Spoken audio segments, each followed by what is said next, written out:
themselves in every element available today and the rest of the festival till Sunday. To engage with the esteemed panelists, absorb the knowledge from the sessions, savor the readings, and contribute to the collective wisdom that Labaf is brewing.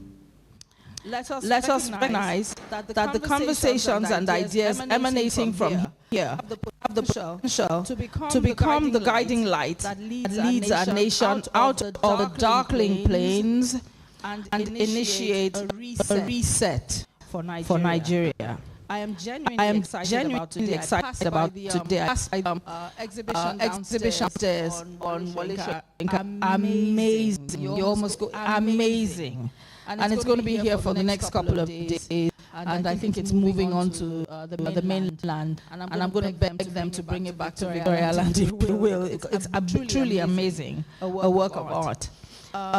So I'm excited about today, and I do hope that you are too. I look forward to crossing paths with you at any of the lined up activities. I wish you a delightful day, and thank you for listening to my speech.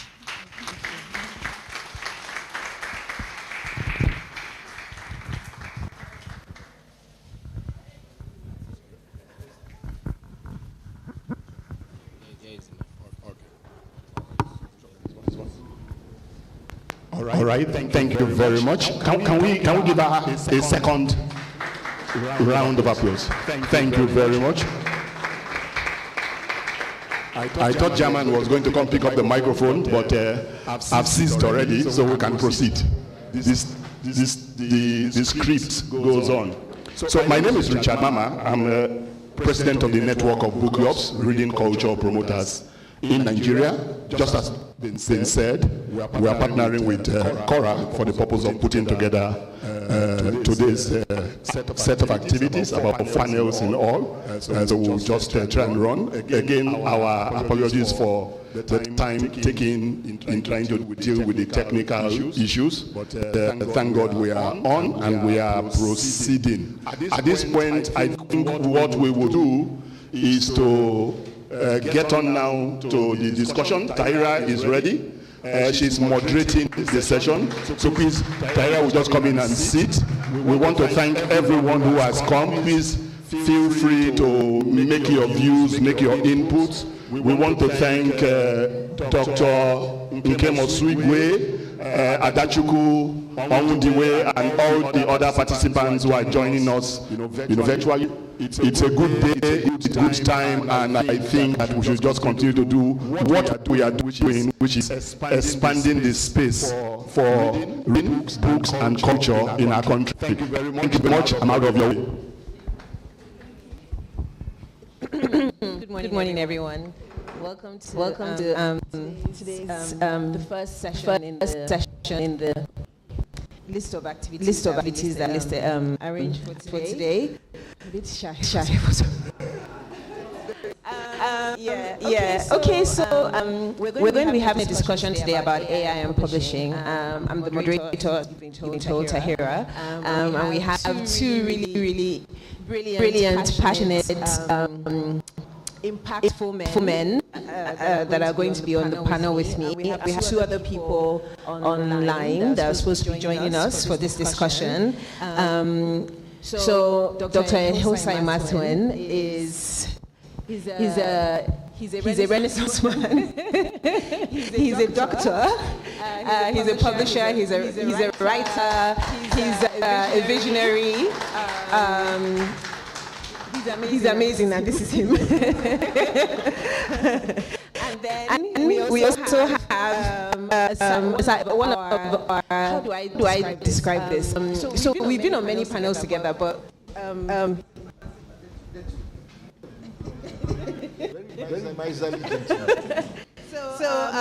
we have the second man on our panel is also another amazing visionary. He's a sci-fi writer. He's one of my favorite, how will I put it, reviewers and commentators. Because in the literary scene, apart from being published, you need truly passionate intellectual people that critique and assess and acculturate our books and our writing culture, and he's one of the people that I feel does that rather quietly and sort of humbly, but he's also on our panel today. Sorry, I'm very bad with pronouncing names. This is not a tribalistic statement, but I'm really bad at pronouncing names that are not. Yes, sorry. Tia goes, please, apologies in advance. Tia goes, Fred, please join us. And then online we have two librarians, Dr. Nkem Osigwe and Adachuku Onwudiwe as well. Join us online. So there's a panel of 4, but we have 2 people here and 2 people virtually, which in a way underscores what we're about to discuss here today. So today we're going to talk about artificial intelligence in the thrill perils in the publishing industry perspective. Okay, I'm going to pass it. Is there another one? Okay. So just a bit of a preamble. When everybody hears AI or artificial intelligence, I think in general, it's just sort of at the moment has both like a scary connotation and a negative connotation. The fear is that there's no, the only people that are benefiting from AI are the people behind the tech, not the humans. Is that something you would agree with in general? No. Okay. So that's very because I was worried that we will all be the same mind. So I'm glad that there's opposing views, because I personally, when I hear AI, I just think no.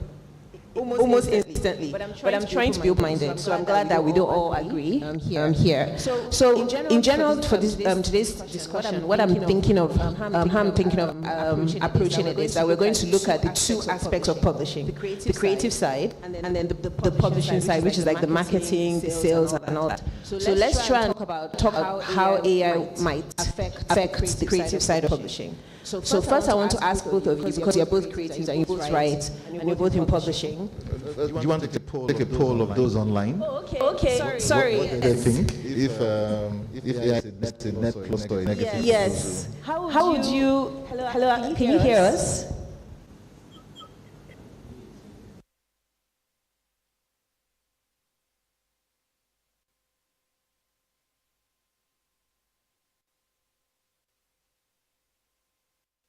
When you hear the words AI, what do you think in general? Is it a general over negative connotation or a positive one?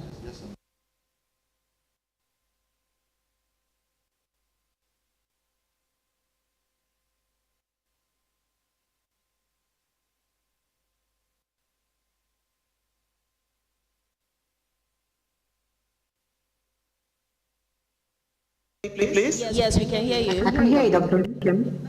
All right, and now you can hear me. All right. I believe that those on ground can hear me too. Can you hear me now? Yes. All right. I see AI as a positive thing, as a librarian, because I know it helps me to do plenty of stuff. Of course, there are pitfalls here and there, but it's more of a positive thing for me. Okay, that's great. So I'm the only one who finds AI terrifying, but we'll get into it.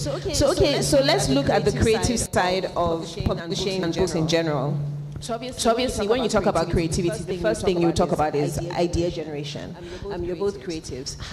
So the first half of my question will be, how do you generate your ideas? And then the second half of it obviously will be, how do you think AI can either help or mar the creation of ideas, both personally and then in the landscape of publishing? The reason why I called it a positive or net positive was because I dropped the measurement level down to a level of simplicity. I understand that They are language models, not actually AI. It's just complicated enough to seem to be artificially intelligent. It actually isn't. It can be quite dark. But the idea is that it's a language model. We know that the Midjourney and DALL-E is a bit more complicated because they're actually creating art. That's a bit more complicated. But for the language models, it's basically just an overly complicated, which you could say is what intelligence actually is, but maybe a bit more. So what you find behind idea generation is that idea generation will always be the same. So what you are seeing with language learning models like ChatGPT is that they're actually bad. Is that they're actually showing you how basic it can be. They open a terrifying window into the way your own ideas come about when you use them. But that's why you know that they are not really AI. They're a facsimile. They are an impression of the way people think and the way thoughts are founded. But we both know that thoughts can be a bit more amorphous and a bit more crazy than that. AI could never do stream of consciousness. It could pretend to do it.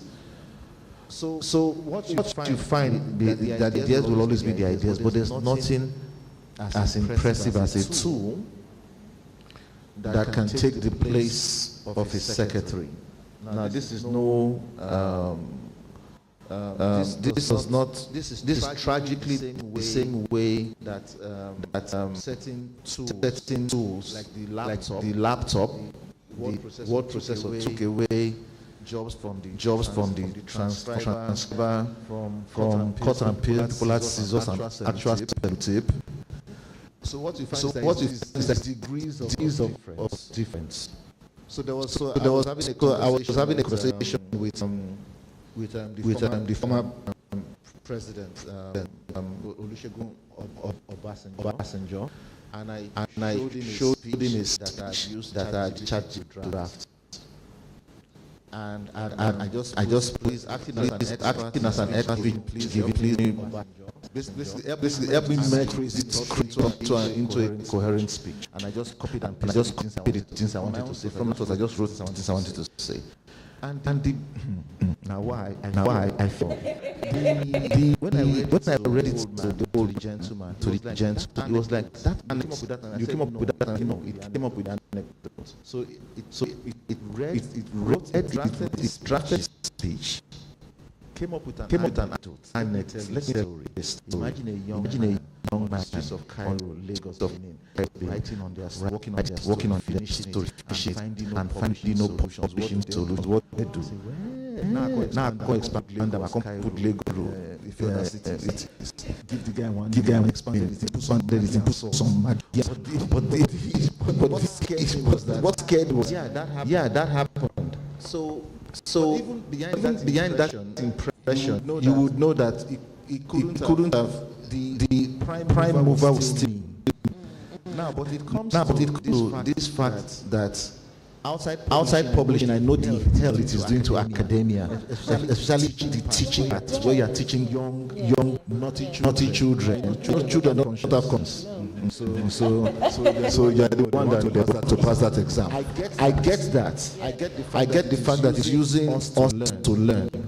I get all that, but I'm seduced. They've catched me. I'm gone.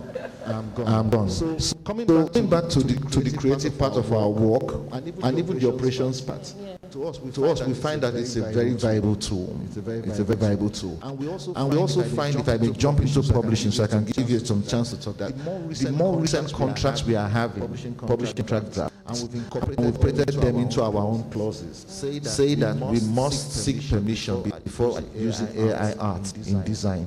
So there are AI clauses that have been developed by legal teams around the world. They are making the way into our publishing agreements. But in terms of operations, it's a wonderful tool for synopses and blurbs.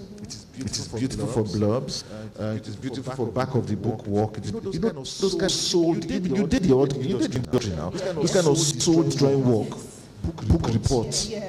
Things like synopsis on the back. No, we just copy the preface. Preface generates a synopsis for us. Then garbage in, garbage out. Then the younger editor takes the AI generated synopsis and works. So it acts as a template. It's a tool. It can be used as a tool. It exists. We can be angry at it. But it is there. Okay, so I think Ehusa probably has just said everything. But I'm going to go back to your very first question where you asked about PR for AI. I think there is a lot of negative and positive side to it. But like every other technology that comes up, there's usually that initial fear that the world has for it until we get to understand it, make rules on how it will be used. I use AI. I use Midjourney a lot. It acts as a writing prompt for me now. I just get a crazy thought in my head, prompting, and it sends images. And I look at those images, and it helps me with imagination. But also, I know that there's danger to it, and that has to do with creatives. I'm a writer. I work with artists, and I've had instances when I'm like sort of paying 10 artists to do illustration for my magazine. I just pay one, do a cover for me, and then the other illustrations in the magazine are AI. That is Johnny prompts. Yeah, so that takes away money from the pocket of the artist. And reduces your costs. This is my cost. So that's the positive side, that it makes cheaper for me to run my magazine, but makes it more disadvantageous to the artists that work with me. So that's like the side to it. And even in terms of in publishing, when a creative writes a book, and then AI can actually be a very good source of audiobooks. We are getting to the point where you can just get a book and say, give it to the AI, and it's going to voice it. And it gets better by the day. I use Midjourney, and I know how Midjourney was last year.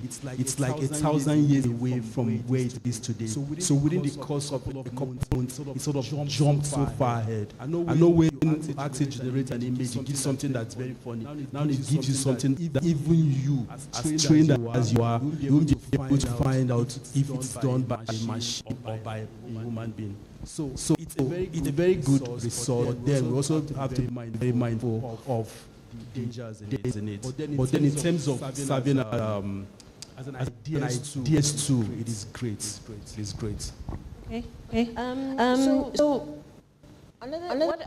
what I was looking at both of you were talking is that on the one hand, AI obviously improves efficiency, improves accuracy, because it's not, like I said, it's artificial intelligence, but it isn't at this point more intelligent than the creators of the intelligence, right? We're still smarter anyway, in some ways than AI. But do you envision a point in time where, because another point that you made, which I think is very crucial, is that AI is learned from us. So if we are Oh gosh, I'm so sorry. See, this just shows how I am so anti-intelligent. Because I can only address the people that I can see in front of anything that is like. There was a laptop here. And I'll feel like there was a laptop to really help. Even if it was muted, there was a laptop here to really help us. Or somebody with a screen or something who could see them. Okay, so can I send the question to Kem first, and then do I need to repeat the question, or do you remember what we've all said so far? I'm following it. Okay. I'm following it. I'm also trying to take in what I'm hearing, and balance against my own experiences and my own views and perceptions. Now,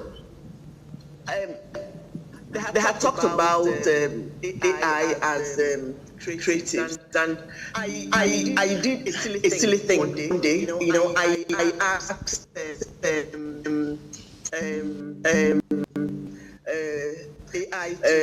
to create a screen story, but I wanted to be set inside a.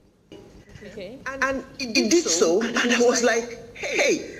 Where did you get this in my mind? But then one thing that came to my mind is that, you see, AI is being trained, to think like us, or to think like humans, just like the first speaker had said. But the problem for me right now is, where is AI getting all this stuff from? Is it getting it from books that other people wrote? Are there copyright infringements? I'm talking as a librarian, forgive me here. But those things that AI is churning out through the generative apps or text, where is it getting it from? What was used to train it? That thing that was used to train it, is it acknowledged? Then the first person also, or I think the second person, the first person also spoke something about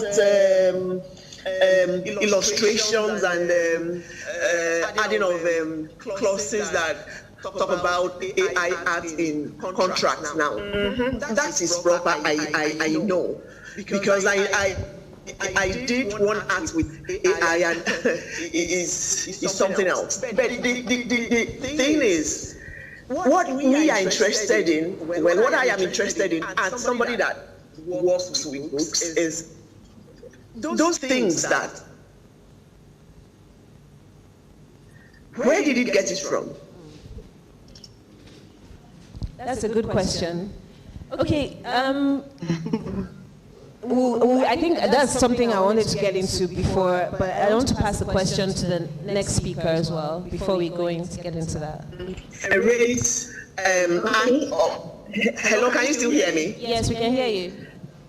All right. You tell it to generate like Africans in a library. I did it over and over again, and I saw there's this bias there.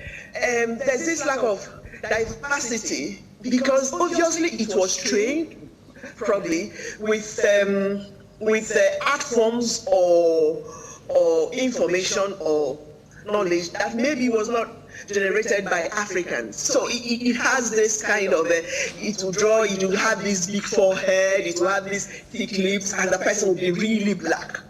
Of course, you can change the tone of the skin tone and so on, but that bias, you look at it, is really there. So again, I get back to that, my question: where did it get the information that AI is churning out? Are there copyright infringements? How can the publishing industry in a developing country like Nigeria be sure that it doesn't get lost in this maze? It doesn't lose out from all this, because it's great, but this wasn't what I planned to say, but just because of what they say, I got into it. So yeah. I think that should be my answer for now. Thank you very much. Yeah, thank you. Okay, so to just wrap up this part of about idea generation, I completely see the viewpoint of everyone, and I especially appreciate the fact that you mentioned the fact that there will be loss of jobs when everything is more streamlined and efficient, in quotes. And also I take the point, Mr. Dr. Hosa, that every time there's new technology, it revolutionizes the industry, and there's like aftershock or something, and then everything sort of calms down. But my worry, and I think is along with what I think is crucial, if we should listen to what the librarians are saying, because they are the custodians of our art, right? Some of us create it, we curate it, but they are the custodians of it. And like you said, the artificial intelligence is learning from us. We're right now ahead of them because AI is catching up to thousands of years of creative output by human beings. But at some point, do you worry that AI will catch up? And if it catches up, and we are level, so human intelligence and artificial intelligence is almost the same, because they've learned enough to be. What happens to future creativity, right? So especially if we now become somewhat dependent on it, how would you know? There was this, of course you guys might be aware of this Hollywood writer's strike in Hollywood, and one of the bones of contention was this AI issue and we've started seeing it in films, like in like a crowd scene, the AI generated crowd. It's not like real people, and they're losing jobs. But apart from that, like, so it's beginning to seep into our everyday. And another good point she made was this racism thing where, AI generated images of, again, maybe they will catch up. The more you correct it, the better it will be at being able to generate accurate images. But what would happen? What would happen if AI and human beings are level in terms of intelligence? There was this quote when the writer's strike was happening. There was a writer that had a placard up, and she said, the quote said something like, AI or GPT or whichever one of these things can never have childhood trauma. And I thought it was hilarious because really creativity comes from human trauma and human expression. So if we now begin to hamper our creativity because we're allowing AI to assist us, because it's supposed to be assistive in many ways, at some point, don't you think that it will hamper creativity? It's like saying that sewing machine stop people from using lower their needle skills. It lowered it. See. That's first said that it's actually not AI. It's actually not artificial intelligence. It will not pass the Turing test. We know what the Turing test is. Difficult to explain. But it's a test that Alan Turing, the beautiful guy who was chemically castrated because he was the guy who basically assisted in cracking the code, the German naval code during World War II. So he designed a test that was supposed to test if something was intelligent. ChatGPT won't pass it. It seems as though it will, but it won't pass it because it's still an impression of intelligence, which is basically what intelligence to politicians, isn't it? An impression of it. If you hear them speak, I couldn't resist. But the idea behind it, and this is vital, this is important, is that so specifically, let's use the language models now. The language model specifically. The visual one, that is close to me. I can't go there. But let's look at the language models themselves. The idea is that behind the complexity, it's something trying to imitate, at least imitate an impression of the way we think. But you use ChatGPT enough, you will find that it's actually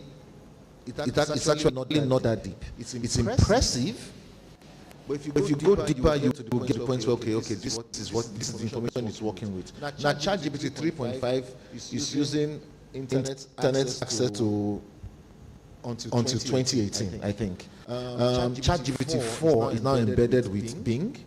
That's why Bing, most people are now using Edge, you shift away from Chrome because ChatGPT 4 is embedded in Bing. They are searching on Bing, and it presents results as research. So you know that background, that when they said that you couldn't trust the reference, they fixed it.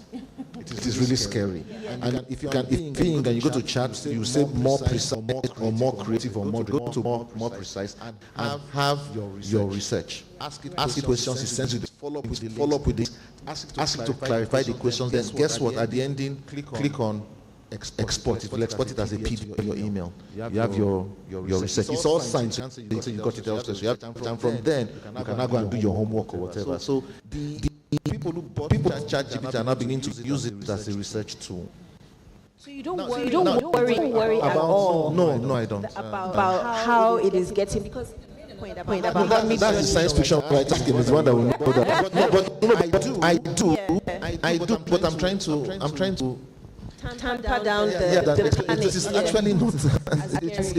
It will. You made a point that it's in a town like there's been like you can even you are saying the same thing that each time you use it, it gets better and smarter. It seems better, but because it is not AI. So the language models are not AI. No, they are just language models. Yes. So in your argument is that these systems are never going to. It's not Skynet. No, we know it's not Skynet. My worry is this: it's assistive. Yes. And I get your point about screens and needlework. And even like handwriting is going out of fashion because people talk. Braille is incredible because of EPUB. Right. So there are all these things. There are so many things. Yes. But then it's also very assistive because for people, I was thinking about what he was saying. Like we live in a very ableist world, and of course things like language models and AI. Like if you go on Twitter now, everybody's always like translating, translate to Spanish immediately. Like so you can get. I mean, I see the accessibility. Even Twitter accounts like those interesting Twitter accounts that show a picture. If you read the articles that follow the picture, they were GPT. There's a certain tendency for cheating. There's a certain tendency for over-explaining. You just know that this was done by artificial intelligence. Now, what I see you're talking about is where are they getting the material from? The copyright use what is that? Because from what you're saying, because it's not artificial, it's not Skynet. There's no Z. It's a narrow scope. That narrow scope better, but you cannot expand to. Eventually, people get burned by how stupid it is that they will let to look at the class story in the last few weeks. The classic questions: would Jews deserve to be free? The answer is yes. The Palestinians deserve to be free. That's a complicated because it's a language model. It's combing the internet for answers to those questions, and it has certain breakpoints. So initially, when we were first testosterone, remember the one that they let loose on Twitter about a decade ago. That people who were answering trained it to start using the N-word and racial slurs because it had no buffers, it had no corrections. What you find is that as more people use it, as it becomes more of a tool, the disruption is in terms of employment, in terms of staffing. It is the need for interns, the need for lower cadre competitors, and competitors is still important. But maybe for line editing, yes, it's vital. It doesn't. You don't see ChatGPT being able to do proper copy editing, the proper one. Okay. Emphasis on proper. Microsoft editor already does the line. They already do line edits. They will do perfectly well, do badly. But they copy it. No. They copy editors. There are certain things. Why I was trying to. Okay, sorry. Can I put it to you? Do you envision a point, especially when I was actually going to ask about that. One important aspect that I think in book industry, I think you mentioned that earlier as well when you were talking about something else. Book design, book cover design, art, generation of ideas. Like, do you think that these AI models like Midjourney can replace graphic artists? I think it's already done it. Really? It's done that already. If people won't say you'll be shocked at the amount of covers that are designed AI today, even by major publishers. It's massive. It's taking over. So the question of need will, that's been answered already. It's taking over. And I think any publisher will be remiss not to either get inspiration from it or look at what it's generating, because it makes your job way easier. So will it replace graphic? But there's the other bigger question which Husa talked about and later talked about too, and that's where do we fit into this whole conversation? I did something on Twitter one time. I went to Midjourney and I said, give me a picture of a doctor showing improvised malnourished children in the UK. Give black children. Give me a black doctor. So the AI is like a being trained by people, and those people are putting their own biases into it. So there are certain things you cannot do with Midjourney. There are certain words that you cannot impute it to Midjourney. We tell you, no, I can't accept this word. It even goes to say, okay, it can allow you to contest.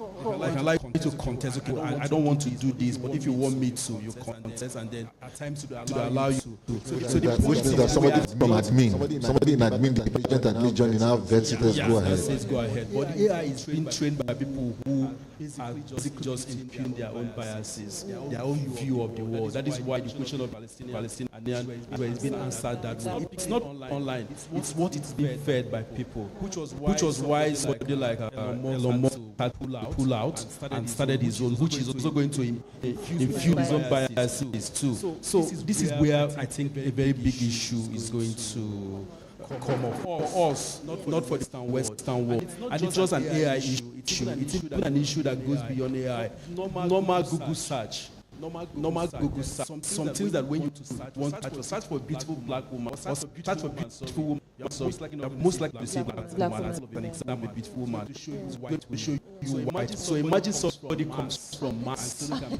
looking for the typical woman in the world. It's a white woman. Imagine somebody comes from Saturn and says, okay, let me shun the AI in the world is like. Is that Western perspective, and not just a Western perspective, a very liberal, left-wing Western perspective that is not right at all. It's not balanced. AI is not balanced. And that's where people who could in our part of the world need to do the same thing we'll be trying to do with literature, to like write our own stories, impute our own worldview into it so we can have some form of balance. So that the pool of information it is drawing from is slightly more, it has a wider sample. Definitely, yeah. But do you think it's on purpose? I don't think it's on purpose. I think it is. I think we just have years to catch up, and it is showing. I think the pictures are more from that. Sorry. I just have to go to the guests online. Sorry, Ada hasn't spoken. Hello, can you still hear us? Is she there? No, Dr. Nkem has spoken. Is she okay? Okay. She's muted. Are you muted? Hello? Okay. She said what? She can hear us, but she's not speaking. Okay. Say something. I don't know.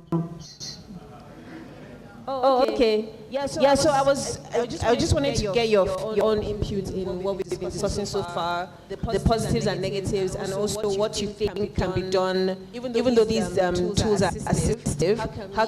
How can we make sure that it doesn't overrun what we are trying to build, especially, obviously, African Nigerian publishing in the Nigerian publishing space, in terms of artificial intelligence and its influence. Okay. Can you hear me? Yes. Okay. Yeah. Thanks. And I've listened to all the panelists, and they really made great points. For me, AI for me, it's more positive than negative. For the negative, it's something that we'll have to take a look at it to see how it can work for us. I'll use an example.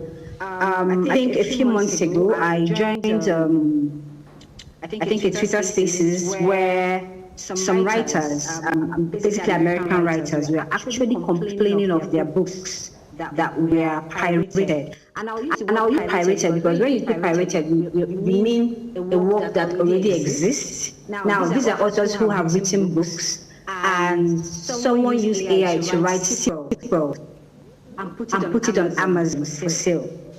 So they are yet to write a sequel, but people were actually doing that. So it became a question of what is the legality behind this? What can we do? And who can we talk to? Who are we going to sue? Because it's not publishers doing this. These are just individuals pirating the books ahead of time. So for me, we talk about the language models. Yes, has not gotten to Africa. AI, the tools, they are yet to understand or taking some of our African content. So imagine one of the AI being able to give us a new book from Chinua Achebe, just like that. So we have, I think, for us here, what we need to do is look at what's already happening out there. What lessons can we learn? Now, you can see the problems being by people who having these issues, but for us, what can we learn from them, and how can we mitigate these issues? Because you're also looking at the possibility of, let's say, an author dies, and publisher is trying to milk this author, and puts out a book and say, oh, before this author died, he actually had this manuscript. You can buy this new book. So there are ways that people can actually leech on these things. But for us, it's how can we prevent these things from happening? Are there legal entities? Are there contracts that we can devise here to make sure that we protect our creatives? But when we talk about ideation, AI can, once it has a data set of let's say, a book you've written a period of time, you can begin to think at least a good percent like you, because I remember the authors saying that what was actually annoying her was that the AI wrote a good book. So it's not about what I wrote badly. She said wrote a good book. So that was picking her off the more. So we have to learn what is happening out there. How can we mitigate this and protect our own creatives?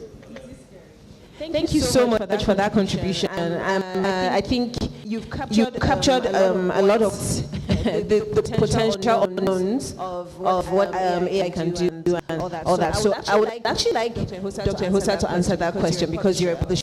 Mentioned briefly, because one of the things I wrote down was legal protections, because I saw a clip of Chimamanda actually not happy about the existence of AI for similar reasons to what Ada just said. So what do you think? What legal protections do we actually, is it enough? Because you mentioned contracts. That only protects maybe your contract between you and the writer. Like she's pointing out, it doesn't protect, it doesn't stop any else that exists from doing. What do you think in that regard? So for example, like, so you know the whole thing about fan art and fanfic. So I guess that's what they're talking about, fanfic. Then maybe somebody needs to take it and self-publish on Kindle. Yes. You know, and that's where it comes a crime. Right. Yeah, fan fiction on those boards where you see Spock and Kirk kissing. It's a battle that has been lost. People try to fight, they couldn't fight it. But once it is done for profit, it becomes a crime. It becomes copyright infringement. Now, regarding the quality and the irritation thereof, I think the Kindle direct publishing is becoming quite. I think Amazon is probably trying to fix it now, because it's really especially you see those quick Instagram videos. 2 o'clock waiting for your wife gist on this good, like 2 a.m. in the morning. When everybody's guilty of it, go to sleep. So when you see those quick Instagram videos where you come across somebody advertising how you can make money and do a book and publish on Kindle, that's what this is about. And basically just flood the Kindle with a book a week. ChatGPT prompt limits are 10,000 words or 4,000 or 3,000 words. People are able to pay money, you can extend it, and they slowly draft a chapter at a time and gather together and select the best and put there. But even then, the books are actually not as good. They're content. You know, it's idea of content versus art. Just let it exist. Somebody somewhere will pay $2, or Amazon will put you on Kindle Unlimited. Whatever happens, you're getting $12 or $15 a month and earning some money. Those hustles, those crimes, those unsins are part of the disruptions that will happen. I don't know why I'm less angry than I would have been that happened a decade ago. Maybe because I'm more jaded and I don't tire.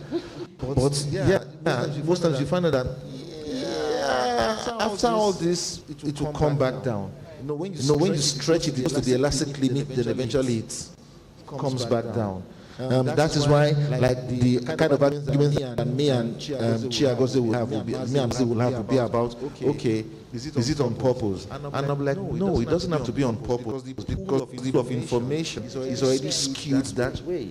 Now, there might be somebody who's biased, but most times, just for example, why are the brightest, why are the most empathetic and kindest writers always left wing? Because by definition, empathy for a larger group of people towards the left. The definition of conservatism is how large your family group is. It's just the same. Why is the academy biased towards the left? Because it's what it is. It is what it is.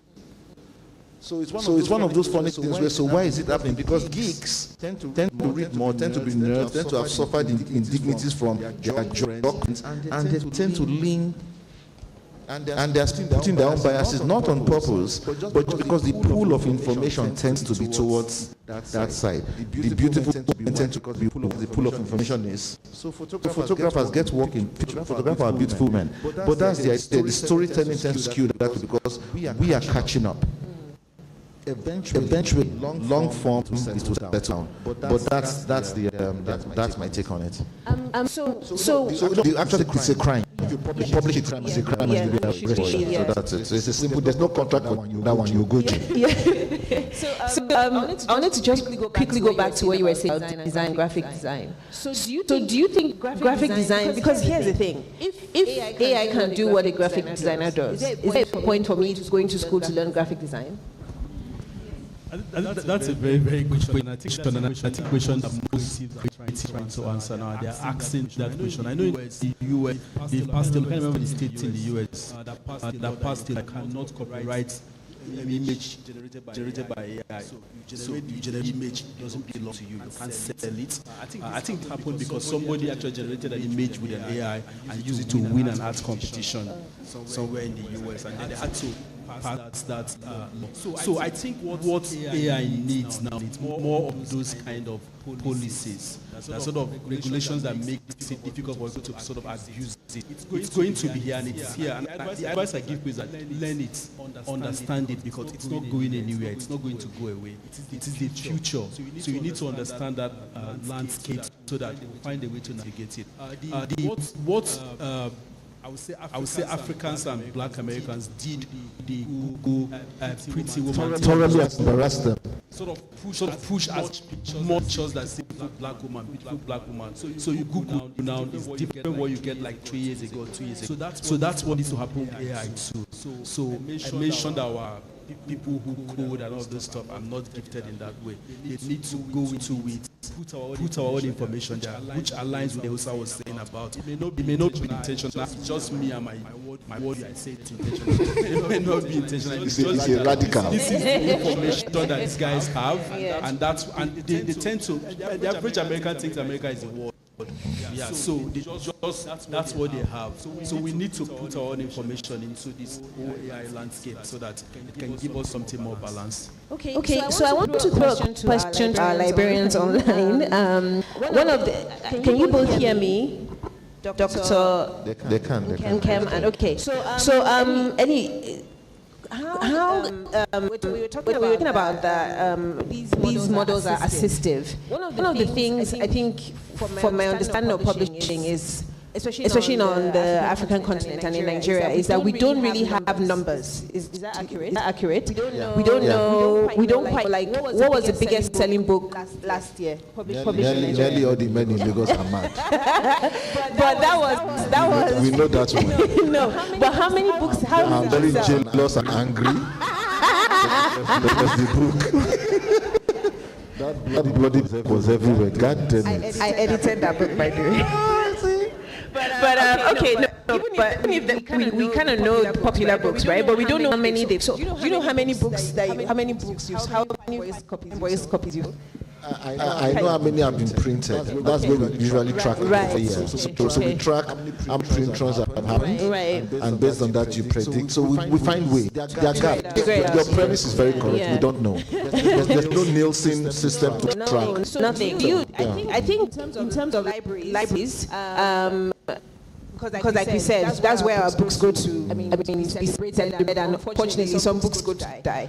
But the point is, the librarians have a huge, crucial role to play. And I don't know, is there any way, do you both think that AI can help in terms of telling us like how many books, what books are people reading, the trends? Because I think one of the things that AI does very well, comb through information and reapply it and represent it. Yeah. So you can know the trends, like what are people reading, what are they curious about, and that can feed back into the system of what should we publish, what kind of books, while taking away a job from an analyst.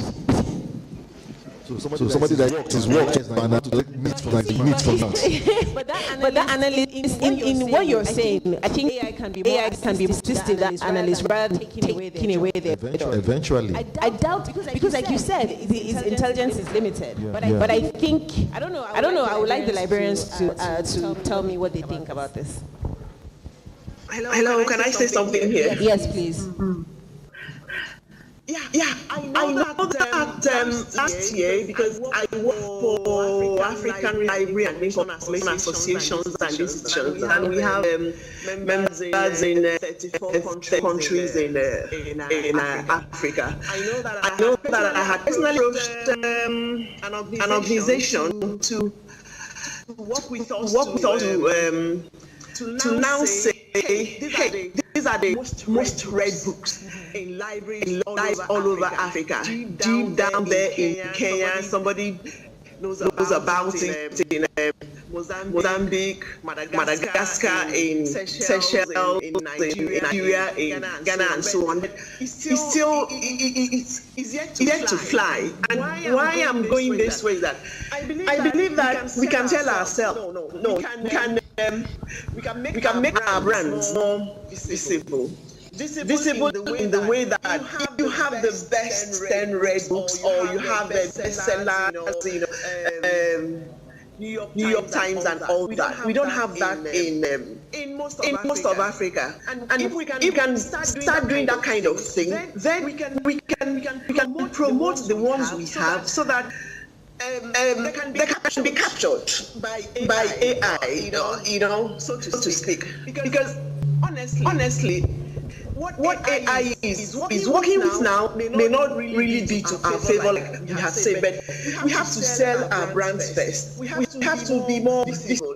We have not just promote the book culture or the reading culture, but to have maybe publishers, booksellers, libraries agree to work and say, these are the books you have, right? Which ones were most read? We think this window of time. Can we know about it? Which ages? Mostly young people or elderly. Because another thing that I want to point out about AI, the bias that I saw is the one of ageism, like the glam grandma that spoke initially that said that she said something about being a grandma, and I'm a grandma too, and then the person that spoke, he talked about retiring at 50 years. I left government service at 50 years. So I want to get things from AI that can reflect who I am or how I feel about things. And no, it doesn't give me that. It will give me only young people. I don't blame it, but we can't cease to exist because there are more young people than elderly people. You get me? So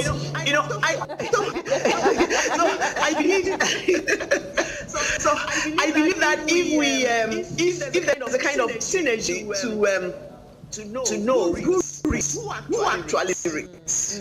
Young people that read for exams, or people in their middle ages that can afford to buy books and read, or any other group. So that we can now say, hey, from this age range to the other, these are the kind of books that they like. This was the best read in West Africa, South Africa, and so on. In Southern Africa, North Africa, South Africa. So I think that's my own thinking, though. That if we get to a stage where we can have collaboration, really help us be greater. And that should be smiling. You're smiling. Yes, I'm sorry. Do you want to add I agree with you. I have to say this, although I'm not speaking for the whole of Nigeria. I live in Enugu, and I usually go to the National Library here at the State Library. There are crude forms of all these data collection. If you go to the library, the first thing you will see a logbook, and usually when you leave there, you have to fill it in, your age, what book you read, remarks. So at some certain level, these things actually exist, but in crude form, manual form. All we just need to do is figure out a way to get these things automated, and then we now start plugging into the AI part of it. You're talking about libraries that don't even have lights. Talking about some libraries that don't even have computers, and even if they do, some people don't even know how to access. So it's something that we have to take one piecemeal, because some libraries already keep those kind of information. All you just need to do is find a way to automate the system and marry this, information from the. I should be able to get this monitor from National Library Enugu to the one in Abuja, the one in Oka, and other places. So the data already exists in the raw form. We just need to find a way to now make it automated and then begin to link systems to access information. Okay. Thank you so much for that. I totally agree with you. I think I've been in publishing for a while, or in and out of it for a while, and I think for me, that's one of the biggest hurdles. And listening to both of you speak, especially when Dr. Nkem was talking about, Seychelles, and we're all Africans. I mean, we don't have the same language. You pointed out there's 6 languages, right? But recently, I think there was an author, the first black writer to win this award for writing. But then that award has probably been there for God how long, and this is the first time that an African writer has won it, and it's in a language that most of us don't, and most of us probably never read the book. Actually, I forgot completely that there's non-English. So there's like a non-English writer somewhere that's written great books which I'll never read. But if you have AI, for example, and it can automatically translate my book into French or translate your book into English, and I can read it, there's room there, I think, would all agree, for something positive on the continent. But I think, like you pointed out, if we are not creating these AI versions that reflect more our realities, we're not going to see the benefits. And I think to your point, we shouldn't be so scared, because before this discussion, I was thinking to myself that I'm going to come here and everybody's going to be like, no, let's rally against AI. AI is here to destroy us. But I think I've come away with a more gentle view. There was a friend of mine who is a translator, works in Cameroon, works both ways, which is quite difficult to do. He works English French, works French English. Southern Cameroon, like working in Canada. But yeah, and he said that one of the things that they never do when they get a gig is run it through AI first. Because he said translation not usually line for line. Now for our tools and our purposes, you can't do that. Like what you're saying, you can just get a quick one idea, get an idea of that paragraph, or get all the S. But for the book itself, you lose, because a translation is kind of a rewrite. It's a specialized reader, changing things like idioms, moving them to fit. So for example, there was a time I had an argument with Hide. I was young, 20, so if I feel I know anything. And he had reviewed a translation of Amadou Kourouma's novel, God is Not Obliged. Yes. And that translation at that time, that Random House or Zip Penguin that did at that time, there was a part where the language suddenly elevated itself, compared to what the young British man had been trying to do to imitate the broken French of the title character. So it's basically the French. Basically, you could call it. That was the idea behind it. It was an ill-educated, miseducated young child soldier from his point of view. And the full title is Not Obliged, Be Fair to Hear About Anything on Earth, not be by force. And he pointed out that this was bad writing and was almost implying that it was code as fault. And I remember when I was less jaded and more passionate, I was like, what the hell are you talking about? Don't you know that it's likely the translation? That is why it's so obvious, and it sticks out like a sore thumb. So it's in those little places that AI still can't get it. You have to, even if it does it the first time, a human and say, no, this is not it.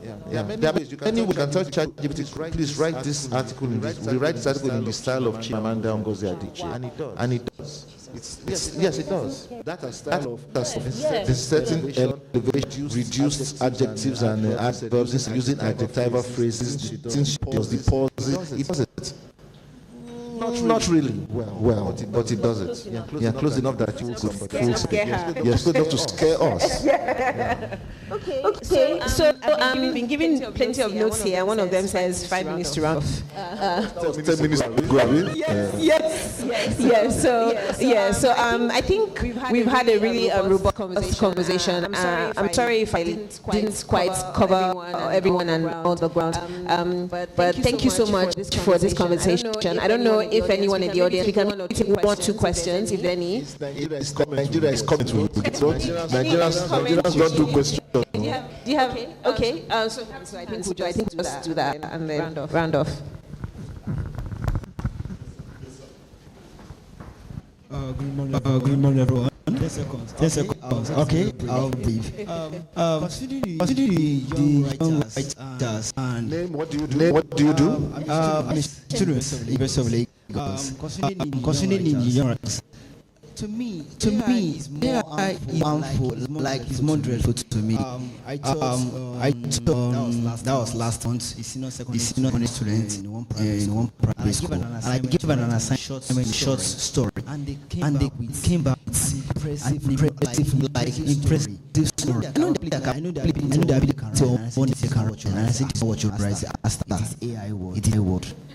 Like it is AI word, and is this the new generation we want to give or leave this part of writing to me? Do you see that AI is still the best part in creating writing? No, it will just goalposts. The gifted will still shine. That's the thing about that. I'm really a old man. I don't cross 5 years through. I don't old. I'm officially my picking position tag investment. An old man. Trust me.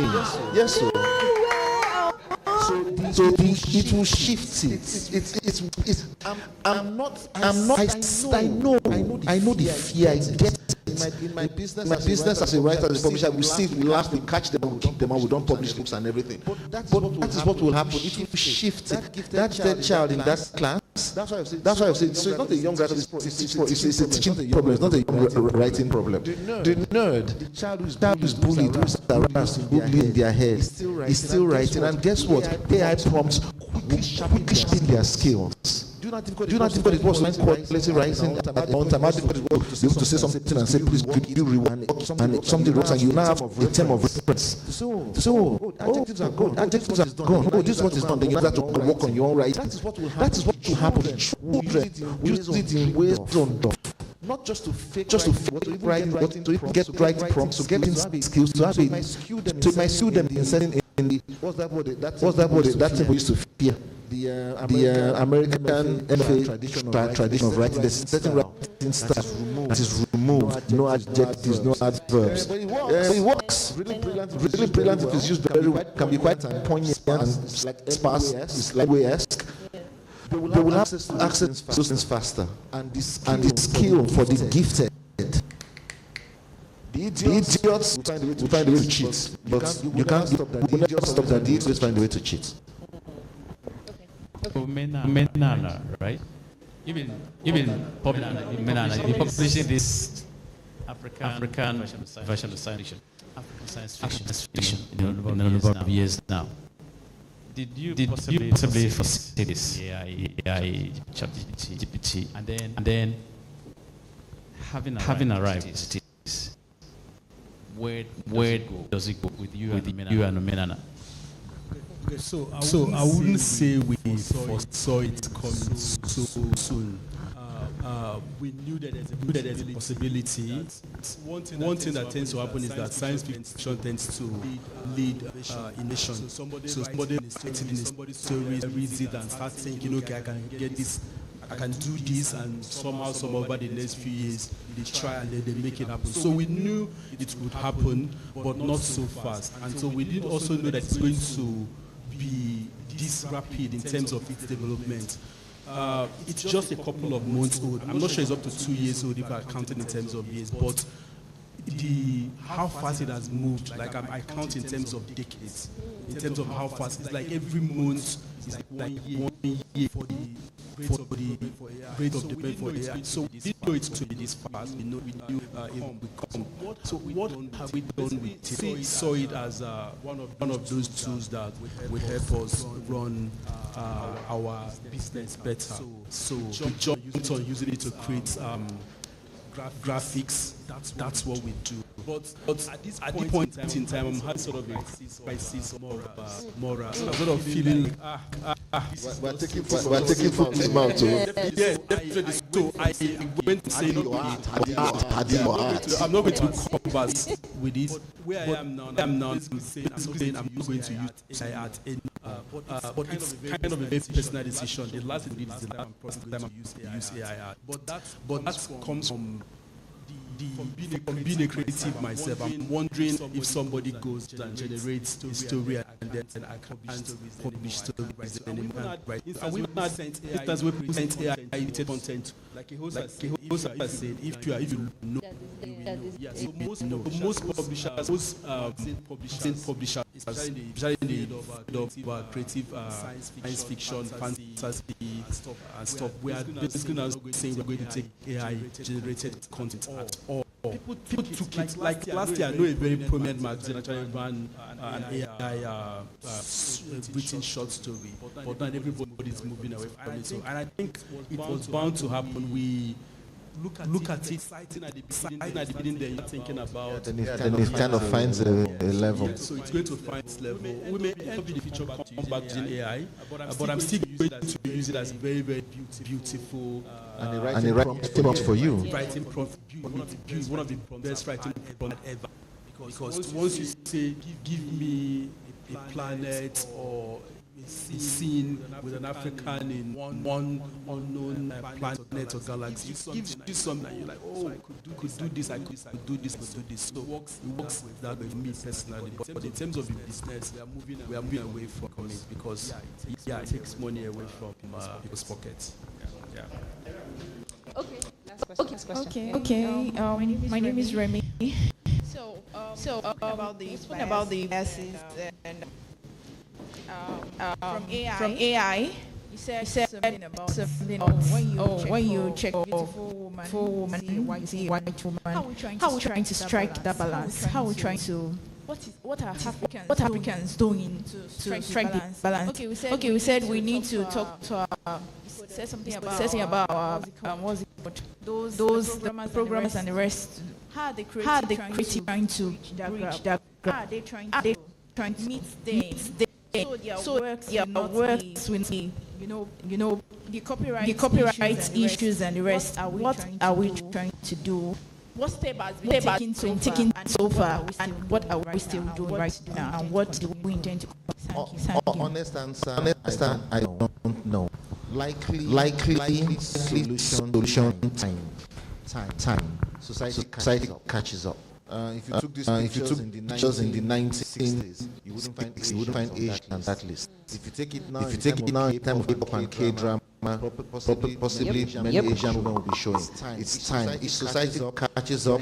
We're in a demographic ball right now. Problems that we wasted about the first decade of it. What's a demographic bulge? Every society has a bulge where the most sizable population is between 15 and 25 to 35. We entered our demographic bulge in 2010. Then we 2015 or 2012, 2013. That's when we entered our demographic bulge. Most of Africa, this entire band. That where the crews are called. That was when we entered our demographic. Off your phone. Thank you. That's why they shout for you all the time. That was when we entered our demographic bulge. So what happens now? You see the effect. So Japan entered theirs in the America in the 50s.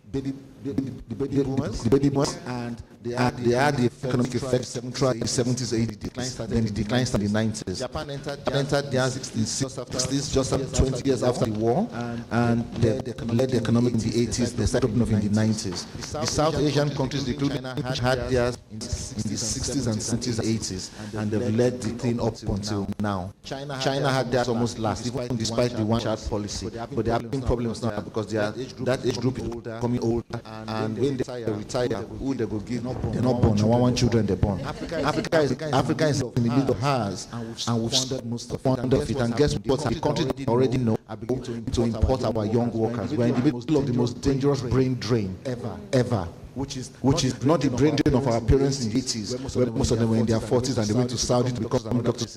It's the brain drain of 20 to 30-year-olds. It is ridiculous. We can't hold on to the editorial staff. We change designers every year for the past. But guess what? When they go there and they start producing content, what happens to the pool of information? What happens to the pool of information? It becomes more evil. These faces start showing up. Thank you. These faces start showing up and things become equal. So those are the things that you can do. You can't really proactively do it. That's why I especially disagree with him, because I'm old and jaded. Time actually just, it's inevitable. It's inevitable. Okay. Okay, all right. So thank you so much for this lively conversation. It's always a pleasure. Thank you to online guests as well for your contribution. Thank you to Mazi, and thank you for being a brilliant audience and for paying attention. Thanks so much. Thank you. Thank you. All right. Just 1 minute. Photographs, please. Sir. Mr. Oduyoye, could you join us for the photographs, please? As Mazi run very far. Okay. Photographs, please. Who's joining? Coco, could you? Mr. Gugari, please join Mr. Motu. We have a minute to do this panel. And the next panel, our apologies. No problem. No problems. You are part of the festival. All right. Who else is joining? Okay. We are going to count 1 and 2 and 3. Are we done? Thank you very much. Thank you very, very much. Thank you. I think we have had a wonderful panel. Thank you. You were under pressure with the time, but it's okay. Thank you so much. Erosa. Well done. Well done. No more. Okay. And so we're going to turn to the second panel just in now. Usezi, could you please, come up and could we give her a round of applause? Usezi Adeshite, writer, publisher. All right, and Usezi has a team that she's going to work with for this session, both virtual and physical, so we're just going to get on with it. I think they may have just about an hour, but let's see how it goes. All right, so thank you. Let's just keep enjoying the sessions. Thanks.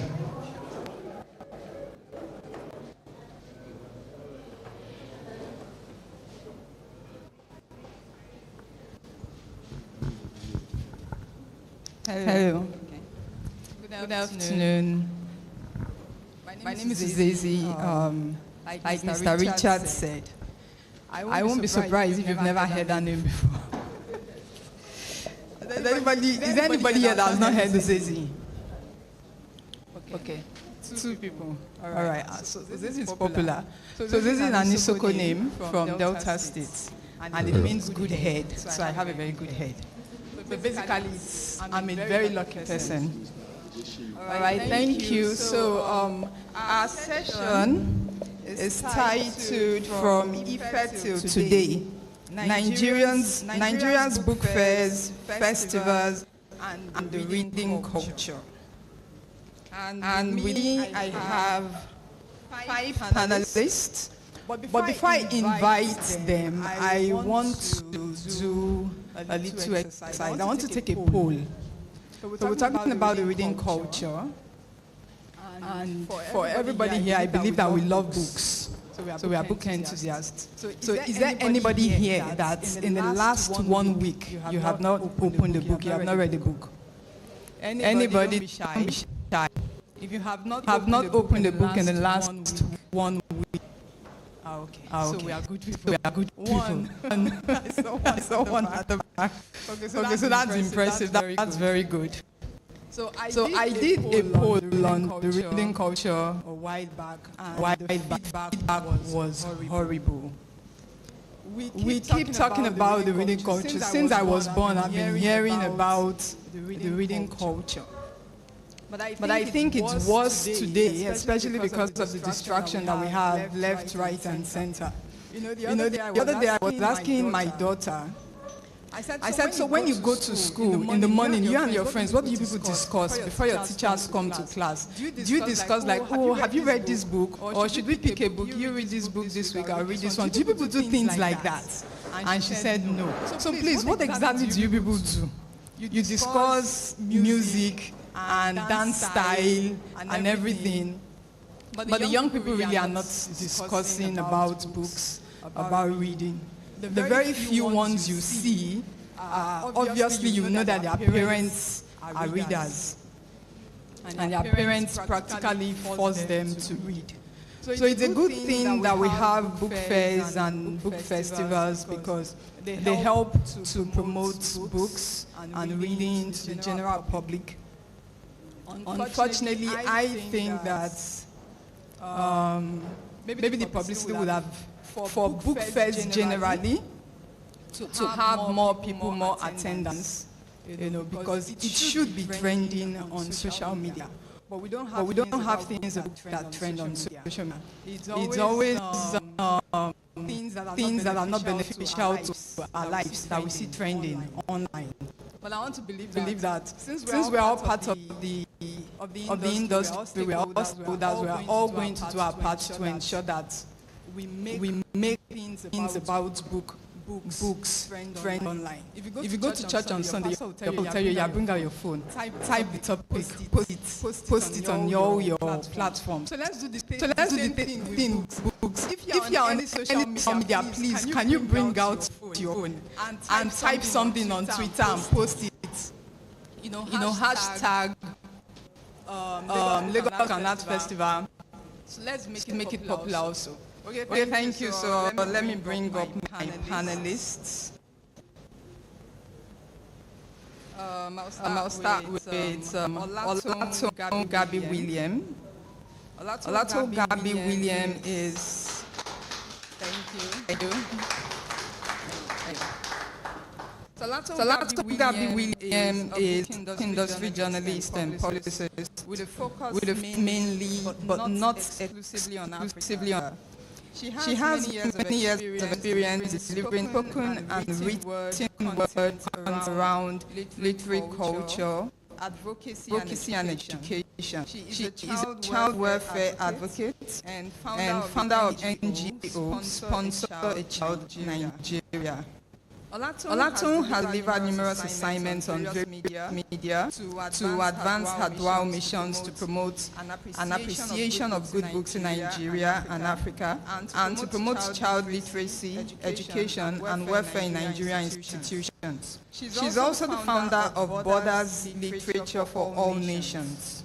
Borders is a voluntary project conceived to promote the reading culture in Nigeria and Africa, and to promote the reading of Africans worldwide. Borders is also a founding partner of the United Nations Sustainable Development Goals Book Club, which was inaugurated on World Book and Copyright on April 23rd, 2021. The goal of the UN SDG Book Club is to promote the reading culture, particularly around the themes, principles, and practices of sustainable development goals. Olato represented Nigeria at the 28th Frankfurt Book Fair as a moderator, media panelist, and author interview host. You're very welcome, ma'am. Okay, so next is Mko Kalango. Did I do it? Kalango. Okay.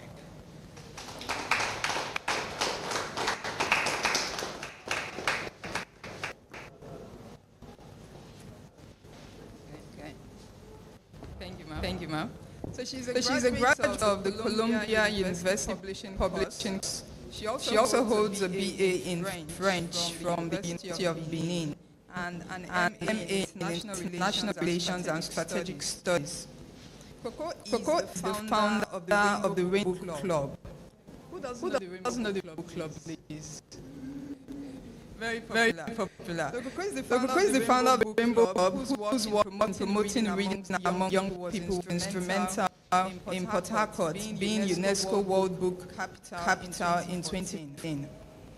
Her passionate and creative work in the book industry has earned her several honors, including the Windies Female Achievers Award in 2012, Newspaper Creative Personality of the Year 2014, and member of the Order of Niger from President Jonathan in 2014.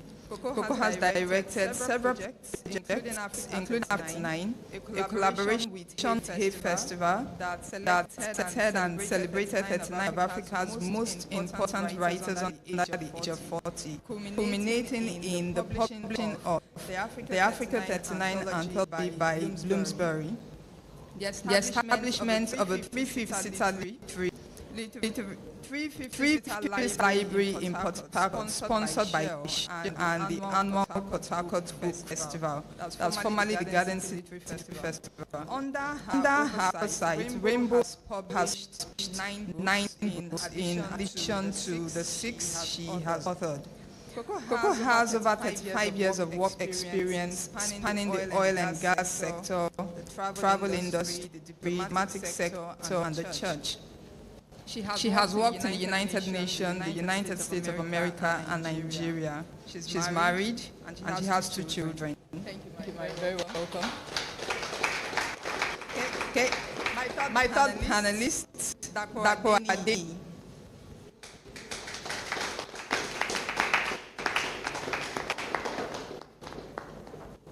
You're welcome, sir.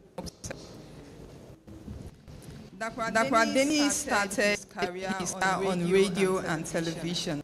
His first play was broadcast on BBC World Service in 1986. And in 1994, was fellow at College, University of Cambridge.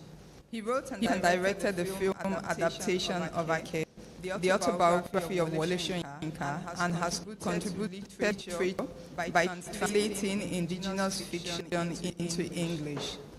He was the arts and culture editor for the Daily Times and founding producer for the television magazine program Art House on Channel 6 Lagos. Currently, he is the editor of Position, African World Review, as well as managing director at Urban Culture TV. You're very welcome, sir. So next is Abiodun Omotubi.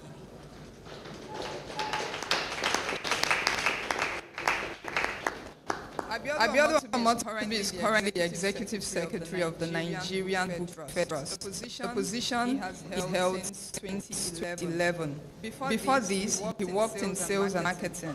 He is an associate member of the National Marketing of Nigeria. In 2010, he was the best National Institute of Marketing of Nigeria student in strategic marketing.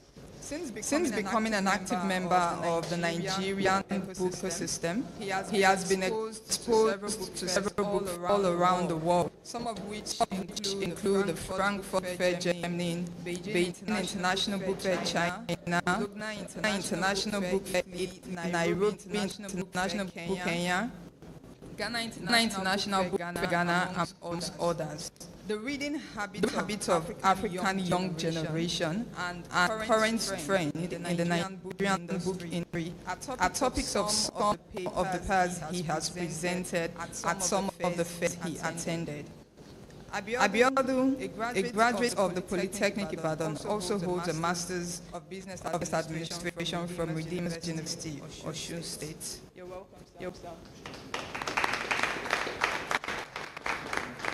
We also have joining us online Adebola Adeshino. Adebola is a professional book editor with about 30 years experience in various publishing houses, including Africa Links Books, Ibadan Spectrum Books, and CSS Bookshop Limited, Lagos. He is a product of the University of Ibadan, where he earned the Bachelor of Arts degree in Communication Language Arts and Masters in Communication Arts. He studied publishing management at the Kwame Nkrumah University of Science and Technology, Kumasi, Ghana. He is also a certified trainer from Oxford Brookes University, Oxford, United Kingdom, where he trained delivering short professional courses. Adebola has, in the course of his career, attended editorial, management and consultant training courses in Nigeria, other parts of Africa and Europe. He has equally attended book fairs, book releases in Accra, Banjul, Durban, Fort Lagos, London, and New Delhi. He was the deputy managing director of CSS Bookshops Limited and Bookshop House Limited Lagos, overseeing the group's publishing, printing, and property division. Adegma now lives in the United Kingdom, where he does publishing consultants. You're welcome, sir. Thank you. Thank you. Yeah. Good afternoon. All right. So you can sit in the midst of people that know about how book fairs and festivals should be run, and hopefully they are going to do a lot of justice to our topic for today. Now, to start, so can you remember? Let me start with you, ma'am. Can you remember your first experience at a book fair? What was it like? And what were your expectations?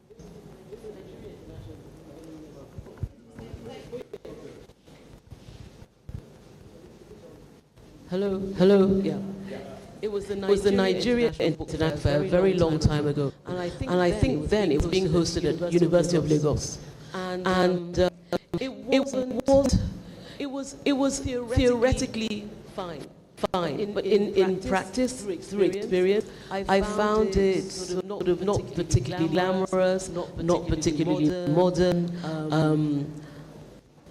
I much prefer the new iteration, having a kind of sort of expo center, this kind of thing. It was, all the elements were there, but the venue was just very, I just didn't was particularly progressive.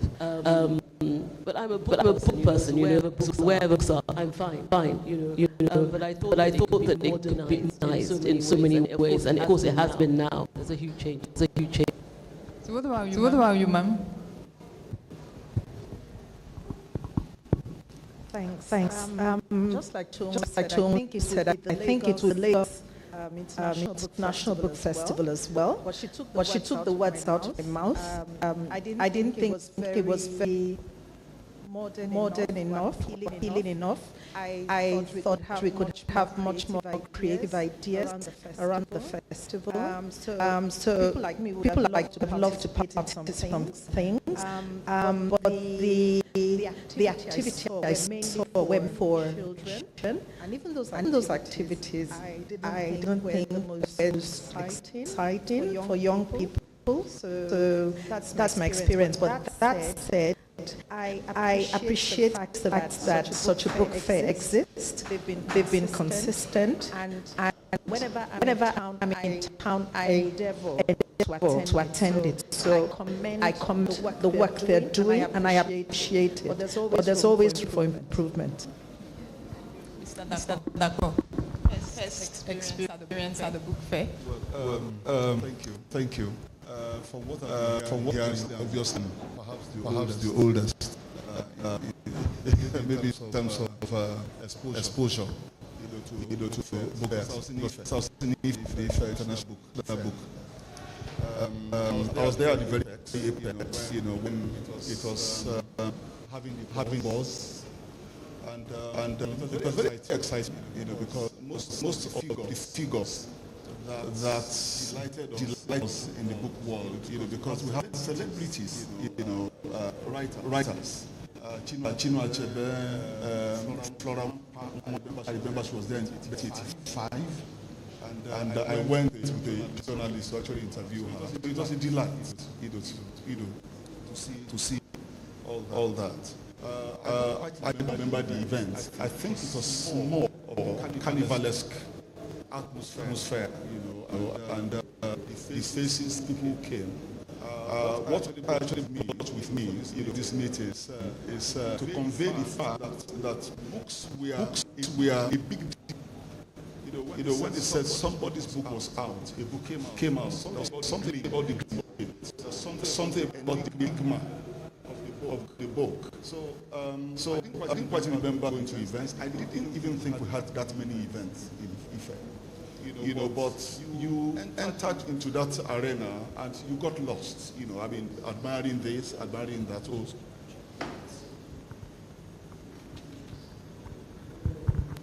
Okay. So that was I was in Zimbabwe also. I think, what year was it?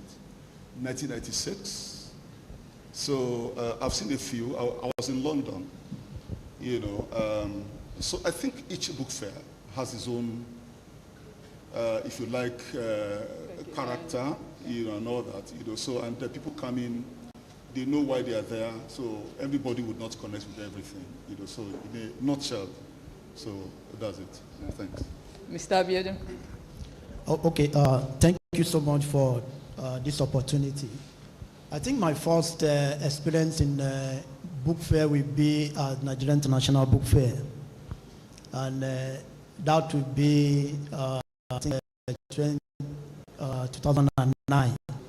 I joined them as the marketing executive. So the book fair actually exposed me to loving people, because for the first time I was exposed to crowd.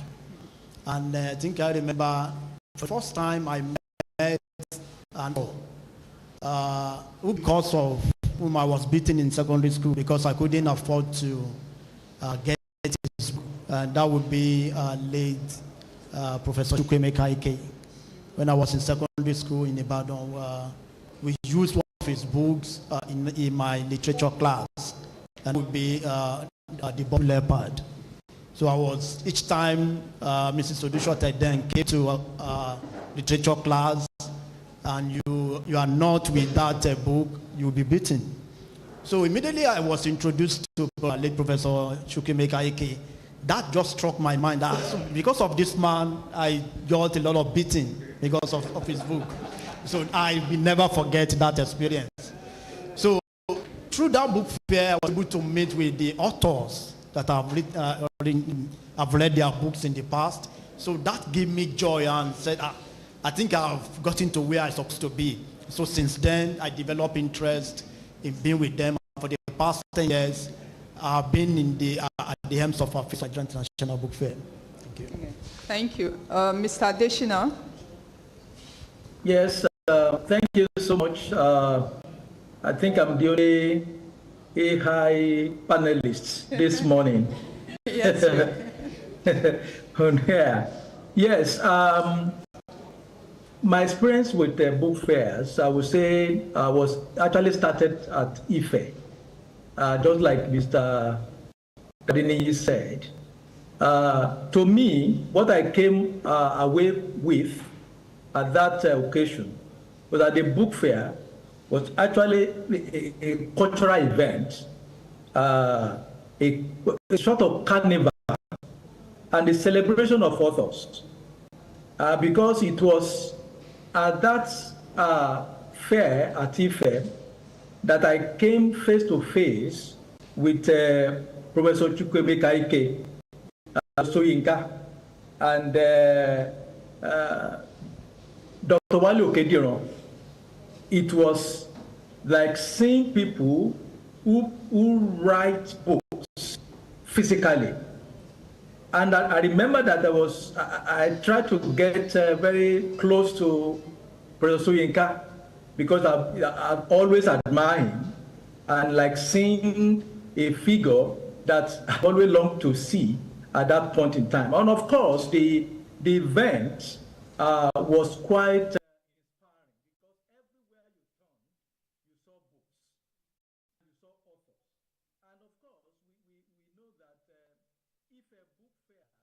was one of the best around until it came down, and then Sabwe Book Fair took over. It was quite nostalgia that one remembers today what IFE used to be. And of course, it was an attempt to reenact what book fairs used to be in Nigeria that gave back to the first one that took place at Unilag at the center there. I also was there that year, but there was no way you could compare what happened at Unilag to some of the things that were present at IFE. But to me, I think book fairs are cultural events. They are places to meet authors. They are places is still books, you know, in different shapes. And of course, overseas too, the same thing happened, and that's still happening. Thank you. Okay, thank you. So, Mr. Atapo, let me start with you now. So between you said you were at Ife. Yeah. Now, looking back from Ife to date, if you have to assess what we have, what have we lost coming down, and what have we gained? We have lost a whole lot, and it's very obvious. I'll begin by saying that we assumed that we had an industry. We assumed that the printers were here because the books were here. Little did we realize that most of the publishers were internationals, and the books we were seeing were not done here. So the books were accessible, there were bookshops everywhere. So when the currency crunch came, and all the people began to take flights, the publishers left. I think there were more of textbook merchants. So it now dawned on us that we had nothing. So if you want to compare Ife with now, in those days, books were everywhere. Just this morning, I think it was Kunle Ajibade was talking to me, who said he was at a book launch, was it yesterday or so, by one Femi Oyebile. It was just last week I was thinking about it, because he was in Ife. He was a very new author. I was talking to Odi Ofemon, his book, The Poet Lied, which I think Longman also did. If you saw that book, it was so alluring, so beautiful. If I had any money, like much of these campaigns we do, trying to persuade people to read, then it was not necessary. The book persuaded you. If I had anybody, my father owned those two books, his Bible and his hymn book. I didn't have anybody who pointed me to the book. Nobody begged me to read. I think I just found the book and loved them. So we are losing the audience because we lost the book. Most of the books coming out now are not really books. We are more of a utilitarian. You know, okay, this is the book, it's been printed anyhow, have it. Odia's book, the Poet Lied, which was done there, if you compare with, you know, with the one he has now, it pales and palls. You know, so we think once the book is there, once the letters are there, it's okay. It is not okay. There's something about the beauty and the persona of a book. Some people take their time. There's goalkeeping, editorial goalkeeping. There are designers who think out the layout. There are people who plan how the book comes out. Much of that we don't have anymore. So when you have a book fair, much of the books are looking so drab, so ugly, I'm afraid, you know, more like mediocres and all that. So we lost a lot. As I said, there were events, but many of us couldn't care about events because we were too young. I think I was maybe my early 20s then, and all that. But the book was the reason I was there. Publishers were there to cut deals. Okay. So people were there to have a nice time in carnivals and stuff. But the main thing was the book. So we lost the book, we lost the readers. Okay. So, Mrs. Sko, what do you think we gained? So you talked about what we lost. What did we gain? Okay, if I take the Port Harcourt Book Festival, formerly the Garden City Literary Festival, one of the gains I would tie to Dakwadini. So I'm going to claim him as a gain, because when we set out to begin, I was aware of the work he was doing and his vast experience in that field. So I went, and when the governor called me and said, let's have a book festival, I went and sat with him and shared the idea with him, and he actually consulted for us, helped us out from the beginning. So we gained the experience of Ife from you. So in addition, you know, I would say, like for us in Port Harcourt, we had started what we call the Get Nigeria Reading Again campaign. And that was just from a passionate woman who loves books and loves reading and grew up in Port Harcourt that was alive with literary activities, stage performances, functional libraries that just started nothing. But the governor noticed what called us to start the festival. So I would say well, I was never at IFE, but just hearing what Dr. Adeni is saying sounds very exciting. So what we did was more than book fair. We had a book fair component, but it was much more than that. It was a festival of words, festival of literature. So we'll have different panels, conversations like this for people in the book chain industry. We would involve the academics from the university. Children were not left out. We would have interactive session with authors. So we tried to make it not something that just appeals to a niche like the intellectuals know, but we wanted to widen the space. So the young people, children, the youth, bring celebrities in to read to children, have adaptation of books on the stage and all that. So it grew from 3 days to 7 days, and we're able to bring people like Ngugi, yes, Professor Shoyinka, Ama Taido, Chinua Achebe, not physically, but virtually to join us, Jesse Jackson, etc. So in that sense, I think we've gained in the sense that we've moved forward to make it more appealing, open it up to popular society, etc. All right, thank you. Mr. Abiodun, so being very involved in the Nigerian book fair, the industry, what are the goals? Why do we organize book fairs? Okay, thank you so much for that question. But before I answer that question, please permit me to be biblical this afternoon.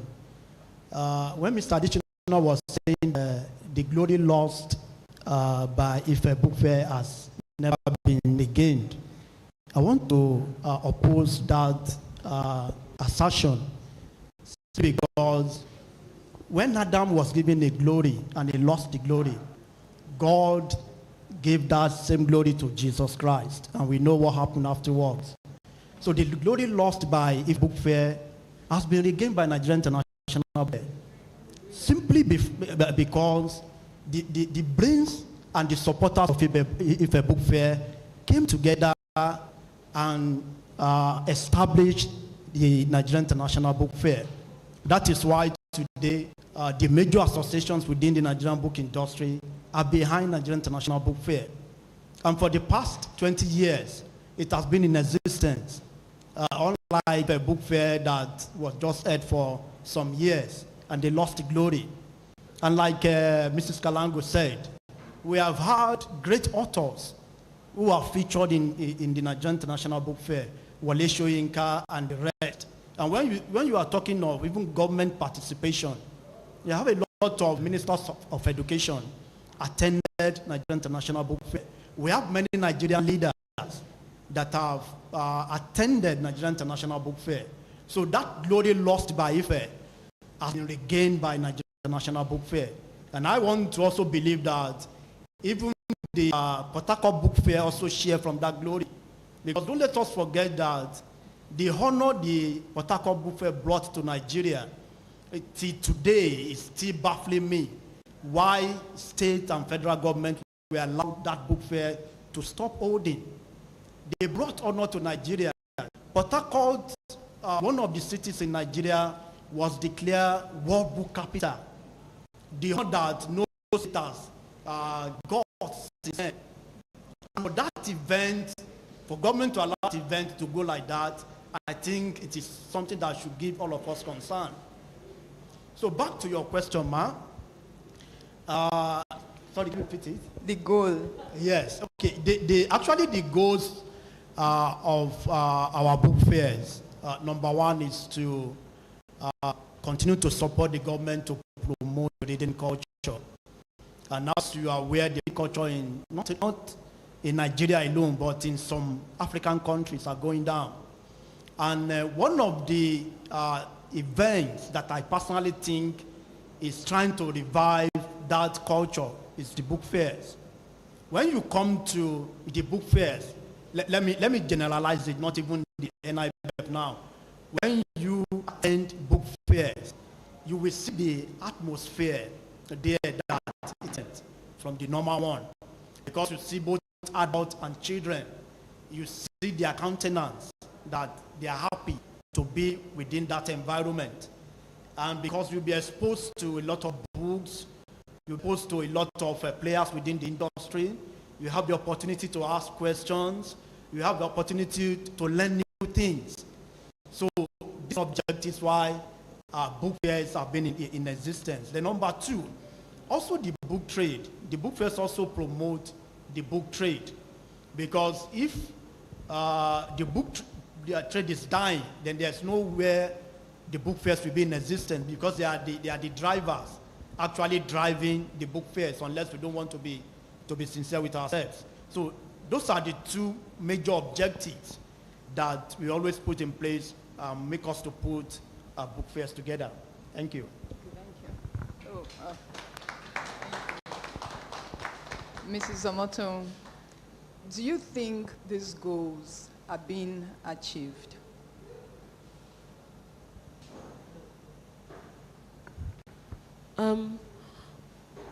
First of all, I want to refer back to the Ife Book Fair, and it's just lovely to know that there was something book-centered coming out of Nigeria, which served as a model for foreign book fairs. I know that the Ife Book Fair was such a roaring success that it was the model actually for the Zimbabwe International Book Fair. That's why, I think Hansel was mistakenly, they thought he was the founder. In fact, Wumi Adegbomire, yes? I think it was the manager, yes. The founding manager, for Ife University yes, Press. It was. But Wumi, sorry. Yeah, okay. I'm interrupting you. Carry on, Depo. Carry on. Okay, so it was Hans. Hans was the, visionary and all that, and so he drove a lot. And when he left, of course, it began to pour. The person who took over, I think, the manager of the bookshop, if I remember, one Mr. Niyi or Shundino or so, really tried and all that, but things began to pour. Let's also remember, that if the university and the funding agencies or whoever was funding began to draw back their hands, it begins to show. The number of people can come, the number of guests, In fact, let me also say that we didn't really lose in one sense that what we gained from Ife was actually taking on. People like Mrs. Coco here, were some of those who were beaten by the book bug, and they carried, something forward. Yeah. Because Ife, much of what happened in Ife was showing the book, showing the writers and all that, but she was saying something. The book fairs grew and became festivals, not just of book, but of the culture that surrounds the book. Okay, so. I'd just like to correct all of us actually who are laboring under that impression that it was Hansel. It was actually Wumi Adegbomire, is that his surname, who founded, who founded the Ife Book Fair. And I interviewed Hans, an extensive interview, and he said, I've been wrongly credited with founding it, which is actually the point I was trying to make. Just knowing that a Nigerian, a local, one of us, founded such a dynamic book fair that it served as the model and inspiration for the Zimbabwe International Book Fair, which of course went on to have its own glory and then dissipated as well. So coming back to your question, is that we seem to be going back full circle in a very positive way. It's not a book fair.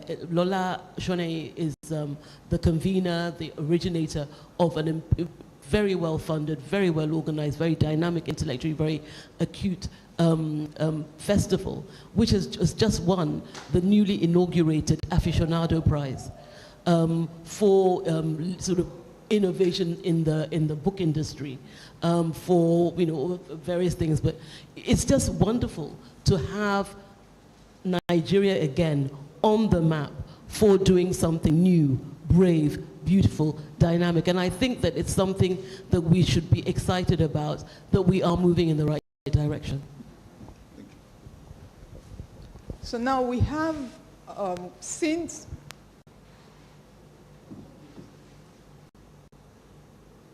Mr. Additional. Yes, I'm on. I think Paul Duyoye also was active in the IFE circuit, so he wants to make some comment.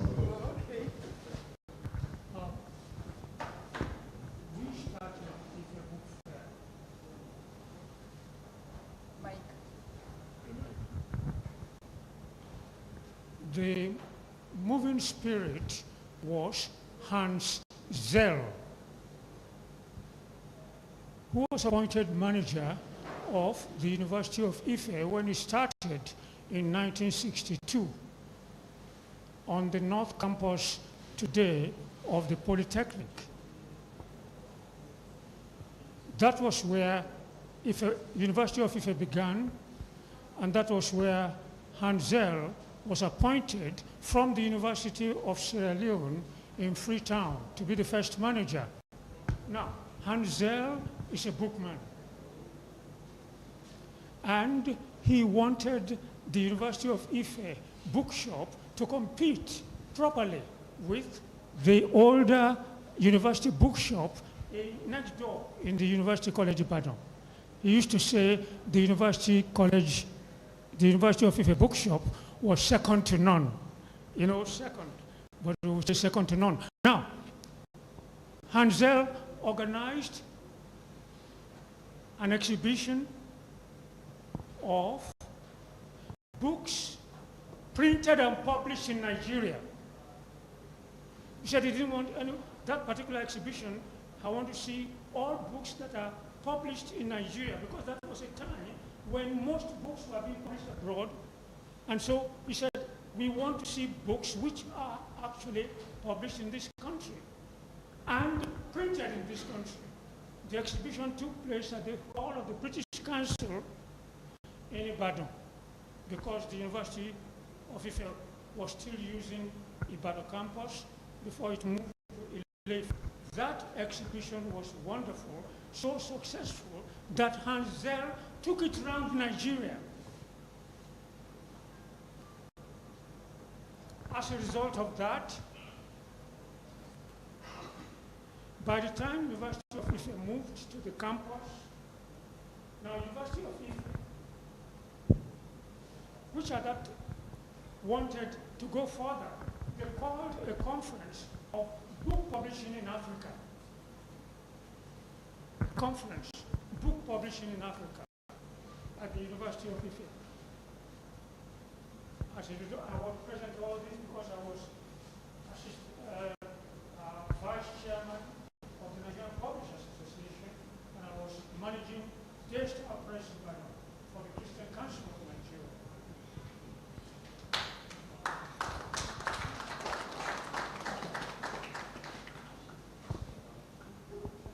People came from all over Africa for that conference. And it was as a result of that conference that the resolution was made that there should be a book fair, which would have a place in the calendar of book fairs all over the world. Because if you don't get a place there, who will come? When you say you want to do yours, they're in Toronto Book Fair. When you say you want to do it again, you say they're in Frankfurt Book Fair. So you have to get a slot. They got a slot. And if a book fair, go on this slot of international book fairs. And that was again in encouraging all these African things. And Zell got the Noma Book Prize. A Japanese publisher, Noma, to give the Noma Book Prize for publishing in Africa. Now, while doing all this, particularly from the books printed and published in Africa, you know, he got the bibliography of the books published in Nigeria. By the time the IFE Book fair started, and all publishers began to bring their books and so on and so forth. He was documenting the books they were bringing. This was the beginning of ABPR, Africa Book Publishing Record, which offered to African publishers access to market their books outside Africa. At this point, please, I would suggest publicly that something be done for Hansel. Now, Hansel left Nigeria and was succeeded by the first Nigerian manager of University of Ife Bookshop. Adegbomire. Adegbomire. Wonderful, wonderful, wonderful. But what is not wonderful there is that about 4 years later, I read in the newspapers that Adegbomire has accepted to be election commissioner for Akure State or whatever it was. Are you listening? Election, something more important than what? Books. First step. Adegbomire was succeeded by a civil servant. Are you getting me? I will refuse to mention the name. Terrible. Book trade, civil servant. Civil servants know how to trade. This civil servant now told us that we should go to London Book Fair to learn, to get experience. If a book fair is older than London Book Fair. London Book Fair started in 1982. And this man said we should go to them. They did go, they went. They went to London to learn how to run a book fair. Well, now, after this man, I didn't even know the name of the managers of Ife Book Fair. You know, one thing happened when he was there, on the line in the bookshop of Ife, long line of people waiting to something at the counter. And the manager of an institute, of a trading organization, walked in and just walked back to his office. God, that's not managing a business. The manager at that point will roll off his what? Roll off his shirts. And his shirt sleeves and some random. Okay, sir. Thank you, sir. Now, about 3 more things. Now, listen. We're talking of the University of Ife Book Fair. We're not talking of Bafemi Awolowo University Book Fair. We're not. When you people change names, you do not know that it matters. You didn't die when the name of the university was changed.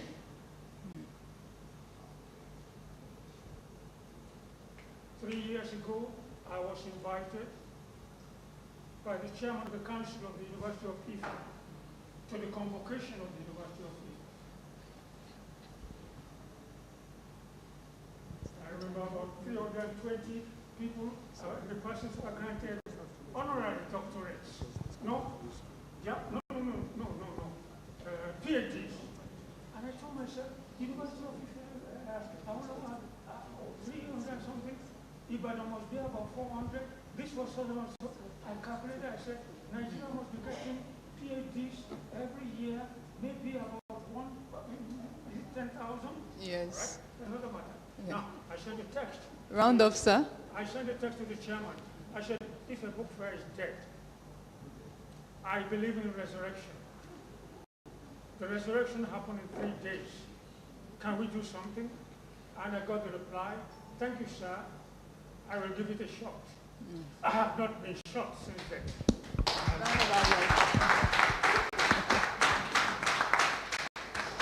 Thank you very, very much, sir. Yes, we've been educated. We've been seriously educated this afternoon. Thank you so much, sir. So going back to can't even remember what we're discussing. But going back to what we were discussing. So what is your assessment of the fairs today? So now, from the IFE festival, today we have different book fairs, festivals all over the country. What's your assessment of all of them? Are they achieving the purpose for which they've all been set up? Yes, please. Well, the fundamental distinction, and the gentleman at the end has said, is that book fairs are more about trade, okay, and then they have the sort of element of festival in them. They have an element of the kind of festivals. They're parties to celebrate literature, intellectual development, knowledge production, to discuss from every perspective. They often integrate other arts as well, other media, and I think that we have sort of made progress in leaps and bounds in the area of festivals. This one has a very unique personality. It's got this very historic personality. It's very much like it's owned by the people of Lagos. It's a real Lagos owned. We feel this sense of community. We're at home. It's ours. We all own it. We take responsibility for it. It's fantastic. Ake Festival is a different personality completely. It's very international. It's extremely well funded. I'm sure she does have her own struggle behind the scene, but the result is that she does get Lola Shone. She's intrepid, very hardworking, very dynamic, very visionary. She gets the funding to have a truly international event. And I love having both almost back to back, because you get the very local flavor and then you get the sort of international flavor where people from all over the world are coming. And the subject matter, when you go through the what do you call it, the program, it's just so diverse, intellectual engagement from every possible perspective. And the delivery is amazing. I'm always astonished about how brainy our people are. And yes, knowledge production, we're moving into a cultural economy now. And I think these kinds of people need to be emulated so that knowledge production on the continent is really showcased to the world. Okay, thank you. Mr. Adeshina, are you still with us? Yes, I'm with you. Okay, so do you think the number of fairs we have in Nigeria, all the events being put together, are they really promoting the reading culture in Nigeria?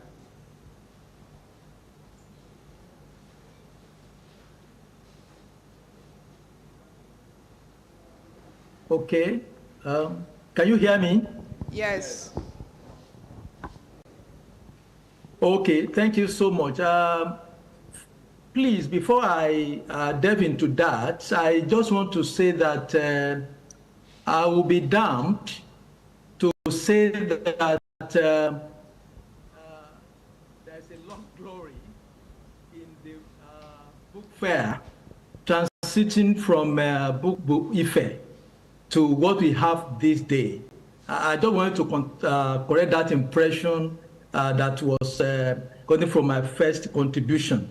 I was situating my response in the first fair that was done, I think 1999 or 2000, at the University of Lagos. I was comparing that with what used to be at IFE, not talking about the entire book fairs that we have right now. In fact, I will be most unpatriotic to say that, and I'll also be shooting myself in the leg because I've been part of the Nigerian Book Fair as well. So I know that a lot of strides have been made in Nigerian Book Fair. So, Mr. Omotubi, please be consoled of that fact. I was not out to say that even when paradise was lost, we also have paradise have been regained. So please. So I want to say that looking at the fears that we have all over, one thing that we must know immediately is that each of those fears, they have their content. And if you listen to what our sister said, they talked about the fact that when Port Harcourt Book Fair was to be organized, they looked at what was the content and some of the things that they were doing may not be maybe conventional, what people will say, okay, this is book fair, but it's a kind of broadening the horizon. So, and that is what you find in some of these book fairs that happen everywhere. They have their own color. And what I will relate with concerning the reading culture is that most of the fairs that we have, I think mainly they promote the reading culture. Because the first thing you see will be books. And then books are to be read.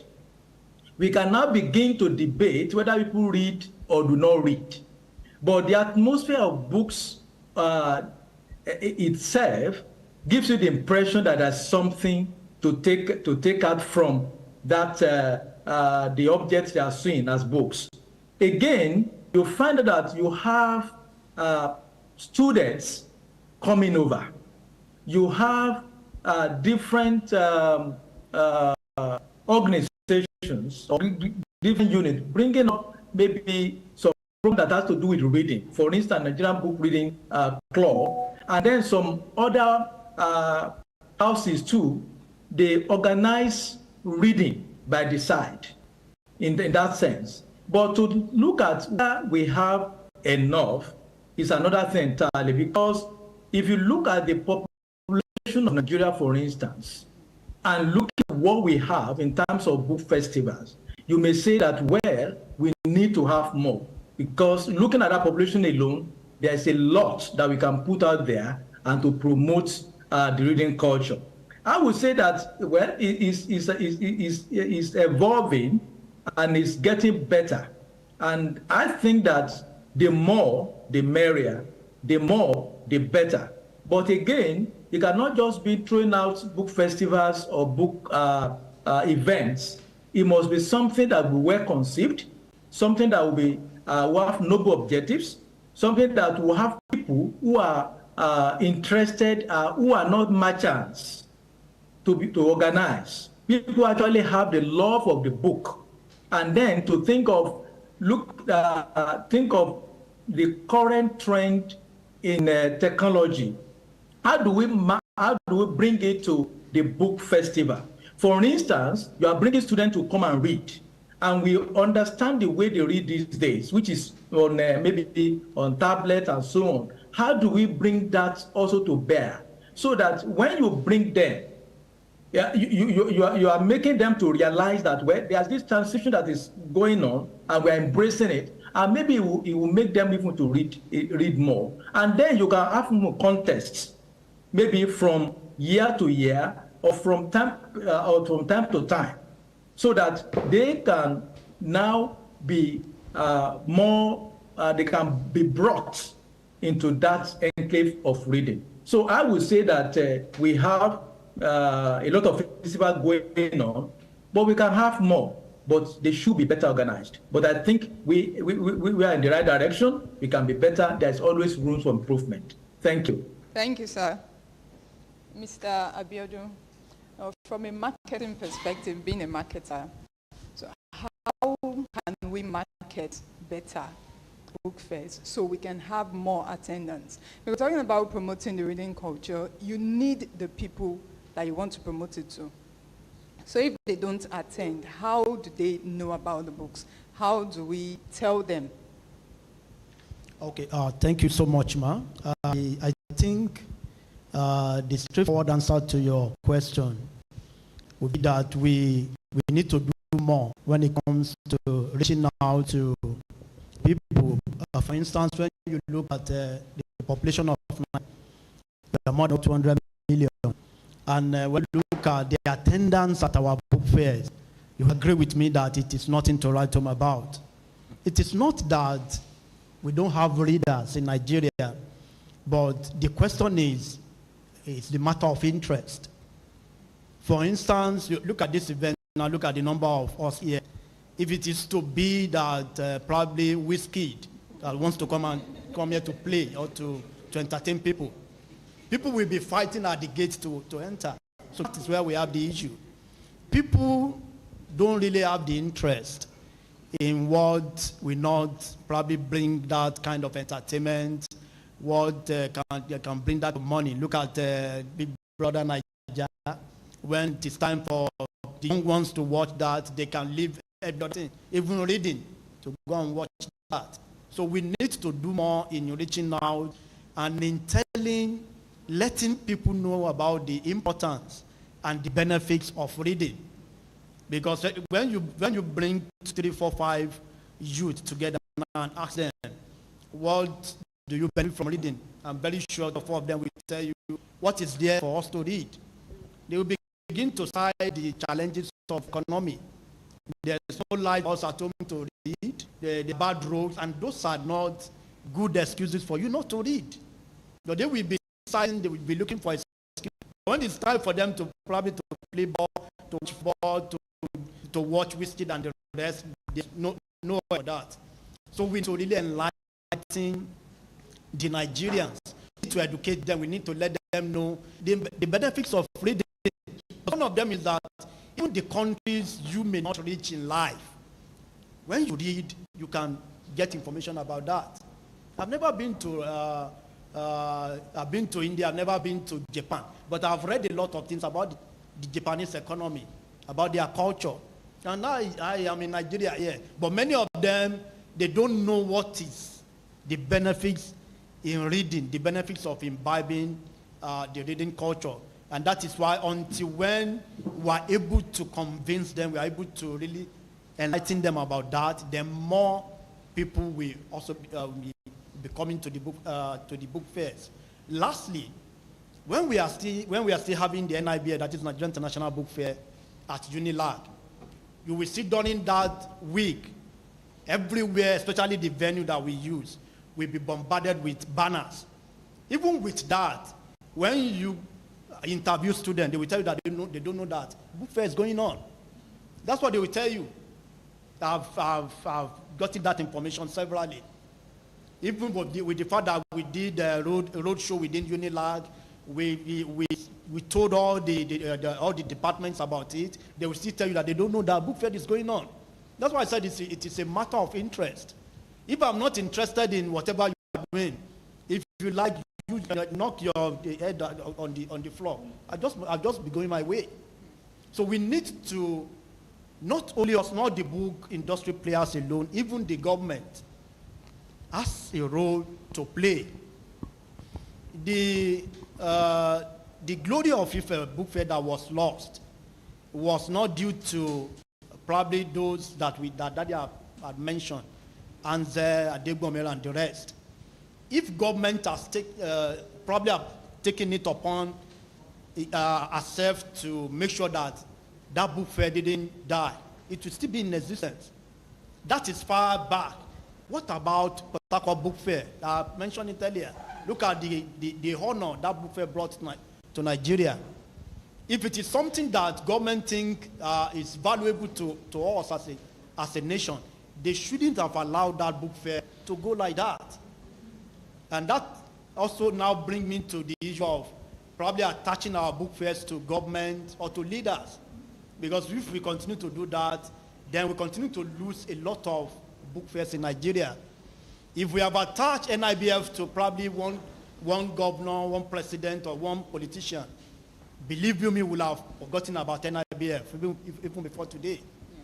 So that is what we need to do. We need to create the enlightenment more. We need to educate more. Then we need to make our book fairs more attractive. Because some of our book fairs are not really attractive to especially the youth. We need to make it more attractive so that even before we order them, they will be looking forward to attend those book fairs. Thank you, Mark. Thank you, sir. We're rounding up.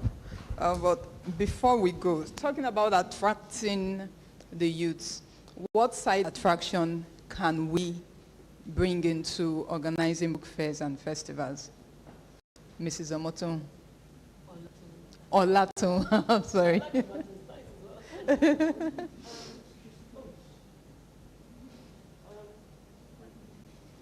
I really like the idea. I mean, you're talking about attaching fairs and festivals to one particular governor, but I don't think we should throw the baby out with the bathwater. I love the network of book clubs and reading promoters having the governor reads I think that's a wonderful idea. You know, because we are starstruck. Human beings, we are starstruck. We like famous politicians, we like Wizkid, we like a Burner Boy. I think things like that really work. I think that's something we could think about and do, and they'd love to do it. You know, because everybody likes being in the limelight. Even if you're on TV every day, you still like it. And I think it's a good thing to be associated with, so people like that as well. So, the network of book clubs and reading promoters got some beautiful ideas, but I love, my favorite is The Governor Reads.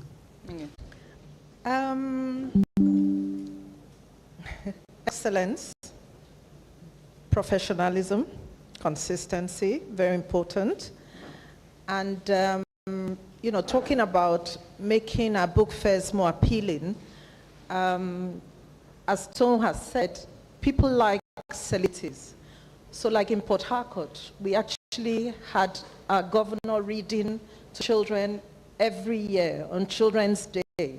And then we widened it to, we had State Governor read, Fashola read, ministers, Dora Akinyuli, Obieze Kwesili, Professor Shoyinka, and all of them.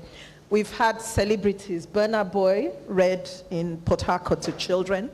And we are excited to see celebrities writing as well. So we want to popularize the book culture and love of books. You know, that's why I said our festival wanted to move the books from the literary, from the core literature, the conventional community, to the wider society. So going back to my city, Port Harcourt again, recently, Hilda Dokubo, who's a Nollywood star, has written a book, Waterside Girl. If you grew up in Port Harcourt, you understand when we say Waterside Girl. I'm so excited. I reached her. So I'm so happy.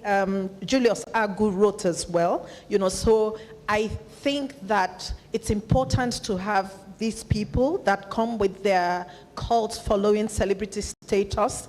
I think that's part of the way to turn attention to the book. Thanks.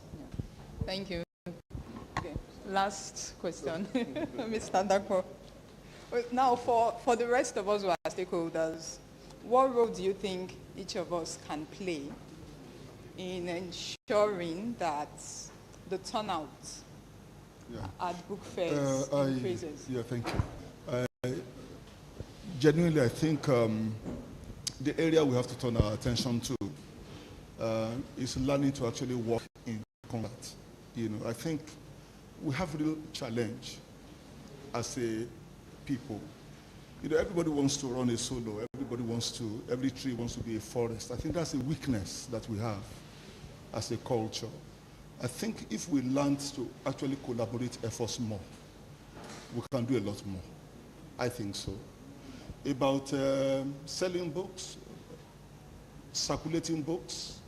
If I run a company and I'm going to take my book to Kaduna, for example, you run a company, you're taking your book to, why don't we run a collective? You know, when I think that our Baba was talking about IFE, about African something books, something record. Okay, that was have been the precursor. Hans was there too. For the organization Mary was running in Oxford, you know, called the African Books Collective. So the major challenge we have is that everybody wants to outdo. You know, I want to show that, you know, these book fairs can actually come together, you know, because the creativity behind it is what works. You know, and that's where Coco's, you know, work actually comes to the fore. You know, they are very, very innovative. Innovation is it. So, so that's what I think, that if we actually genuinely love it and we want it to work, we have to find ways in which we come. Thank you, sir. Yeah, thanks. Okay. To 1 minute, sir.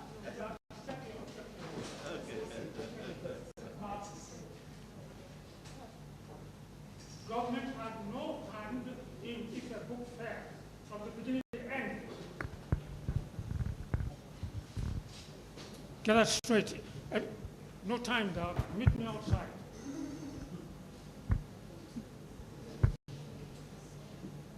ABPR African book publishing record. I was at the conference in London when we decided to form ABPR. And when I got back to Nigeria, I quickly sent my subscription fee in foreign exchange. Even before the legal document came, because Ansel was my friend. Now came the legal document, and I saw exclusive. ABPR was to have exclusive rights of distribution for the Commonwealth. And I said, what? What?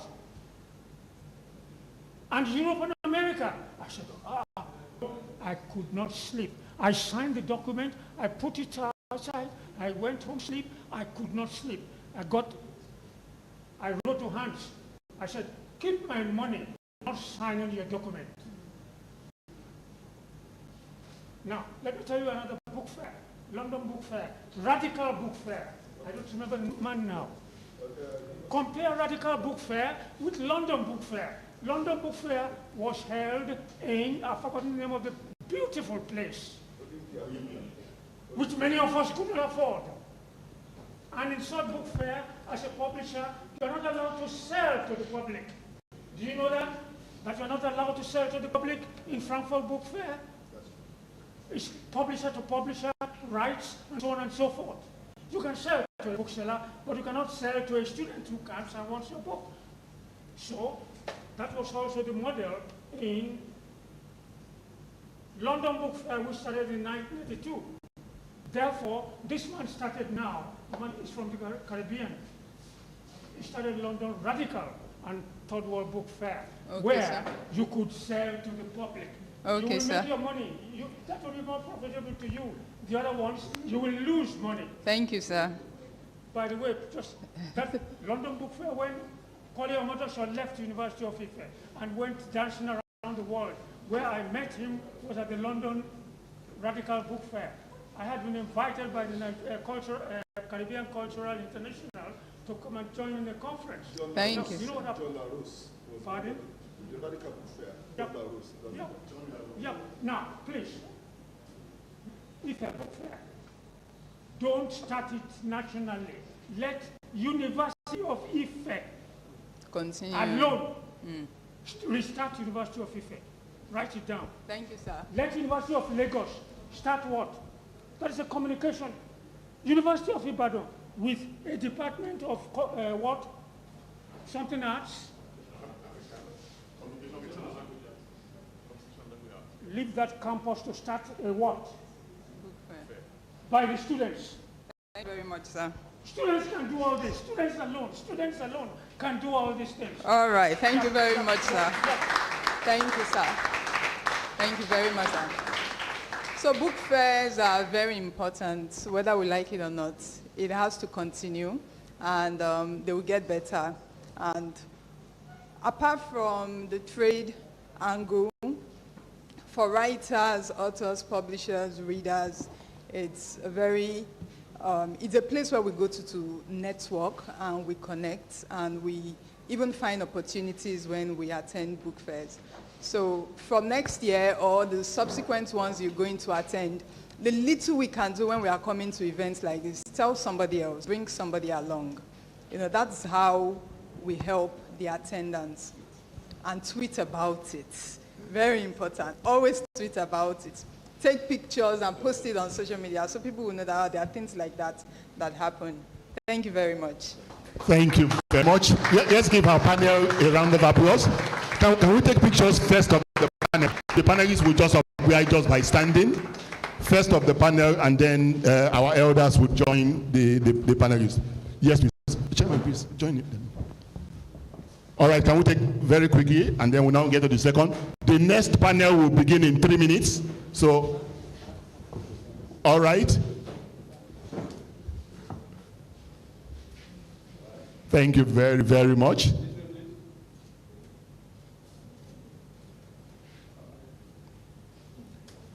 Okay, another set of pictures. No, remain standing. Who else is joining? Anote, who else is joining? John Obo is joining the photographs. Fumi,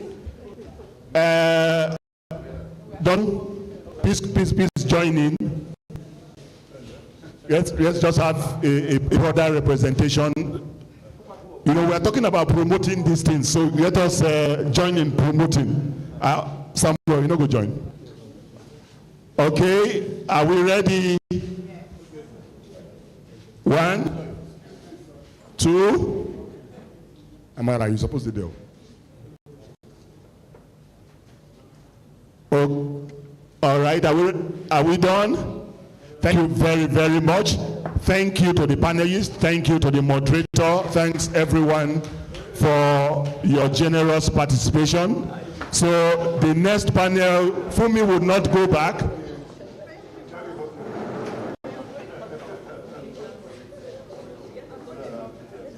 Yes, you will. Sorry, you will. Madam Fumi Yori, please, you are welcome. Can we give her a round of applause as she comes to chair the next session? I read. If you read, I read. All right. No, you stay in the middle there too. You are moderating, so. All right, and so she would invite the rest of the. Okay, wait.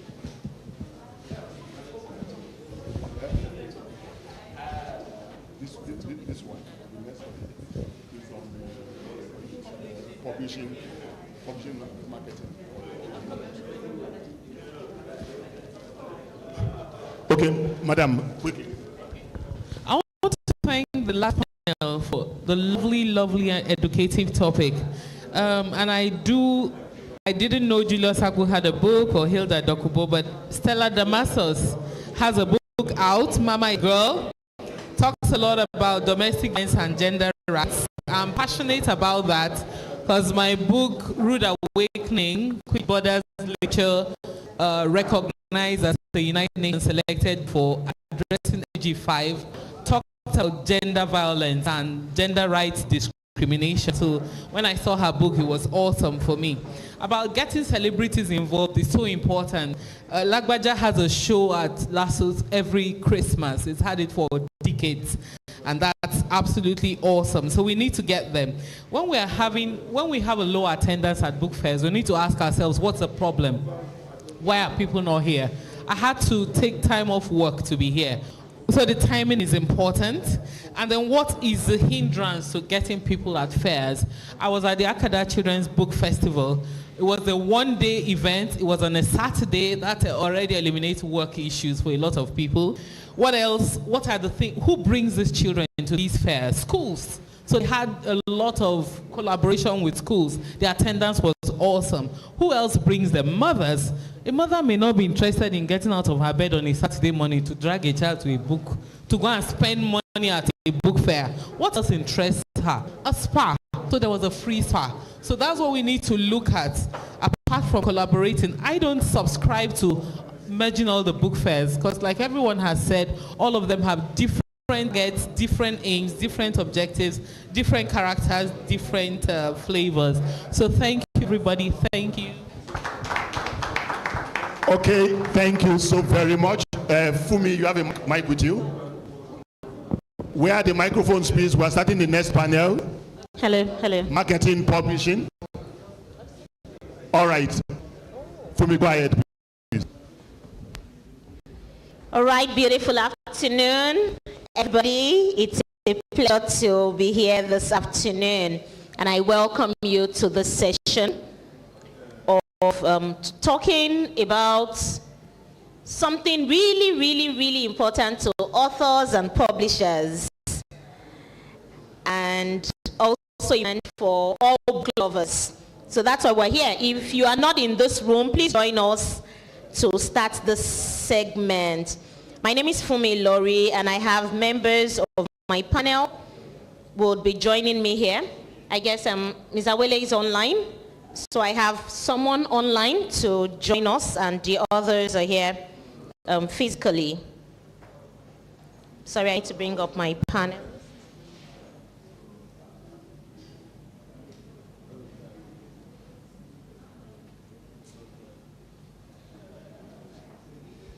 All right. First, I'd like to have Mr. Adedotun Enyade.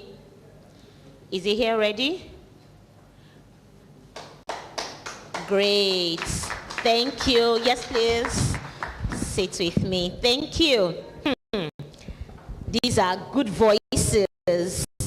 Awele Ilusomi, is she online with us? I'm here for me. Great. Good to have you. Can I have Ms. Yomi Ogunlari? Great. Wow, how didn't I see that you were the one in front of me? It's a pajama. Good to see you. Wow, you know when you see celebrities, I've been using a book and I did not know that you were there. Yes, we use your book a lot. It is highly recommended. Thank you. Mr. Mike Ekuno. Great. Thank you, sir.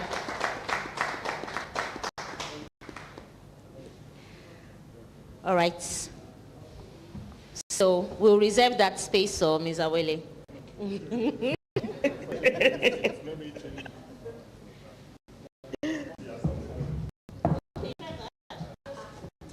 Nice. Choose your choice.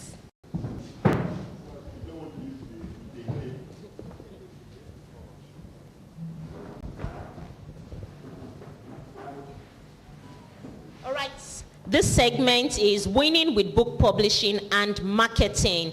How can we run successfully, achieve our goals, rise above limitations, and tap opportunities and advantages? I am a writer, and one of the biggest challenges with writing is publishing. Yes, that's one of the biggest challenges that we face as individuals, because I remember that, in fact, I have several books that I've written, but how many several books would you publish? Before now, publishing was easier, but now these people have surmounted a lot of these challenges on my panel, and we will hear the success stories, what the challenges are. At the end of the day, we'll find out that publishing is not even as difficult as what we think it is. So I'll start from my far right. Please, Mark, could you introduce yourself, what you do? Thank you. Good afternoon, everybody. My name is Yomi Ogunlari. I happen to be the CEO of Showers Kiddies Publishers. And we've been into publishing for the past, say, 17 years. And we publish educational books.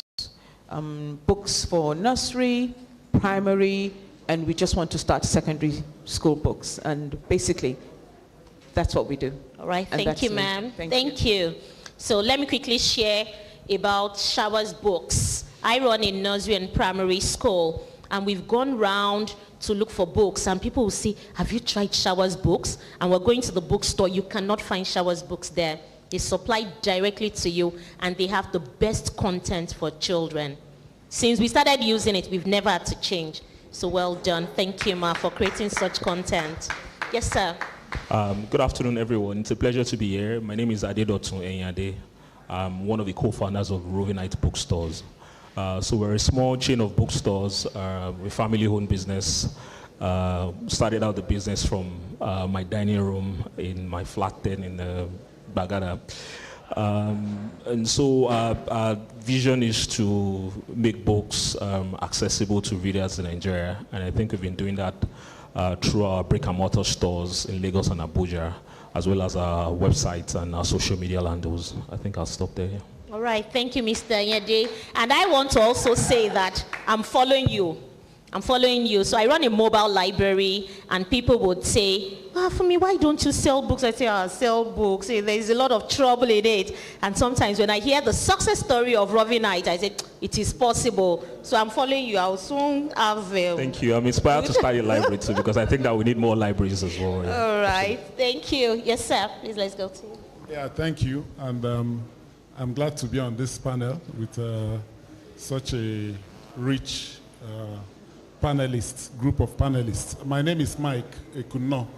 I come up country You Lagosians. I come from Abuja. I'm a creative writer, and my immediate book is this, which has just been released. And I guess I'm on this panel because it got released not on your usual terms. It got released on something that is more novel. And as we go along, we'll talk about that. Thank you. Thank you. So I'm yet to find out more about this book because I think I want to be listed in something that is novel too. Okay, we want to move in. Publishing. Yes, okay. Ms. Awele. Your Excellency, ma'am. Thank you. Please, could you introduce yourself and what you do?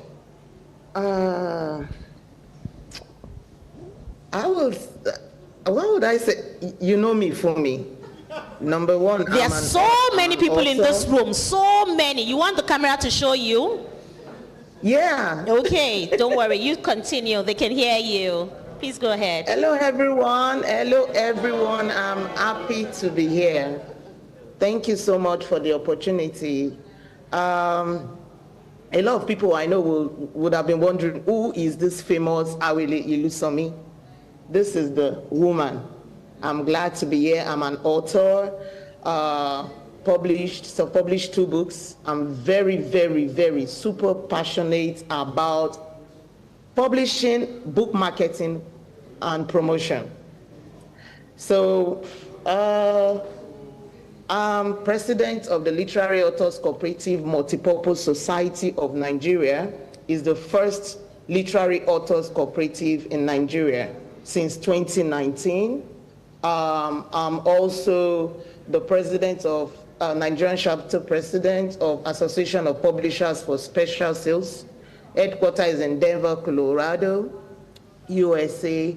I'm also the founder of Book Marketing Class Africa, where authors all over Africa come together to talk specifically about book marketing and promotion. You know, so it's interesting. As we go along, everybody will get to know what I'm really, really passionate about. And apart from that, presently I'm in the US. I'm a graduate student of Stephen F. Austin State University, Nacogdoches, Texas, studying publishing studies. As we go on, I'll tell you how I got here. Thank you for me. All right, thank you so much for that introduction. I would have put you on the spot, but you see, before we market the books, let's get to publish the books. Yes. All right, Ms. Ogunlari, could you tell us what inspired you to go into publishing 17 years ago, and you are still in it? We're still in it. It must be a thriving industry. Thank you so much.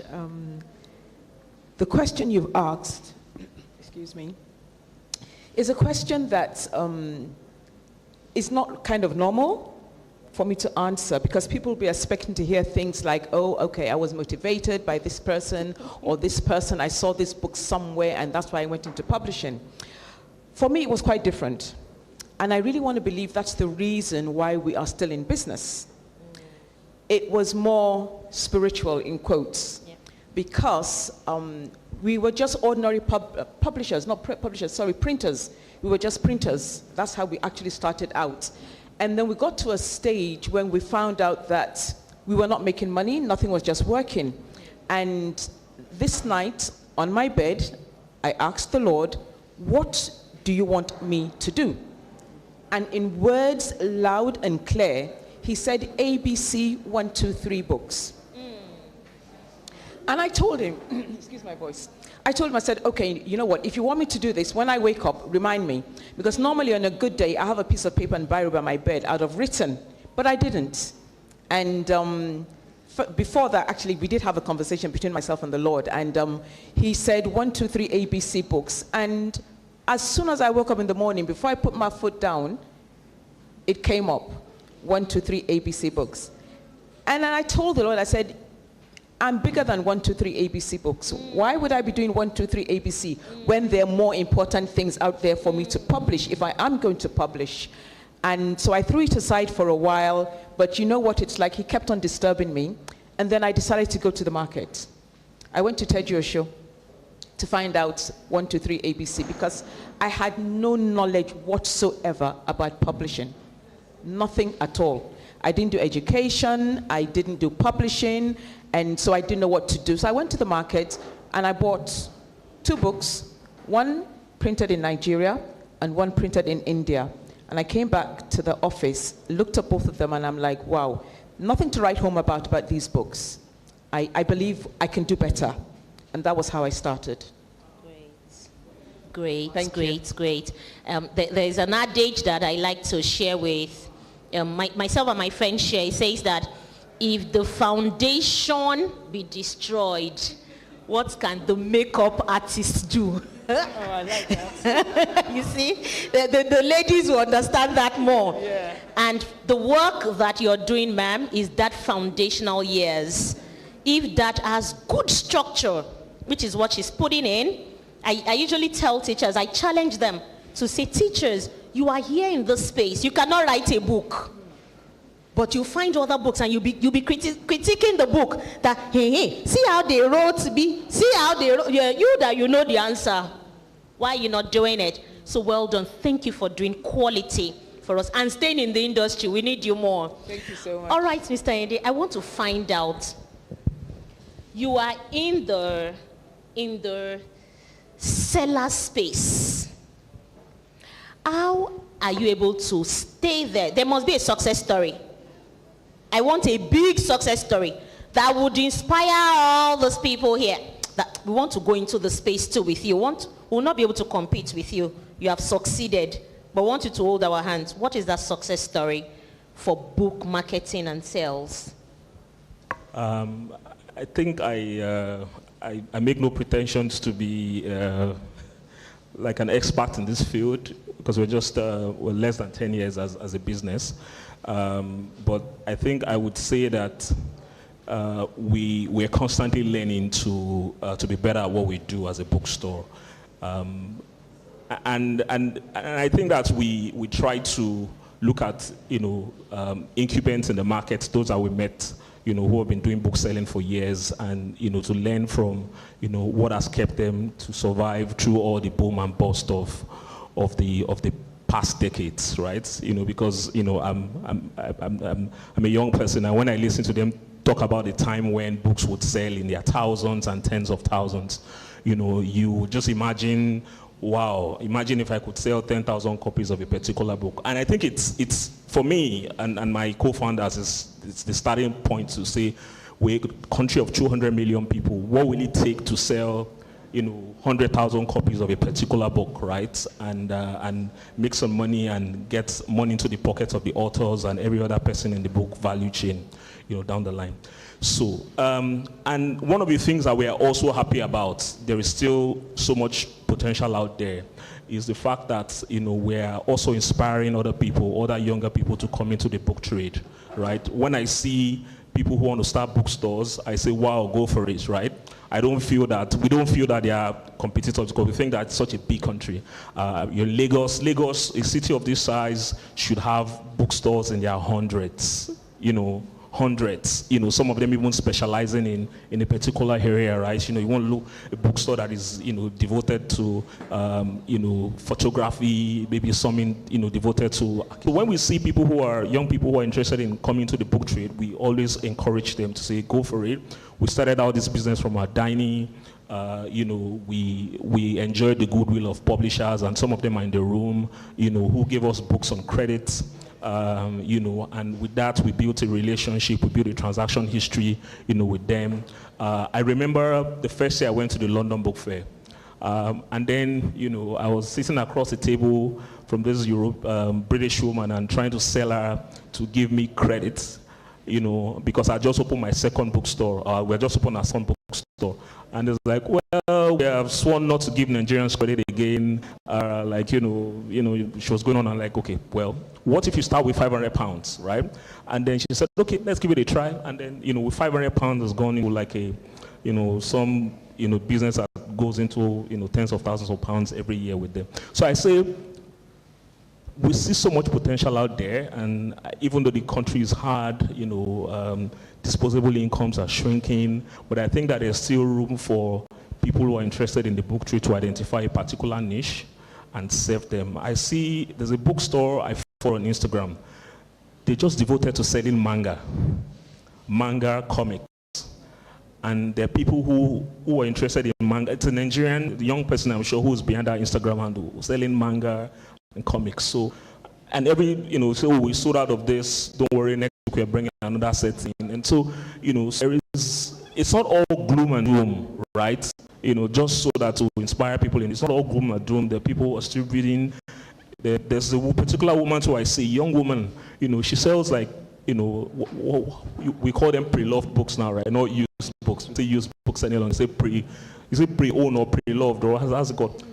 Yeah. Instead of saying, pre-used or pre-loved books, yeah. So she doesn't call them used books, and she brings them in container loads. And if you see her Instagram pitches, like she's always like, come and start this business, I'm sure, yeah. So it's just an inspiration, to everyone out there to say, identify a niche. You don't have to be, you don't have to have a physical brick and mortar store. With a Twitter handle, with an Instagram handle, you can start, the book trade. Wow, thank you. In case you were not writing notes, I got a few strategies. And one thing that stood out for me was relationship. Of course, there was no way we would be getting credits if it wasn't also based on trust. And find your niche. So those of us that want to join this space, it has also opened its door to mentoring. You can come, learn, and then expand on it. Mile, are you there? I'm here for me. Yes, so we've had strategies of marketing and selling our books. What would you add to that? I know that the first time I met you, we met in front of a school. I came to market my mobile library. You came to get something. I know that was how we met then. And you are still doing that, helping people, even training on how they can market their books and get it out. Some books are under the bed. They've written them 1,000 copies, 2,000 copies. They don't even use it as donations. We want to make money from publishing our books. So what would you say the strategies are? Thank you for the question. First on publishing, why did I get into publishing? I started promoting reading culture since 2004. Since 2004. Why? Because I want people to have knowledge. There's this way you have knowledge and you apply the right knowledge and you become successful. That is one reason why I entered into publishing. I didn't even know I would come this far because my first degree is in language and linguistics, French major. So I never even imagined that publishing would take me so far since 2004. So it's all about promoting reading culture, making sure that people are aware. What do I need to do? What book do I need to read to get to the next success level? That's how it is me. That's why I got into publishing, to help people get that knowledge and to succeed. And over time, promoting reading culture since 2000, I just found out that the people are not getting the books they want. As in, there's this kind of distribution that is not so effective. So I wanted that for Nigerians. I want the situation where an author will read the book and the book will get to the hand of the readers direct. That's what I wanted. So over time, I got into book marketing, and I've been into book marketing in different levels, massive levels. I got in my search, I got to discover a lot of things. I keep on discovering. You have to ask questions. And through the process of trying to find out the marketing thing. And I even found out that it is very possible for, an author to even get paid, before the book is even published. There are ways authors present themselves to be able to get funding, to get books. I was like, wow, and it's very interesting. Like last 2 weeks, I had a Zoom meeting with the Association of Publishers for Special Sales, Denver, Colorado, the executive director. And he said in the Zoom meeting that, hey, Awele, do you know that an author got an order for 52,000 books? A company paid for it. So you can just imagine that a lot of things happen behind the scenes of which authors don't know about. So that is it for me. It's all about making publishing interesting. When I hear people say, books are not selling and all that, I don't really agree, because it's all about the strategy you use. You want more readers you want people to read more. As an author, you have to think outside the box. You have to be creative. You have to create a win-win situation. The way we are now in the publishing industry all over the world, it has to be a win-win. So that's my take. Thank you. Thank you for that. And I hope picking something, I'd like to go to you, sir. You just told us that this book was not published normally. I'm sure it was not abnormally. Tell us the secrets, because there are people, hello, on the audience, is there anybody that has written a book and you're finding it difficult to publish a book? I'm one. I'll share my challenge. Any other person? I wanted to be sure that I'm not alone. So, sir, tell us the secrets. Yeah, thank you. Straight away, the book industry, it's a publisher's market. It's a seller's market. So if you are the writer or the prospective author, there are hundreds of thousands of you chasing just a few publishers. It's the same story all over the world, but here I think it's worse. I agree with her when she says that publishers have to think outside the box. Well, this book just came out, Soul Lounge, is a collection of short stories. I'm a creative writer. And before I decided to go it my own way, it was there in my folder, in my laptop folder, being sent to publishers, and it wasn't picked up. Because in this place, the Nigerian publishing field is so tiny. And then among that tiny lot, those that, many are into school publishing, those that are really out, Casa Public, I hardly hear of them now. So you find that they are after the big names, because they have to sell. They are looking for those they can make money on, And if you don't have name recognition, if you're trying to break into the market as a newbie, you have a lot of difficulty. In fact, many of them don't respond to your manuscript. So what happened was that when I decided to do cash and carry, what you call cash and carry, many trade publishers have imprints now by the side for that kind of arrangement, hybrid arrangement where you pay and you carry your stuff and what have you. So when I decided to do it, this was published, this was printed. I need to be careful with my words. This was printed by a major publisher in the industry. But their name is not there. The name you have there is Zemelif, and Zemelif is my outfit, publishing outfit. So I'm both the author and the publisher. What many people don't realize is that publishing is a legal arrangement, it's a legal thing. Printing is a physical thing. So don't get deceived that because you don't have a printing press, you can't be a publisher. This Zemelif is my registered outfit, publishing outfit and editing outfit. So what happened was that I approached the guy, I won't call their name, a major in the industry. You can't count 3 without counting them in fiction writing. So when I approached him, and I said, the books you accept as your own, they are so, I can't wait for that long line, because commercial considerations come in to whose manuscript is accepted. And even though I've written a lot of, for literary magazines, the real book thing, I just have 2. This is the second one.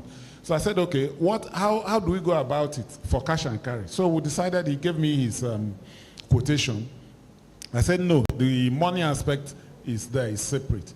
But if you're not editing for me, I'm my professional editor, I'm a freelance. I say, if I'm editing my work and I'm doing the cover design, and you're just printing, you can't be the publisher.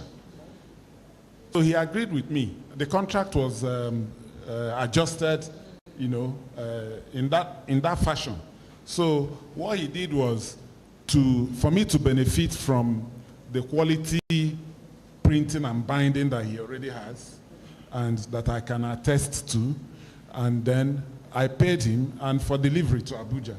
You understand? So the editing is mine, and I own up if there's any error or something.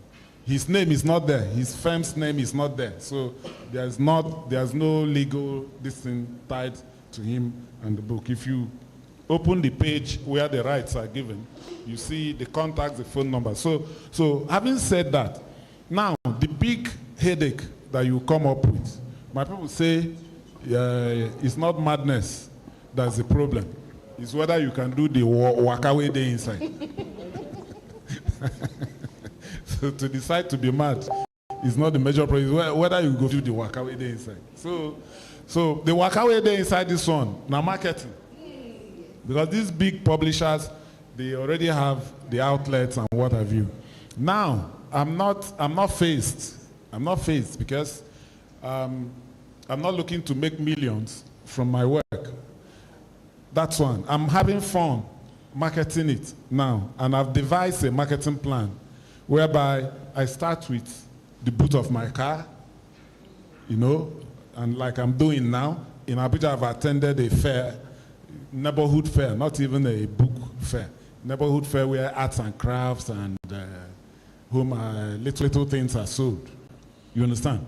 And awareness is a big part of it. You're creating awareness. You may not sell and recover as much as you spent, even on a book reading. On a book reading, you're going to sponsor drinks, tea, snacks. At the end, what you've sold in our Nigerian environment may not pay for it, but you're having fun. So I'm having fun.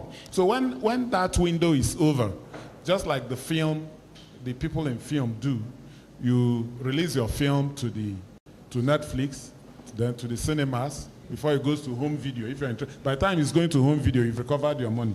So this will still go to bookshops, Oga. It will still come to you. It will still go to the bookshops. But for now, I'm using my modest, I'm not a celebrity, so I'm not an influencer. So I don't have that kind of large following. But I've bought people's books. I've done things for people in book clubs and literary societies in Abuja. So I have a little following in that cycle. And they are buying, So when I'm done with that, and I'm in Lagos now, so Lagos people will soon know me too. So when I'm done with that, I will face the bookshop's window. And I will be glad to face up to whatever I get with the bookshops. So let me stop there. Thank you so much, Mr. Mike. And I'm very impressed with the way you broke it down for us to know that these things are not impossible. You can really start. But you are influential, for you to be able to pay cash and card. Sir, you are influential. So, yes, ma'am, I want to find out, how influential were you when you started? How much of investment did you have to put into this to even sustain it in this publishing work? And I'm not sure if you publish for other people. It's just Showers. How much of sales keeps you in this business? Thank you so much. Starting any business is not easy. There's one major factor that all of us tend to have to dabble in, and that's looking funds. How do you actually start?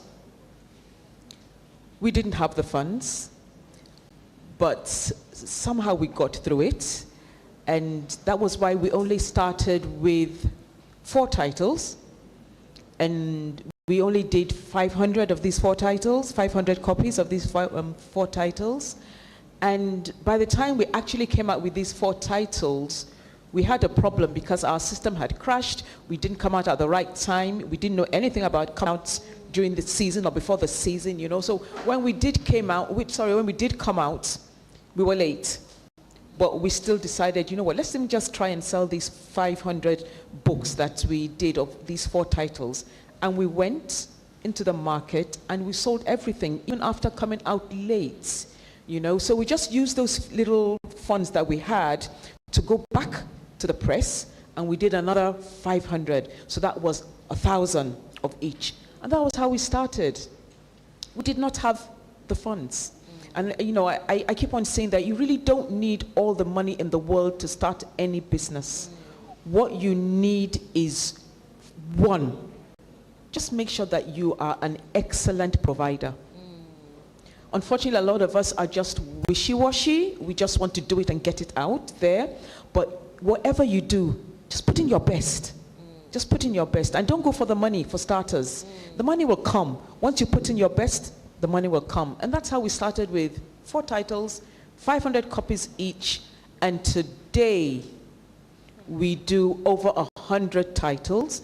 And we're talking about 20,000 copies each, you know. And even for us, we're like, oh, after all these years, you're only doing 20,000 copies. You should be doing more than that, you know. But then you begin to wonder, so, okay, how do you source funds for 20,000 copies of 100,000 titles? I mean, you're running into thousands and thousands and thousands and millions of naira.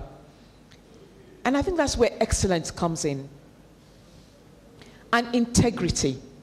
Like Mr. Dotun said, we got to that stage where we couldn't manage printing the books here in Nigeria because there was no press really that could take that volume. And so what we had to do was to source from abroad.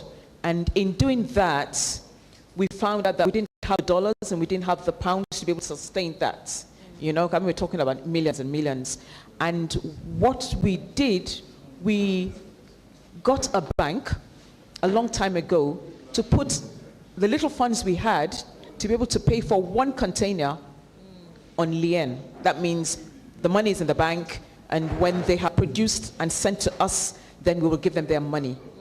And after they had gone back to here, because we had a meeting, the bank comes along and says, oh, sorry, they're not doing that anymore. And so I just put a call through to the guys in India and said, you know what, if you can't trust me, then sorry, I can't do business with you because I don't have the money. I didn't even have the money anyway.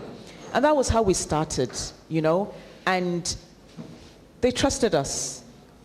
Year in, year out, over the past how many years, we don't pay $1 on these containers that come in. And I can tell you, it's not 1, it's not 2, it's not 3, it's not 4. And they just trust us. So what are we saying? We need to be Nigerians that can be trusted. We need to be.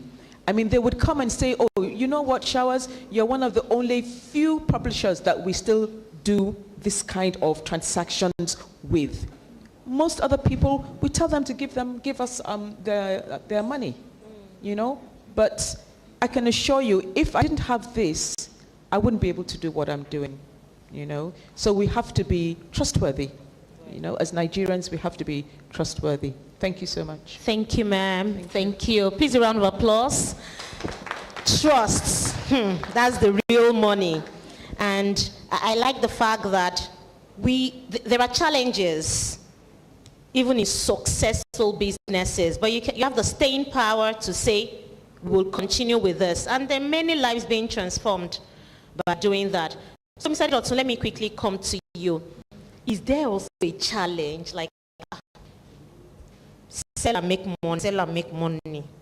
What's the challenge with selling? What's What's the challenge? And I'm wondering, your new store in your own sector, there is no challenge. Tell the audience. Of course not.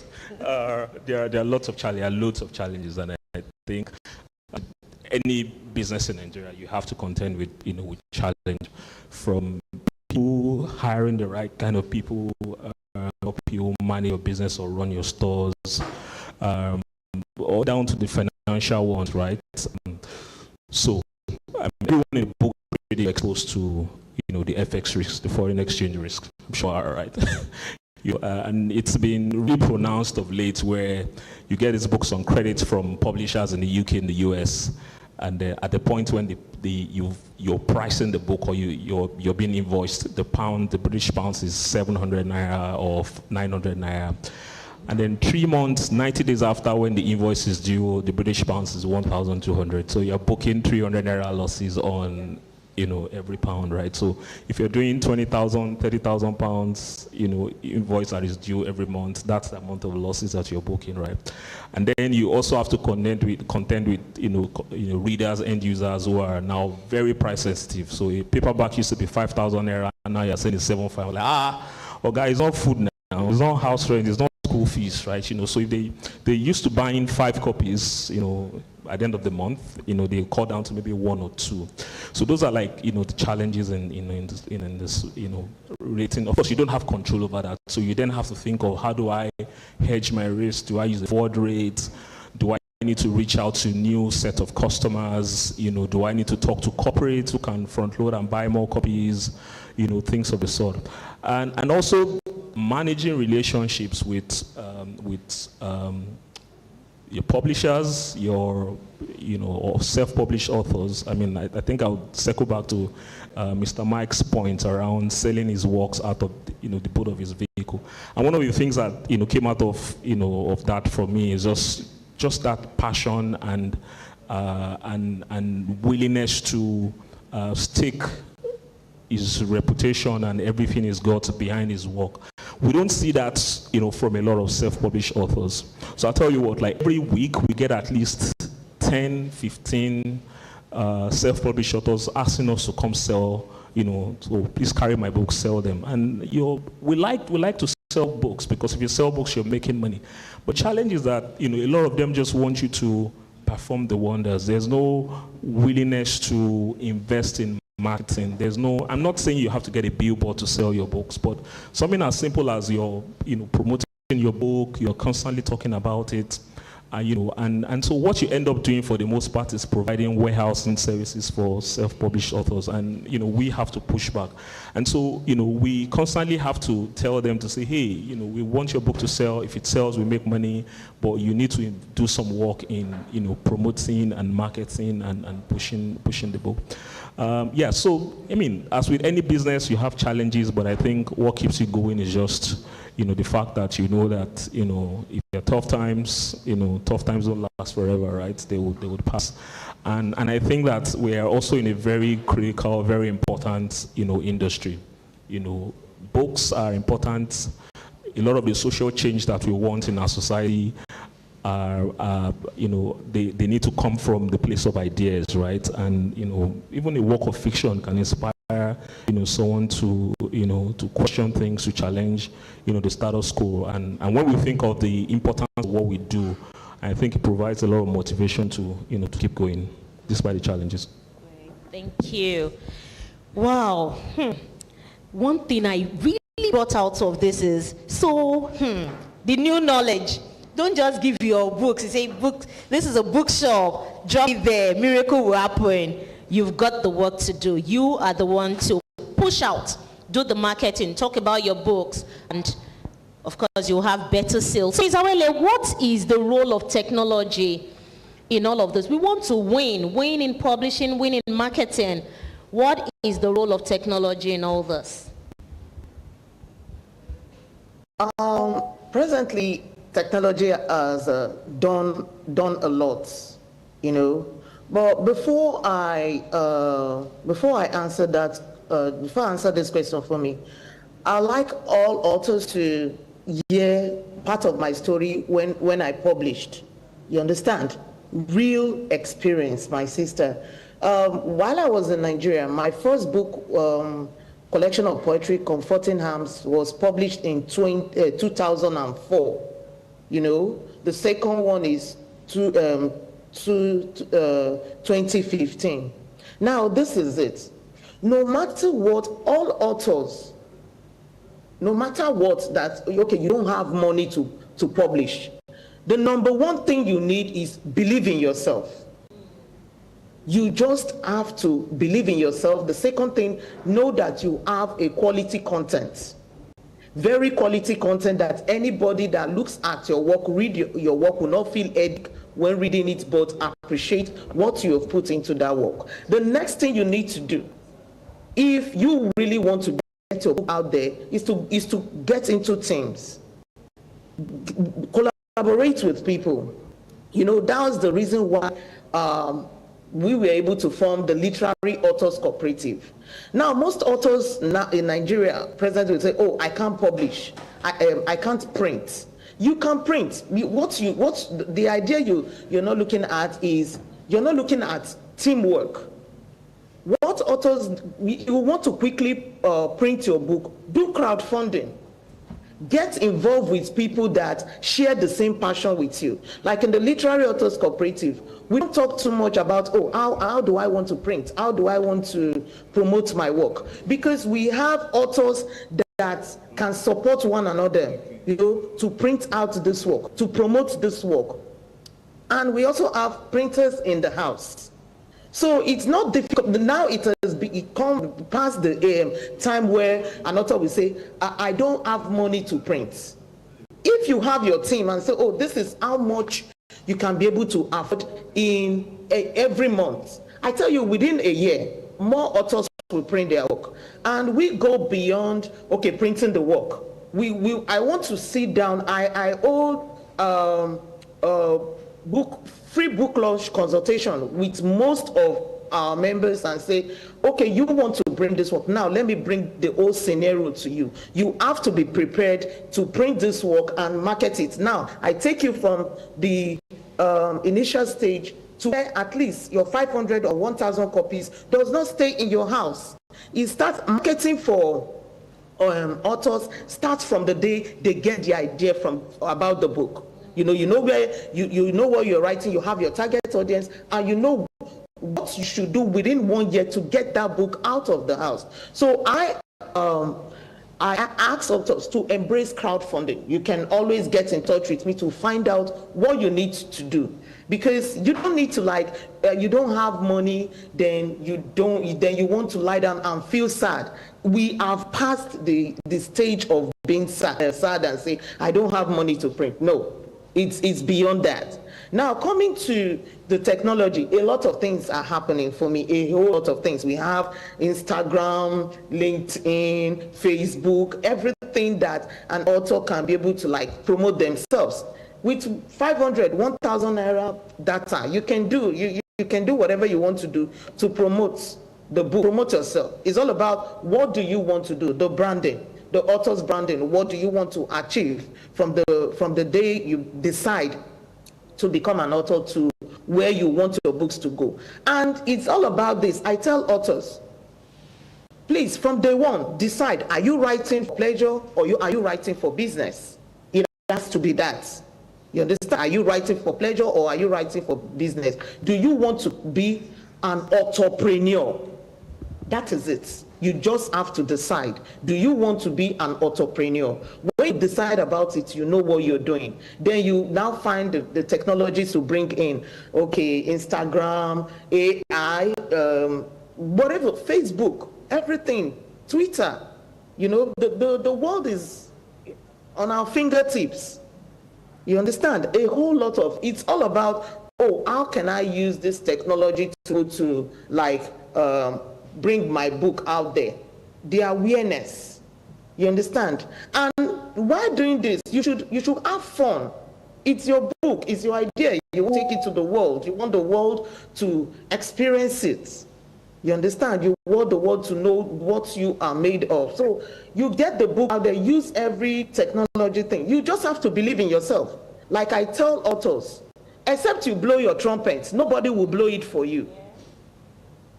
You understand? You just have to be ready to blow the trumpet, use every technology, and enjoy the process. Take every day as a blessing. You know, you don't feel down, oh, nobody is buying your book. It's all it's all in the process. A baby that is giving birth today, you don't expect the baby to turn to an adult one in that same day. The baby goes through process, you know. So that's why I just like tell authors, you can do it. If you believe you can, that is it. You just have to believe it. Take all the technology you can use, your phone, 1,000 naira data, and start promoting your book. It's possible. Authors should believe that. I'm not saying it because I'm here, right there in the US. I've gone through a lot of things. I've cried. You understand? I've cried a lot when the books were not selling a lot. Through these processes, I discovered, you know, what works. So except to believe in yourself and take one day at a time as a blessing. You understand? And be ready to do the work.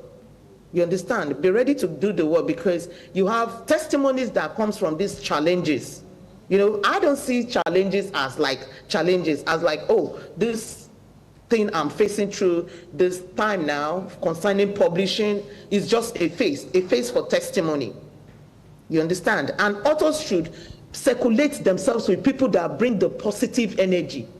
If you are among 6 authors that are successful, that have this positive energy, the 7th successful author will be that author. So who you surround yourself with is very important. Even with the technology, with different ones you're using, it all depends on who are your team, who gives you that energy vibes. So that's my take. Wow, thank you so much for that. And I will say that Labaf has brought super people on my panel. So the people I surround myself with, it's almost obvious that I will succeed in this market and publishing. So I'll go to the audience after Mr. Mike has shared with us. I know that this comes with challenges, and you're doing it with the love that you have. You're networking. Now that you're in Lagos, you're networking with people, and they will know you more. Is there a place, a part that technology is also playing, knowing that you're doing this all by yourself? Oh, big time, big time. Like she said, technology is big, and there's nobody that can pretend that it wouldn't play a big role in whatever you're doing. Especially when you're an indie, when you're an independent.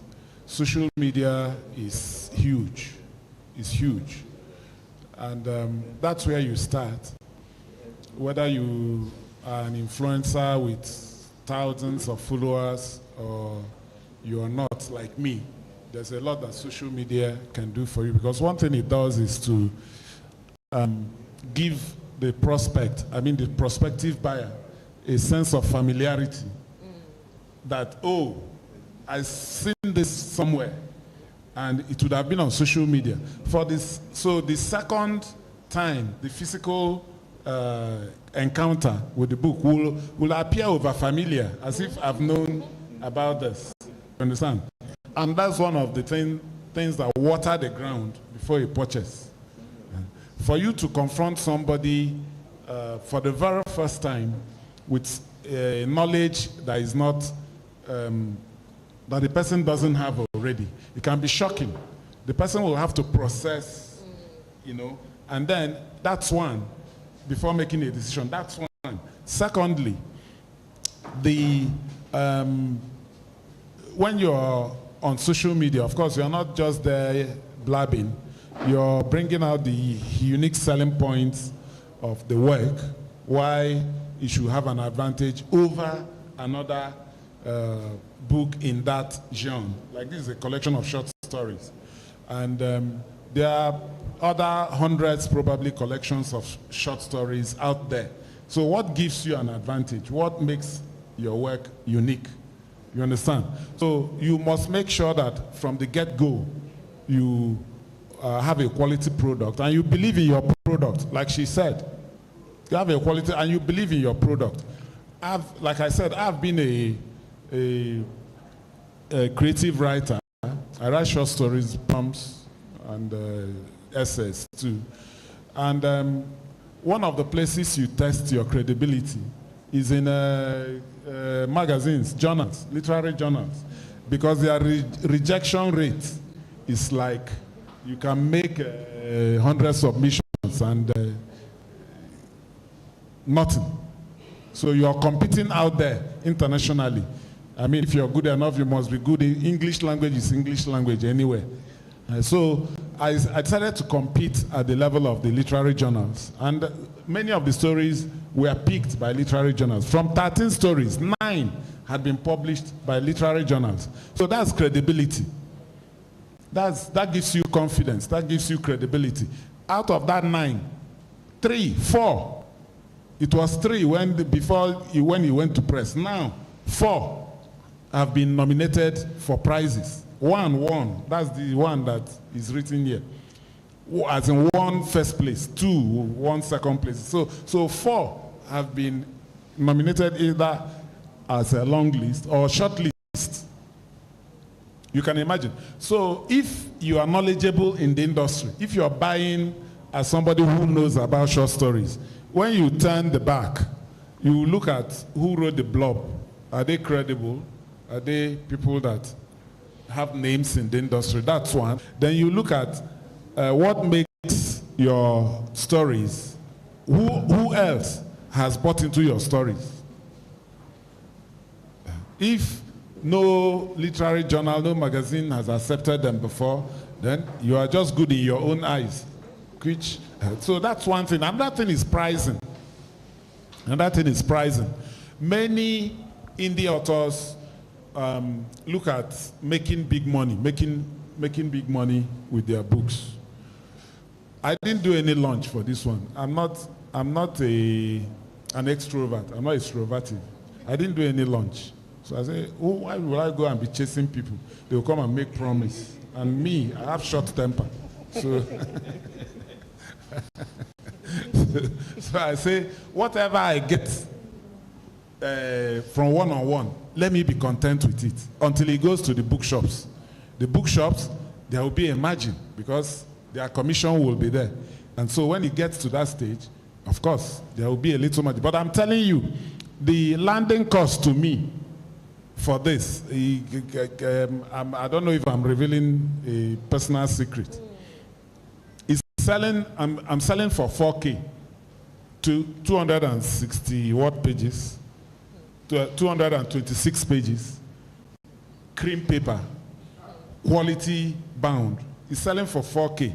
What I'm making on top, I'm telling you, the landing cost, what I'm making on top is just a little above 500. So if your margin, if you want to make all the money as they go, you will face disappointment. Of course, the ladies are luckier. You make, at times you buy because they are beautiful, and because you don't want to make them angry, and because you want to make them to continue to be your friends. But for hard guys like us with strong face, you must consider what will make a man to bring out, 4K and above to patronize your work in this economy. So from the get-go, I set my targets, modestly. And I haven't been disappointed, And then you also know how to put complementary copies in the hands of the right people. If you read this guy's Tipping Point, what's his name again? Malcolm Gladwell. Yes, Malcolm Gladwell. You see where the principle, was enunciated. There are people, before this word influencer and whatever came into being, there are people that, will advertise and blow up the opportunity and blow you up. So learn to put your work in their hands as complimentary copy. It may be painful, 4,000, go in. But they will help you with mileage beyond where you can get to yourself. Yes, they have mileage, they have credibility, they have access. So they will help you with these more than you can do for yourself. So I've been having fun, and I'm looking forward, going forward. Wow, please help me give my panelists a big round of applause. You would agree with me that this has been a revealing session. Everybody just dishing out a lot of secrets that they're supposed to be like trade, but I'm sure the audience still wants to hear more. Do we have questions from the audience? Wow, thank you. Do we have the Association of Nigerian Student Authors here? Okay, they're not here yet. All right, please, go ahead. Okay. My name is Nora Sonia, and I'm also an author, a self-published author. That's why I want to direct my questions to you, because we had a discussion earlier. So my question is this: how many copies of your book did you print? And then secondly, why didn't your publisher friend help you in the distribution process, even though his name is not on the book? I mean, collaborations are really important. So I face challenges of, selling my books to a lot of people. And you need to understand that if you want to make money, you need those channels. So that's my question. All right, you want to answer? Okay. The number of copies I printed, it's a personal secret. It's a trade secret. Yes. So, okay then. My print, well, I'm the publisher now. My printer. It's about contracts. It's about contracts. And I would say he's a gentleman, the owner himself. He's a gentleman, but I kind of forced his hands. I don't know whether he has done this before. I don't know. I virtually forced his hands with my strong argument to say, you are not publishing me. You are printing for me. So why would you come in as a publisher? I have a registered firm that does editing and take you to the publisher. So like I said, you don't need a printing press to be a publisher. So why would he now? It's like, in fact, I challenged him. Let me tell you a story. I challenged him when I sent the manuscript. I know they will be feeling, this one, who does he think he is? There's some kind of arrogance to it, to tell a guy who has a big name in the industry, but you want you to be your own publisher. So, when I sent the manuscript, I challenged him. I say, Oga, if you see any error inside, for any error you point out, a bottle of beer for you. He was laughing. I said, your in-house editors. Your in-house editors. I know. So what I'm getting at is they have this laissez-faire, hands off. Okay, you want hang, we'll go allow you hang. Do you understand? And every pioneer faces that. You have to be stubborn. So why would he market for me when I've said what I just begged him? Now I beg. Now what I begged him was, can you leave some copies that instead of dispatching all to Abuja, can you help me withhold this number of copies for Lagos? So that when I will go to the bookshops, I will not start, freighting from Abuja again. And please don't charge me demurrage. You say, okay. They will help me keep it until when I'm ready. Do you understand? Relationship is speaking. Yeah. So they can market for you. In fact, I'm not listed on their catalog. I'm not listed on their catalog, and I'm not blaming him, okay? So you have to know what you are going into. So you can't eat your cake and have it. You can't eat your cake. I paid cash and carry. I made sure the editing was foolproof because my guys who know me in Abuja, they are waiting with knives to say, you have been editing others. Yes, editing others. Now look at your mistake. So I made sure it was thoroughly edited. And what else does a publisher do for you? Not much. It's the printing. So the marketing, we are in it now. And we die there. Thank you. All right, we'll be wrapping up. Do I have one more? Thank you.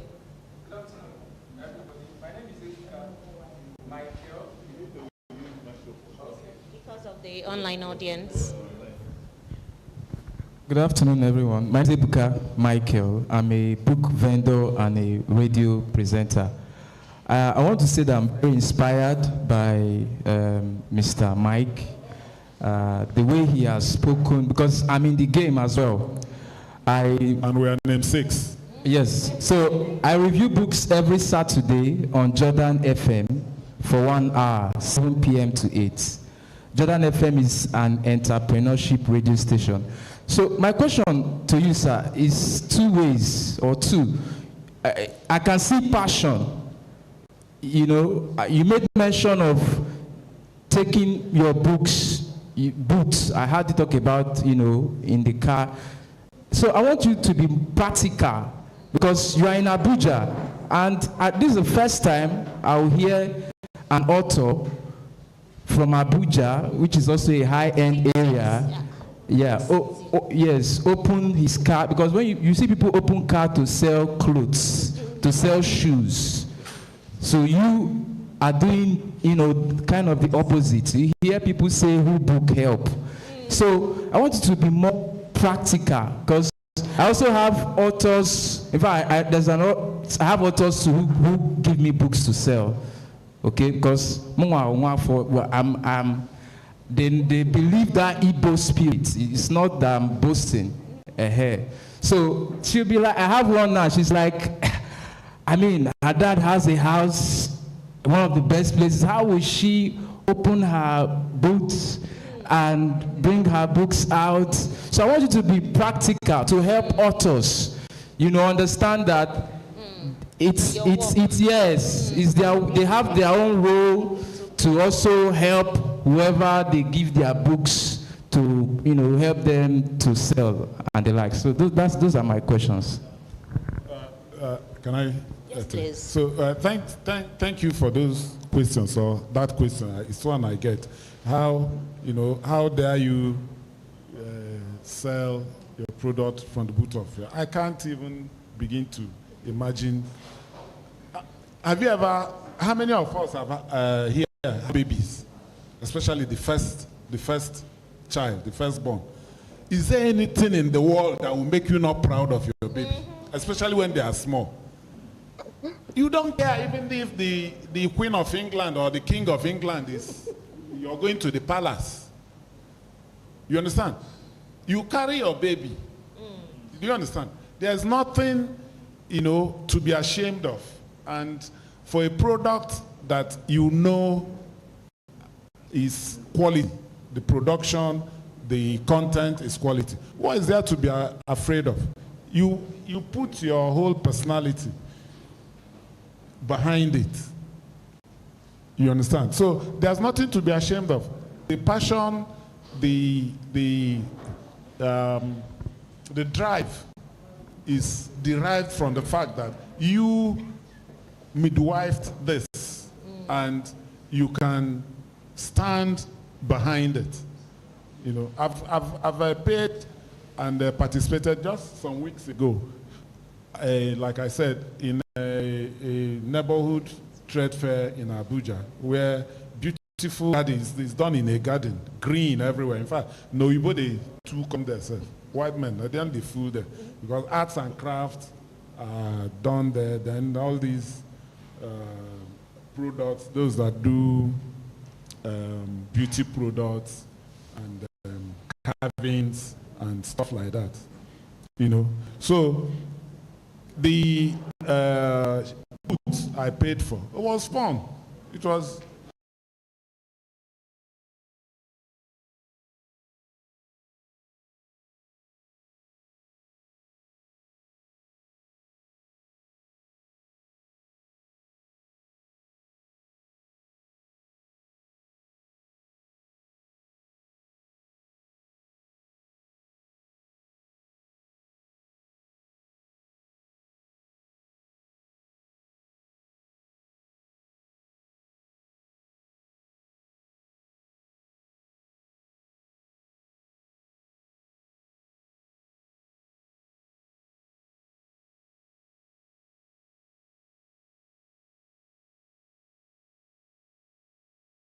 I don't have any loss. I'm not complaining. Wow, thank you. We will wrap up now. I want Ms. Ogunlari to share a word, and then we'll have Mr. Dotun to share a word. Ms. Awele, we are wrapping up, so thank you so much for joining us. Please, ma'am, just give a word to...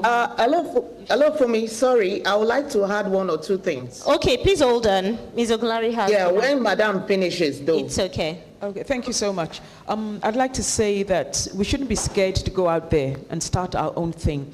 The world is there for us to go and take. Trust in yourself and believe that you can make it. Great. And another thing, please be the best you can be out there. Excellence. Excellence is very, very important, and every other thing will just follow after you. Thank you so much. Thank and don't you, forget integrity, please. Thank you. Yeah. Thank you. Yes, please. Yeah, thanks. Thank you, ma'am. I think just to reiterate the point, if your work is self-published, you need to be very proud of the output. And so be ready to stake your reputation, stake your personality as well. One fun fact, John Grisham, world best-selling author, actually sold his first book out of the boot of his car, the trunk of his car, just like Mr. Mike is doing. So you can draw inspiration from that. And Mr. Mike, I'm looking forward to you writing a case study about his experience. So if you do a self-published book and then you sell 2,000, 3,000 copies on your own, you can get a really good deal from even an established author. So I did this on my own. So if you want me to, sign up with you, then you have to give me a better deal than that, right? So yeah, people are buying books. It's not all gloom and doom. Give it your best shot, make sure your work is excellent, push it out, your circle, use technology, look for pop-up events where you can, showcase your work, talk to influencers, talk to bookstores. We still pay authors when we sell their books, so don't think that we don't pay, and then I think that, your work will get into the best hands. Thanks. Thank you. All right, Ms. Awele, let's have you, and we'll wrap up on that. I would like to advise all authors by saying this. When you decide to go into self-publishing, when you decide to write a book, you should be able to ask yourself one question. To what level do I want to take this book to? It's very important.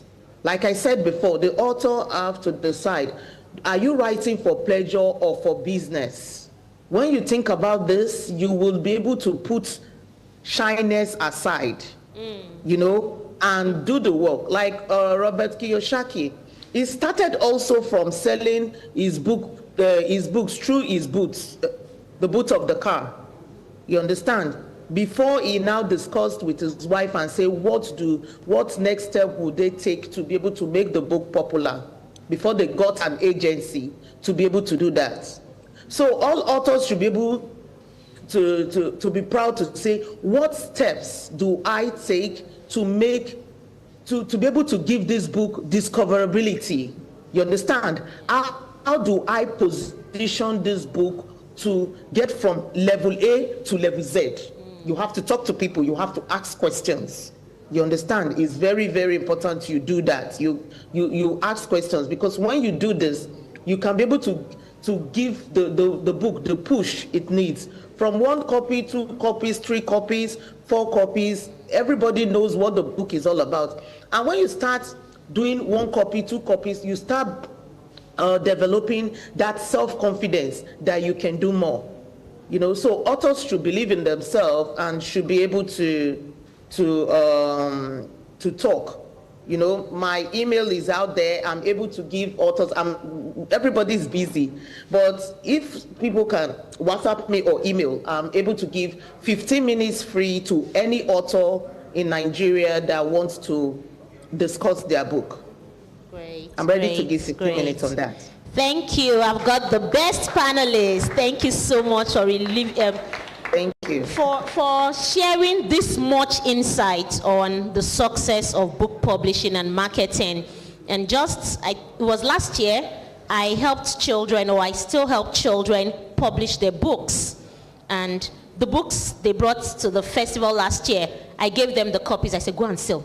go and meet that, go and meet. And you know, they will come and say, I sold, the joy. But guess what? It's their parents that will tell them, nobody will buy. From young age, let them also take their books. You need to be proud of it. We have another group of children coming tomorrow, and that's what I'll be telling them, go and sell. Don't think that Ms. Laurie will sell anything for you. Go and sell. All right, and if children can do that, what about we adults? So write your book, even if the bookstores take your book to help you sell, you need to do a lot of marketing by yourself. Thank you so much for sharing this session with me. Another round of applause to my panelists, please. Thank you. Thank you very much. Yeah, thank you. That was, I think that was a wonderful panel. Before you disperse, I'll kindly, let's have a group photo so we're able to, put this in the archive. Okay, for the panelists first, then we'll have some other special dignitaries here to join them. Okay, yeah, so Sir Pa Duyoye, please, could you join us? And any other person who wants to be here. Amara, you want to join us? Mama T, okay, could you please join us? Yes. Okay, so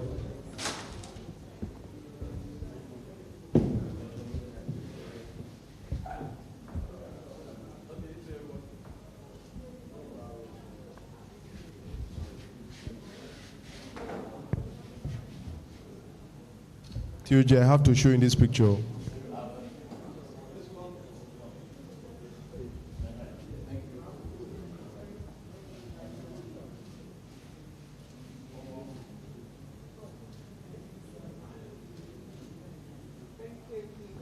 Thank you very much. Thank you very much, Ms. Fumi.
Please put your hands together for him.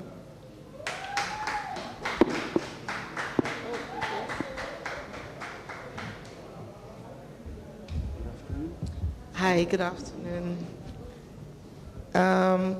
Okay, so before I call the next person, I'd like to read his not so brief bio. Okay, so Bayode Treasures Olarumi is a passionate advocate for quality education in Nigeria with a particular emphasis on promoting reading. He has demonstrated his commitment through various achievements and initiatives. In 2018, Bayode made headlines when he embarked on a Guinness World Record attempt for the longest marathon read aloud by an individual. His remarkable feat of reading for 123 hours, please put your hands together if you cannot do it, received global acclaim and recognition. Building on this success, Bayode joined forces with Dobra, Miriam, Zainab, and Precious in 2021 to embark on another Guinness World Record attempt. Together, they accomplished the extraordinary task of reading aloud for an outstanding 480 hours. It's not even funny, okay? These remarkable achievements were all aimed at promoting a reading culture across Africa. I'll just stop here because it's much longer than that. Next, I'd like to call John Obot. Please put your hands together for John.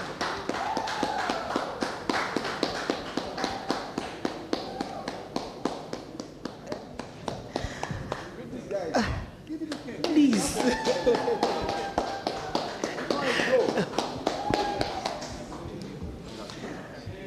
Okay, so you know that his 123 hours record, right? This is the person that broke it. Now you understand why he's clapping for him. Please, can you just put your hands together again for him? Okay, so John Obot is from Ikotech Pene local government in Akwa Ibom State. He's a professional teacher. Actually, he teaches CRK. He's an OAP and a producer with XL 106.9 FM in Uyo. He's a member, he works as a member of a book club. He's a marathoner for Guinness World Record, holding the longest marathon reading aloud record currently. And then he's the director of Readmania Literacy Promotion Foundation. John Obot is also a Christian and a lover of books and reading. Please clap for him again.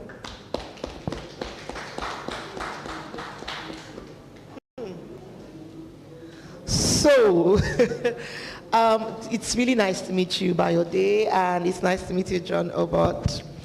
Now, I'd just like to go right in because we're pressed for time. I think I should start with you first, Oga. So, in the context of Nigeria's lower literacy levels, what's motivated you to pursue a Guinness World Record in reading? And then, how do you think that achievement would promote literacy? Because our conversation is on the Guinness World Record and reading culture.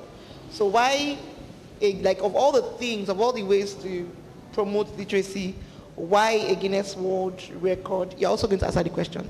He's going first. Okay, thank you very much. I'm glad to be here. Actually, I have been passionate about reading right from a very tender age. I was born into a reading family. My dad was a journalist and my mom a teacher. So there was this insistence on reading. Each time you come back to the house, my dad would tell you, okay, pick that book on the shelf, and then not just reading the book, you would explain what you read in the book after. So this kind of stuck. And so in 2000 or this year, when Hilda Bassi broke the record for longest cooking marathon, and something just struck me that I could use this platform also to promote what I'm passionate about, which is reading. I saw the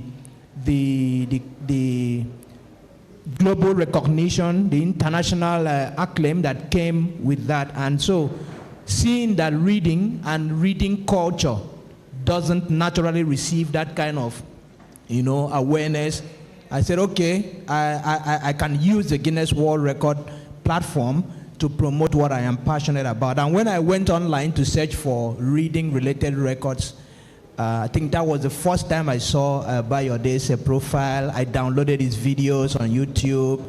I was watching them, you know, his documentaries, and yes, even down to when I was doing the attempt, I was watching his videos to keep myself motivated, actually.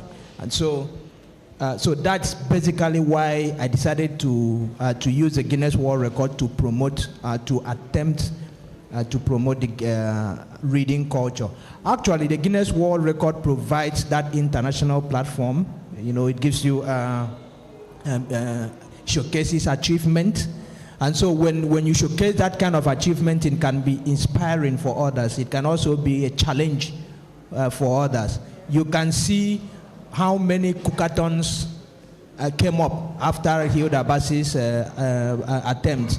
So it showed that actually had a way of challenging, inspiring people to want to do that. And so the Guinness World Records platform is a platform that can, you know, assist to inspire. It also, of course, inspiration also includes media exposure. The kind of media exposure that you receive using the Guinness World Record can be narrowed to now use it to promote reading. So with the media exposure, for example, when I finished my attempt, I was featured on many radio stations. I was featured on many television stations.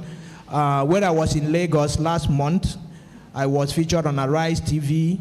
And so I saw Bayode on channels, television, and on different international, on television platforms, media platforms. This shows that media exposure. And while he was talking about reading. So if I did that, if Nora did that, if so many others did that, and we keep talking about reading, that media exposure will have, you know, benefit in promoting why we are here, you know, making people go close to reading. It's also innovation. It's a platform for innovation in literary activities. When planning a Guinness World Record, you try to think of so many things. You think of how am I going to make this my attempt interesting? And because of that, you plan a lot of stuff. So, like during my records, we had reading spaces where people who came around could read. We had book exhibition. We had authors reading to the audience that were not in the room where I was attempting the record. So you know, it gives room for you to be innovative about literary or literacy promotion activities. So basically, let me stop there so that Bayode can. Okay, thank you, John.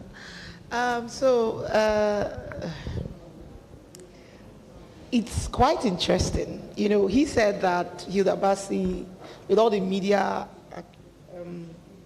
attention that she got, it spurred him. But when you attempted to break your own record, right? And then I can relate to what she said, because when you were doing your own marathon, people were like, oh, so people still read in Nigeria. I used to read before. You know, so you actually did do something, right? Yeah. But you, Oga, when you attempted to read yours, did we really care about Guinness World Record like that? What spurred you to do yours? Okay, well, good evening, everyone.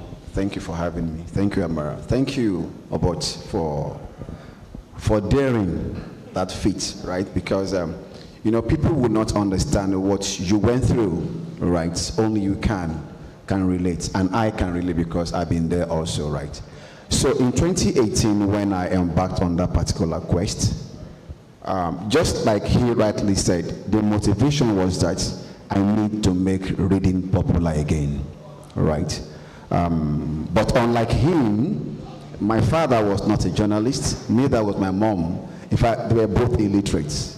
As a matter of fact, I picked up reading as a habit when I was in, I think I was already in university, yes.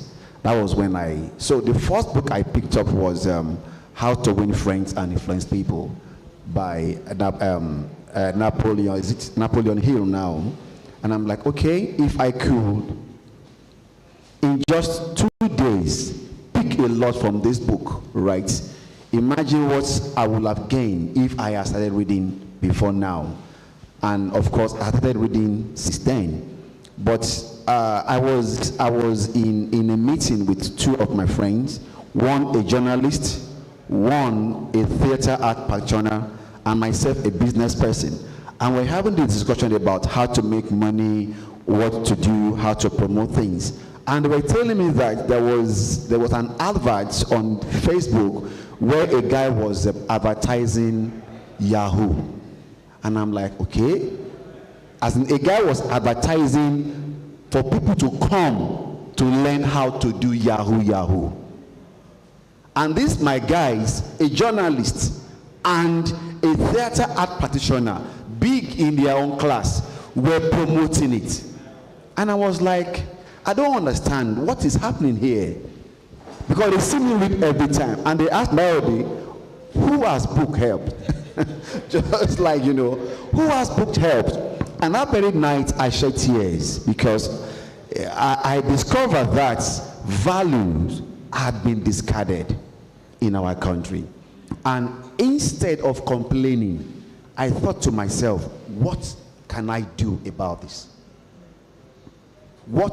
Instead of whining, complaining, what can I buy or they do about this? Okay? So just like he did, I started researching, what can I do?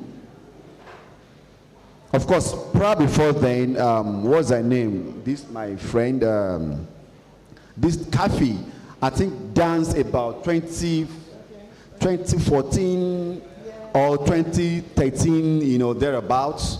We attended the same church as on the Rock. So, and I thought, okay, Guinness World Record, right? Okay, for you to make something go loud, you must do something loud. And the question is that, of course, you can dance to the record, you can run to the record, you can cook to the record. Guinness World Record is such that anything can. The shortest door, the smallest door, the tiniest, anything can be there, right? But I wanted I wanted such that when they ask, what is he doing for the record? It to be said that he is reading for the record, right? So that was my intention. Of course, getting to that point was not very easy for me. It was a tough battle, moving from place to place, because you need resources for such, right? Huge resources. And before I could get across GT Bank to come on board, do that. And people didn't even know that before the day that I started our quest, I had read 4 days straight for GT Bank alone, for them to be able to say, okay, we can sponsor you, right? So I read for 4 days straight. So it was streamed via Periscope to GT Bank staff alone, right? So they were taking turns in monitoring what I was doing. So when they saw that on the 3rd day I was still reading, they were like, guy, okay, you know what? We know you can do it. Now we know that you can do. So when I went to their office to discuss about, okay, the event proper, and they were like, so people were waiting for me at the door to see that madman. I mean, you mean you did not sleep for 96 hours, for 4 days? So we were discussing, we talked about the motivation, the plan, what I intend to achieve.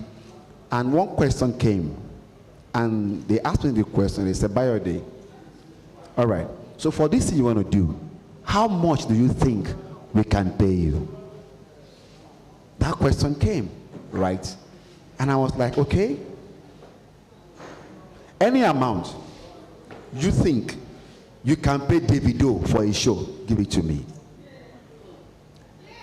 They ran mad. They were like, guy, not Davido, of course. How can we pay you what we are going to pay Davido? And I explained to them, but they didn't get it. If you give me the amount you are going to give a Davido, say 10 million or 50 million or 100 million, yes, that money will be my account, right? But that money is not for me, right? It's not about the money you give to me. It's about the noise you make about the money you give to me. And when the children, they hear that somebody read and he get 100 million naira, do you know how many children we take to reading? Do you know how many youth we go back to reading? Do you know how many people will go back to their library to pick up books? But they didn't get it. They didn't get it. And I gave them another illustration. I said, if after this quest, I am standing here, we are in a school, right? In a public school, or any school for that matter, or let's say we go to Unilag, and Bayode is standing here, Guinness World Record holder, or Guinness World Record, he read. And Davido is standing here. Who do you think the people will go to? Me or Davido? They could not answer. But if you had given me 100 million naira with a brand new SUV, trust me, we will be able to win some of these people over to this side of the line. But they didn't get it. They didn't get it, right? But that was the intention. That was my intention, to promote reading via that quest. And in the course of the quest, right, of course, I didn't know what was happening around Lagos, around the country, right? But after the whole thing, I was in my hotel room, and I was scrolling through Instagram, Facebook. I was reading headlines. I was like, okay, all right. Really, my intention was not to be famous or to, no. In fact, I didn't even know it would go that far, to the extent that CNN interviewed me over the phone, right? I think BBC or another station, another French station called. I'm like, so I was like, okay. So the intention was accomplished. I achieved my goal. And if you look at 2018 till date, really spiked in the country. And of course, I have another testimony. Obot is here, right? So that means that what I did then inspired him to do something. And I believe that another person, you know, when Idabachi was cooking and I saw the crowd, I saw, you know, Nigeria is a country of hypocrites. We are hypocrites, right? We need to be sincere with that. We are hypocrites. We are hypocrites. So the church I attend is a very big church. We have megastars. I'm talking of the stars in the entertainment industry, right? So in the course of my 2018 quest, I didn't see them. They didn't come. So 2021, in the 480 quest, I went to them and I said, all I need from you is just to put it on your Instagram page, or just show your face, and you know, people will see, because you need influencer to make your stuff go viral, right? They didn't come. They didn't show up. So when Idabachi was cooking, a brother called me and said, "Bayo, yeah, a lady is," I didn't even know. Lady was cooking. A lady is cooking. You need to go there and see, you know, so that you can train again. I was mad at him. I said, okay, Kunle, number one, I didn't do what I did to train. My goal was achieved. More so, going there for people to see me or interview me is downgrading the value of what I achieved. I will not do that.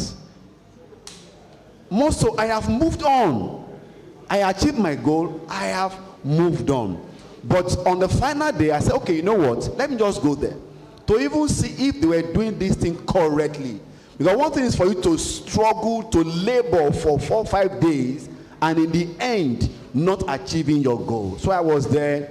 Lo and behold, I saw my people. My people were there singing. I was like, okay. I mean, I went to them, I begged them. These are people that have 1 million followers on Instagram, 3 million on Twitter. That if they just post it, trust me, people will run to that place. They didn't come. In fact, they sang for free for Idabachi. Right, so, but that is just by the way, just to tell you who we are in Nigeria, right? But for me, the goal was established, was achieved, and through that quest, reading became popular. Trust me. Okay, interesting story there. Okay, so you've just made it easy for me to just ease into the next thing I wanted to talk about. I wanted to ask you first, even though you just finished speaking, and then we'll come to you because just did yours this year. So you already gave us a hint anyway. You said you read for 4 days to GT Bank staff. What other steps, right? I'm trying not to talk about Hidabasi, but we already know that she said she prepared for 5 years. What elaborate steps did you take to actually prepare? Like, apart from reading? Okay, so I had no reference. Obot had a reference, yeah. Right? I had no reference. In fact, when I went online to research on what I need to do to get ready, my mind break, boa, because I was reading the medical consequences, right? And I saw that if you don't sleep for a long time, you will hallucinate. You might lose your memory for a while, and you know, so many things, so many discouraging things, right? So I thought to myself, okay, trust me, I can be very optimistic, I can be very daring. That is me.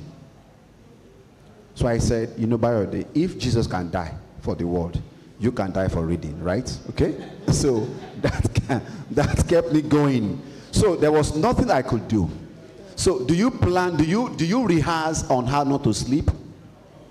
Do you practice how not to sleep for 24 hours, 48 hours, or 6 hours?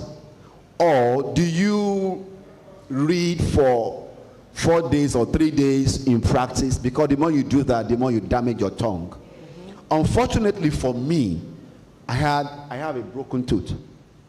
Right? So the more I read, the more that tooth cuts on my tongue. So in those 5 days, I know that I went through hell because my tongue was sore. There were injuries on my tongue, and I could not stop. I must not stop reading. I saw both standing, right? I was seated for those 123 hours, right? As a matter of fact, at a point in time, the letters were dancing, right? So as I was reading, I saw that the letters were dancing. Wow. I mean, literally, the letters came to life, mm-hmm. Right? That was hallucination anyway. So I had to be like when you know, teleprompter. Yeah. You know, the text will be moving, like scrolling. That was how the text on the books were moving. So I had to be tracing with my finger. Wow. So that I would not lose, you know, my reading. So I had to be tracing.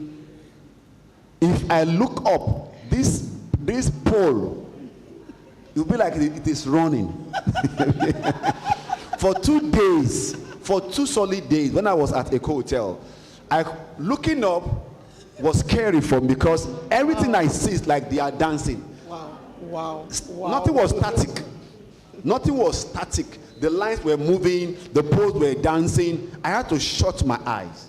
So you know what, just relax. I don't know about Obot. I landed in the hospital. Wow. Not like very sick, right? But I was hallucinating. Wow. I was not stable, right?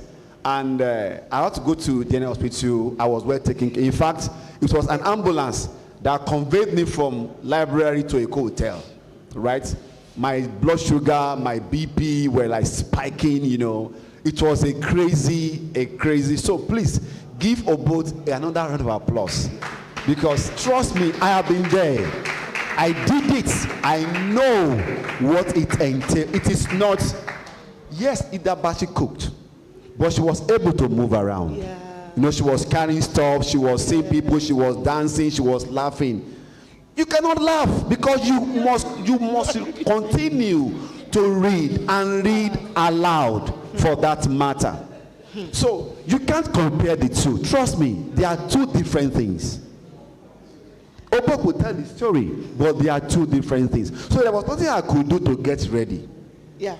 Just mental stability. Because my war, or our war, right, was against time. The war was against time. You know, you are going for, let's say, 5 days reading. Trust me, there was a time that I thought I had read for like 7 hours. And I've just done 10 minutes. So my thought was, oh, I have done 7 hours. Yeah. But just trying to look at the clock before me, oh boy, just 10 minutes. It was a mental battle. It was a mental battle. It was, you could go crazy. You could literally run mad. Because maybe you both will share a story. But one thing that kept me going was that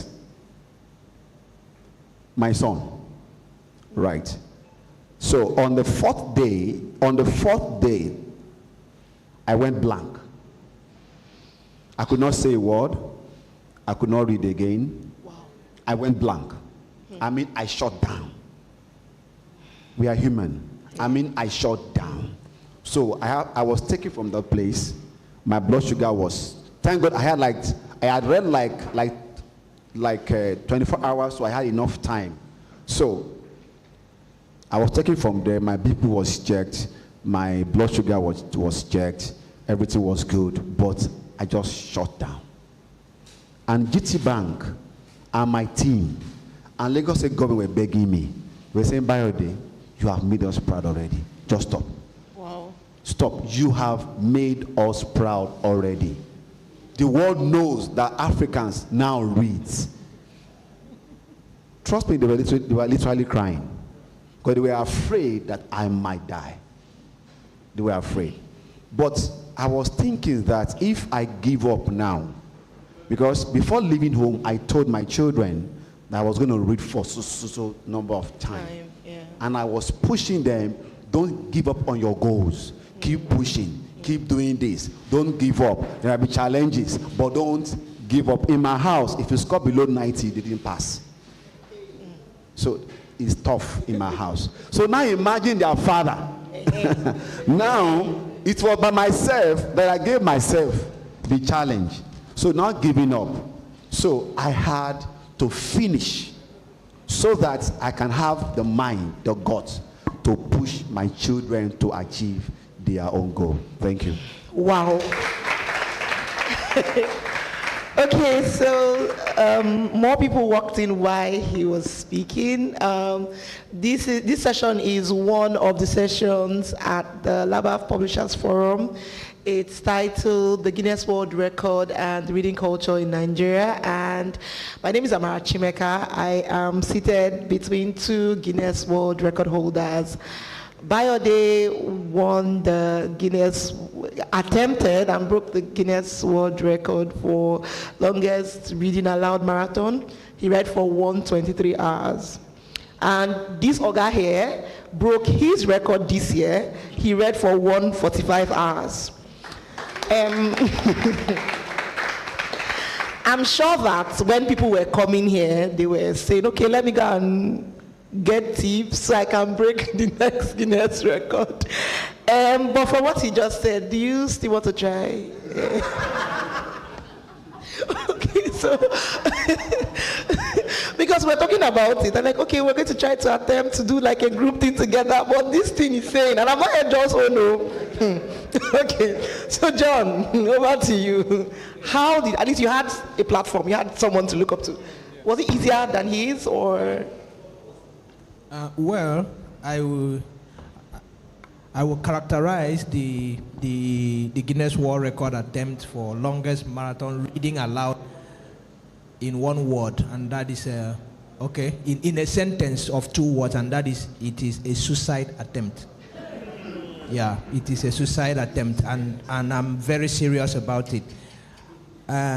Actually, I was blessed to have had Bayode attempt the record in 2018 because the person that set the record in 2013, there was nothing you can find online about this record. So there were no terms of reference of how to prepare, maybe interviews and all the rest. So it was a major blessing to have clips of Bayode's interviews on channels and on other platforms. So when I heard, though you know, the media persons do have, they are a bit conservative with their time, and so they wouldn't allow him talk in detail.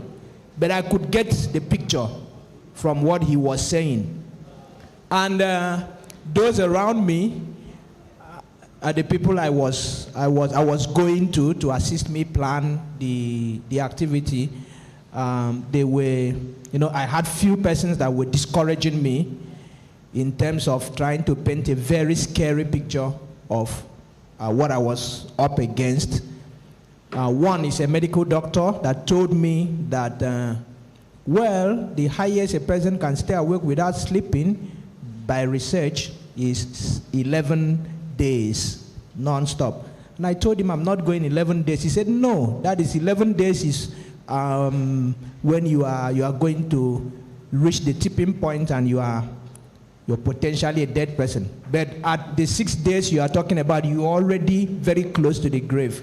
And so these were very scary prospects for me. But like Bayo has said, I would say that sometimes I can be foolishly optimistic. And I just saw the picture that, Bayo did it now. Bayo did it, he didn't die. And the guy from Turkey, he did it too, he did not die. However they managed to do it, I would do it. However they managed to do it. So I was now telling my doctor friends, okay, I know I will run mad and all the rest of those things. Okay, but can you just tell me how to do it? Tell me medically what to do. And so they told me I needed to prepare my brain medically by making use of the B complex vitamins. And then I needed to take them early before the attempt. I need to take it, pay attention to that, preparing my brain, since it was more of a brain thing. And then preparing my eyes. I didn't used to wear lenses, but in the course of the attempt, I was given lenses to wear, and it was very useful because I actually did not want to make use of lenses, but in the course of the attempt, I thanked whosoever brought the idea that John should be given lenses because, he knows what I'm talking about. So, in preparation, I did the medical preparations, taking those tablets, and then just encouraging myself, motivating myself. Yes, a lot of people were telling me, don't worry, you can do it, you can do it.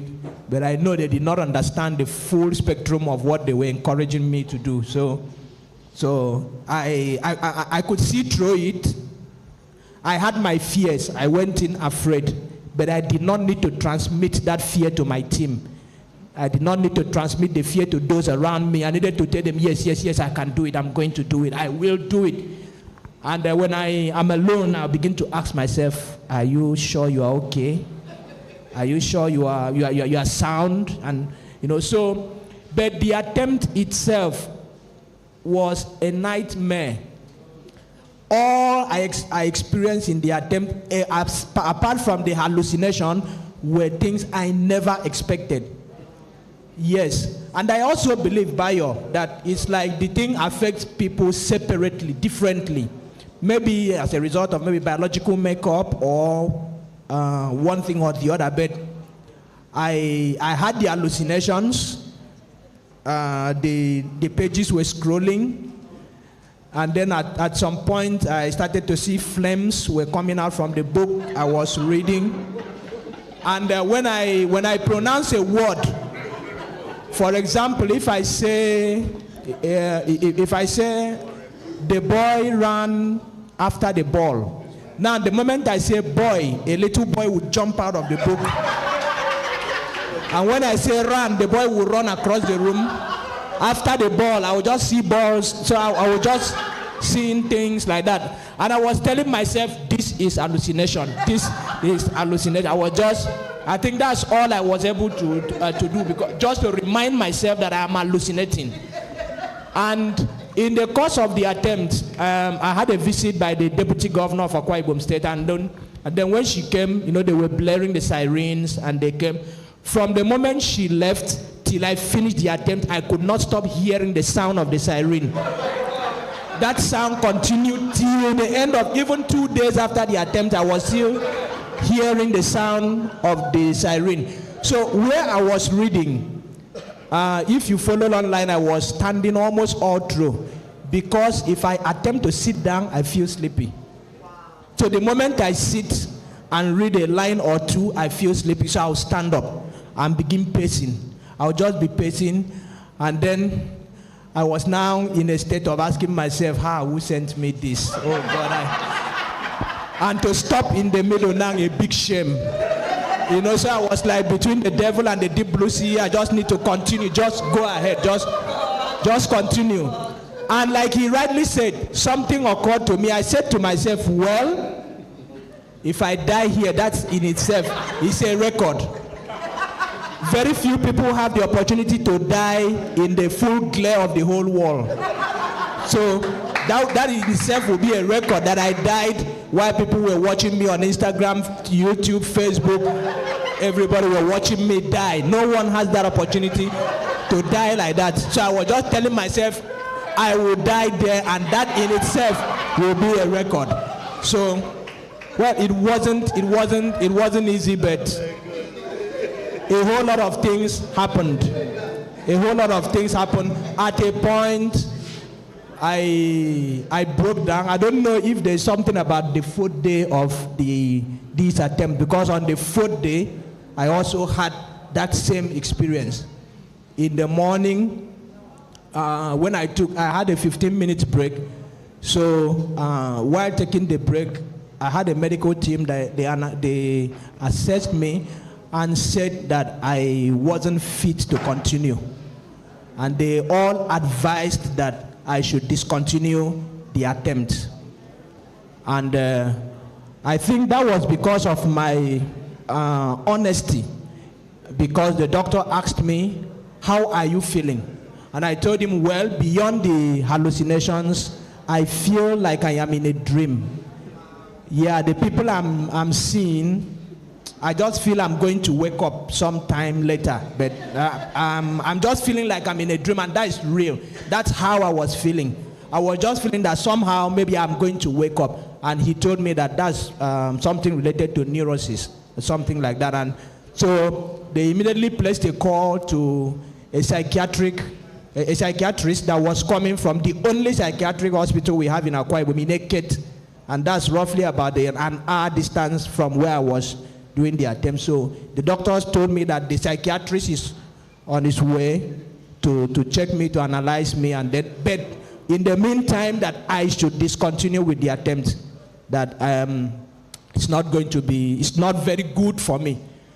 So while in the room, like Bayo have said, the people around me were telling me, don't worry, we have achieved it already. We have achieved reading. Everyone is now going to be reading. So that has been achieved. Don't worry. Don't worry. So my team lead came upstairs and told me, okay, I asked him to go and draft a press release. We are going to release to the public and tell them that, well, we've come this far. We are going to discontinue with the attempt. And so when he went down, he came up again and told me that on the staircase, that somebody said that she knew that I wouldn't finish the attempt, that she knew right from the beginning that a person that is as skinny as I am wouldn't be strong enough to finish the attempt. And I asked him, are you sure? He said, yes. He said, someone just said that. Who said it? He said, don't worry about who said it, but it's okay. Let me go and draft the press release. I told him, no, don't draft it again. I am starting the attempt. I'm continuing with the attempt. And he said, are you sure? I said, yes, I am going to continue with the attempt. That is when I learned one of the most valuable lessons of my life. And that is that whatsoever in this world that there is a little push or tweak to your mind, man, you can scale mountains if your mind is properly tuned. Because that statement that I will not succeed in that attempt spurred me to a new level. And when I started again, it was as if I was starting fresh. It was as if I had just started the attempt. No hallucination, no feeling like people were like in the dream world, nothing. That is, I did not feel any of those things again. I was just telling myself, John, you must shame that person. And thank God it happened. Please clap for shame, because... Okay, so when we were having our talk, you told me you read 14 books. I'd like you to share that story again. And then, Bayo, you tell us how many books you read during your time. But in the meantime, who is going to break his record? Is anybody here going to attempt? Okay, so, yeah. Okay, yes, I actually set out to read 40 books. Given listening to Bayo, he said he read 17 as of the time. So I calculated that given the volume of the books I'll be reading, some were not too voluminous, and so I pegged it at 40, and that I was going to be reading books, primarily books that were published by Nigerian authors. I wanted to use the platform to promote and encourage Nigerian authors. So I selected a wide range of books, and 40 of them. But on the day of the attempt, in the morning, because my attempt was to start by 3 p.m., so in the morning I had a team from the National Library that came, and they declared that almost 70% of the books I had selected did not have valid ISBN numbers. And so I had to hurriedly replace those books.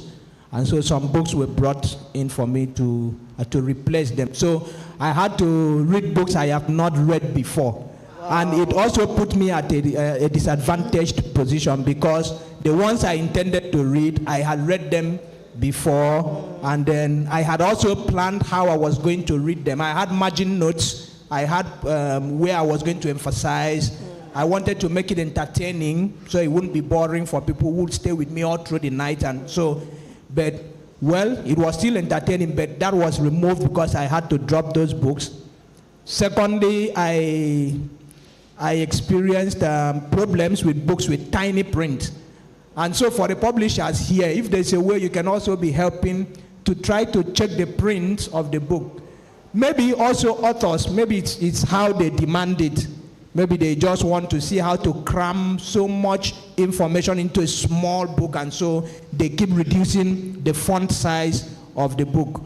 But some of the books I was reading had very tiny prints, and it put strain on my eyes. And so even during that point, I had to select them and remove them, and still got new books again. So my reading list was greatly altered. But in the end, I read about 14 books. Yes. Wow. So did you have the same National Library thing, or? I didn't have that, because it's in the guidelines that you must read published books, right? So I had that information beforehand. So I selected published books with ISBN already. And another thing that worked for me in that regard is that I used a library for the attempt. So I had enough books. So my team were going, after exhausting my list, they would go to the library, get more books, big prints. So, but of course we had a few big prints, so, but we had to make do with what we have. But of course it was in the library, so we had enough books to play around. And of course, because I had those books beforehand, I have read some of them like 3 times, so I already knew the books, where to emphasize, where to calm down, where to, to go loud. So that's worked for me in a way, but you can't prepare for this thing. You can't prepare for this thing, because you cannot.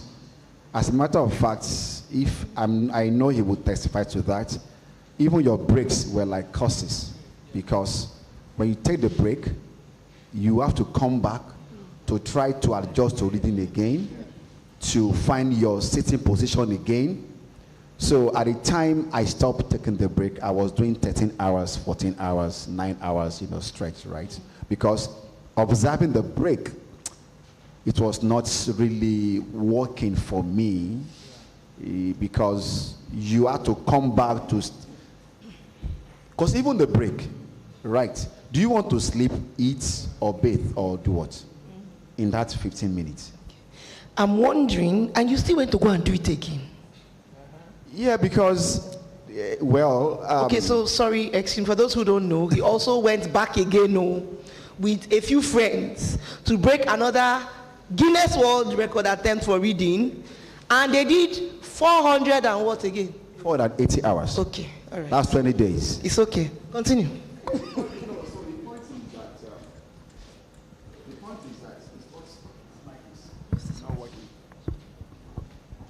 So it's about, yet it is hard, and if it was easy, everybody would do it, right?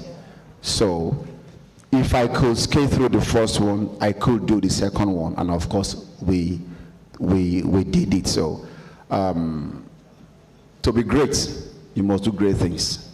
To be extraordinary, you must do extraordinary things, right? So you must go extra out of your way. Many of the great people you see in the world today, they are not special people. They just did special things, right? So it's not about is the most brilliant, is the most intelligent. No, the person just went out of the way to do what others dare not to do, right? So like I always tell my children, I said Ronaldo or Messi are not the best players in the world. No, they were only willing to pay the price others are not willing to pay, right? So it's about that.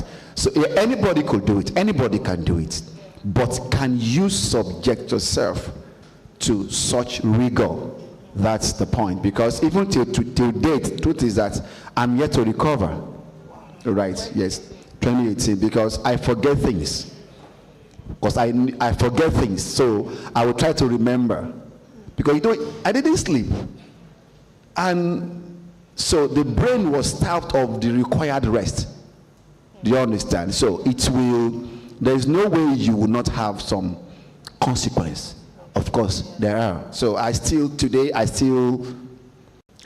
forget things, and I'll try to remember again. So.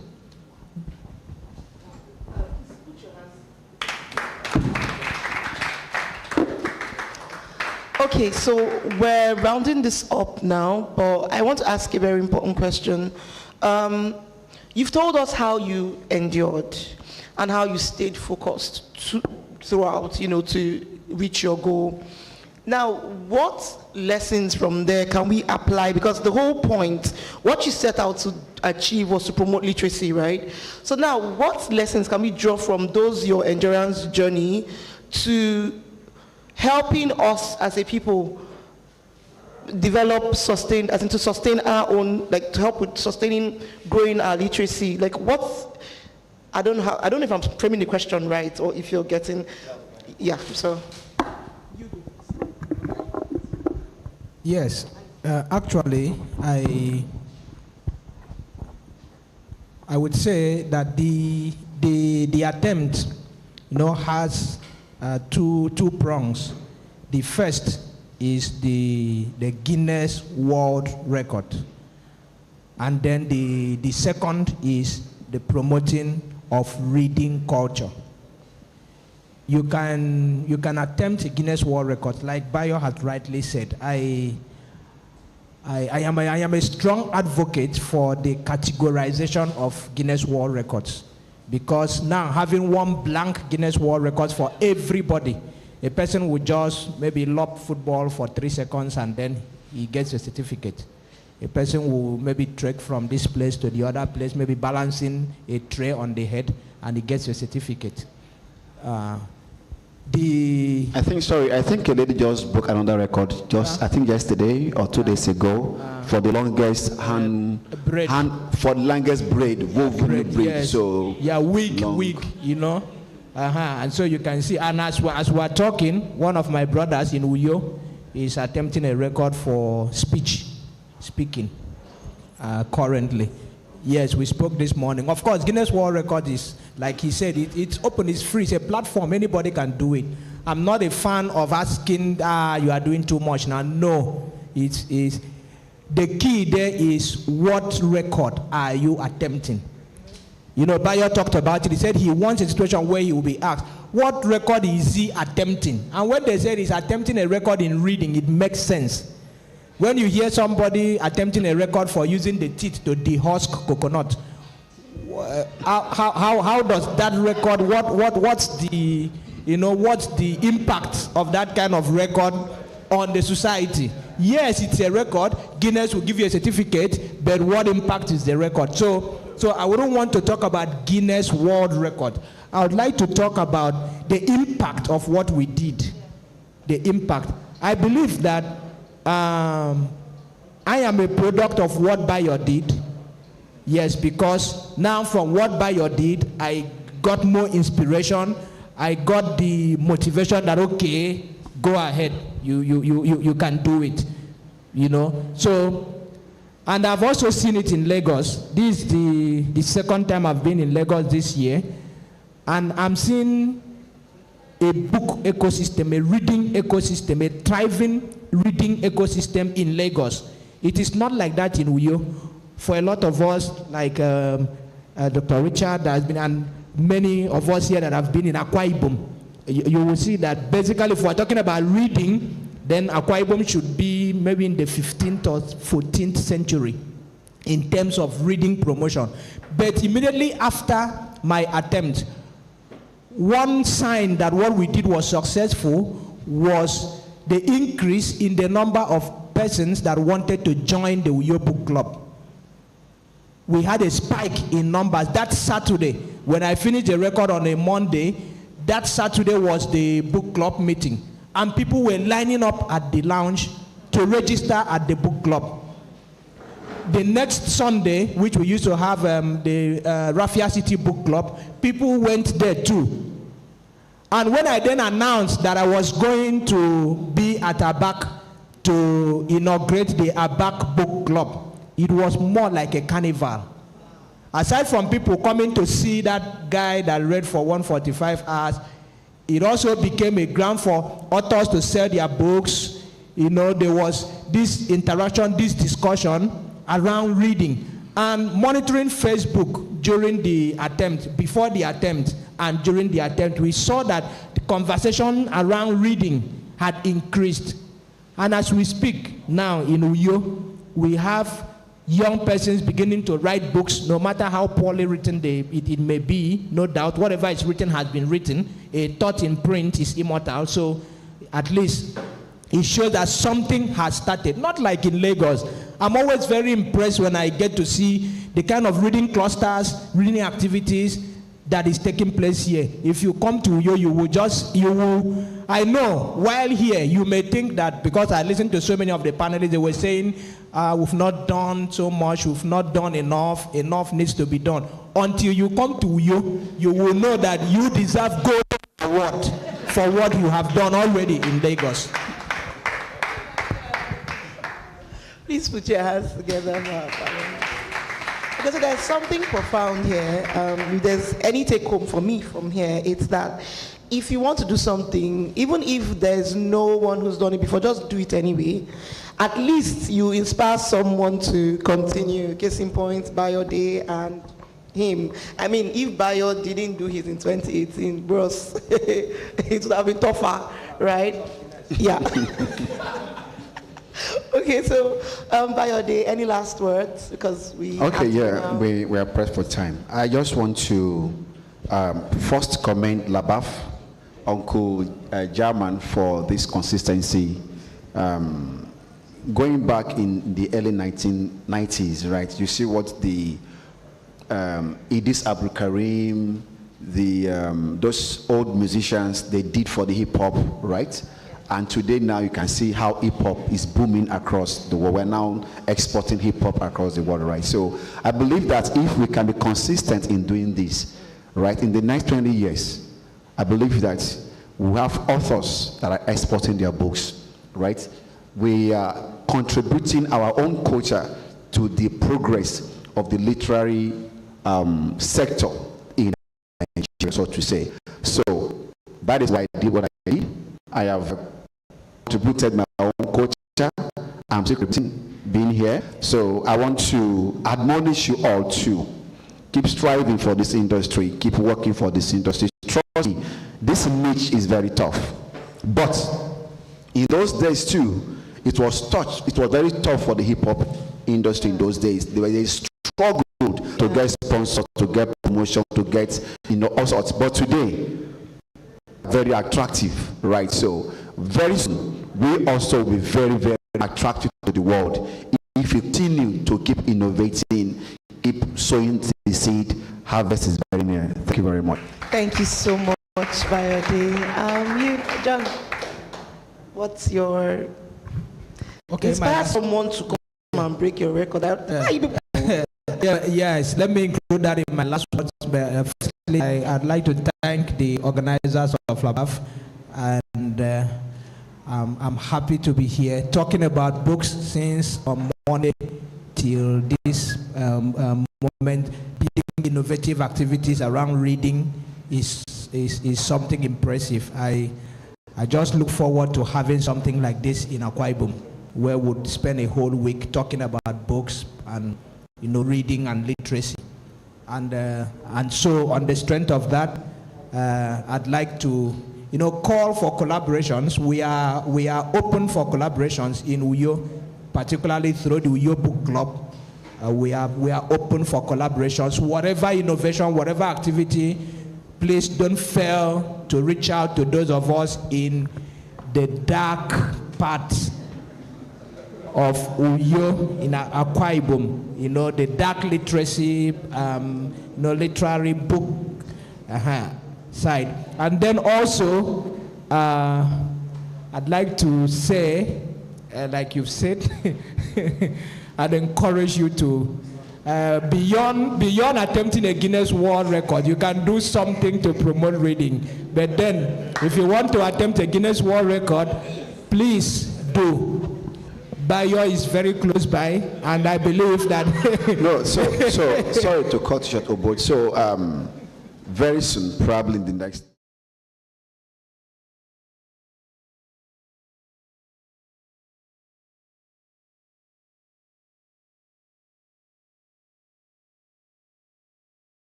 Not 6 days, trust me. Okay. Just calm down. Calm down.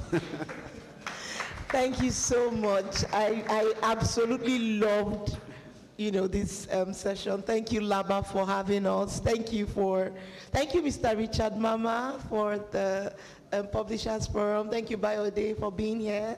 Thank you, John, for being here. Next time you want to go again, I'll clap for you from the side. My name is Amara Chimeka, and it was nice, chatting with two Guinness World Record holders. Thank you.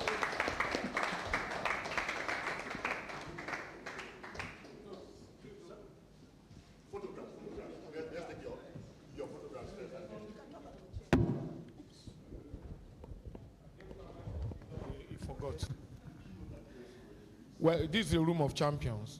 Thank you very much. This is a room of champions. I know why I'm saying that. While you were here, these are world beaters, 2018, 2023, and then walked in the person who just won the Nigeria Prize for Literature, Obari Gomba, who is going to do our keynote tomorrow.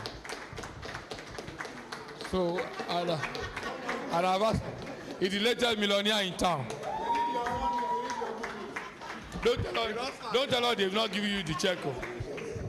Don't tell us they have not given you the check, because we know that the check is on the way. He won $100,000 for playing the great. And I've told him, I said he's going to do something for us. This is our own Guinness World Record gift. They let them not release the check. They are releasing this one.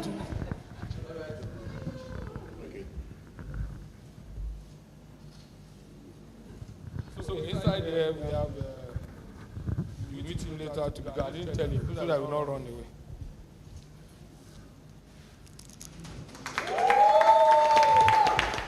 We're going to present it to each of you and then you will sign later. So the chairman.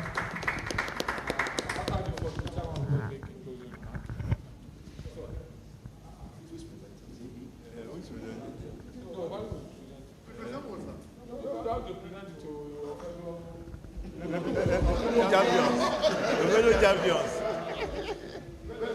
The fellow champions.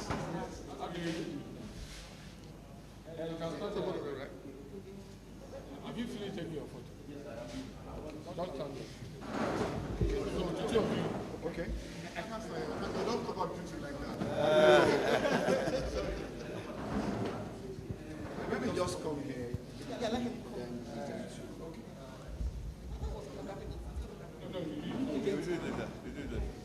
So present to him. You just want to bring this. Let's capture your voice while you are giving to them.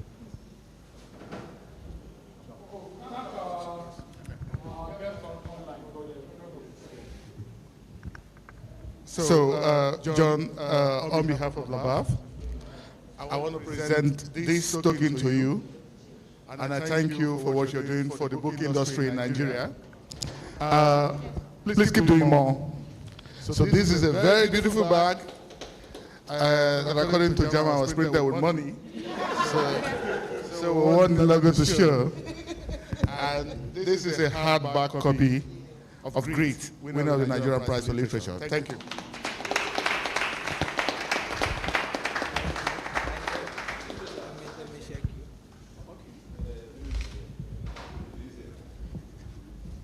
We are learning these celebrity things one by one.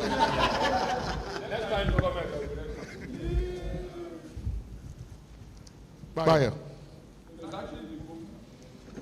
Okay, no, let's show the back first. Let's show the back first. You know this bag was printed with money. So, you're one of the persons who started this trouble. And every person is trying to get it done. But even the Guinness Book of Records now is not afraid of Nigerians.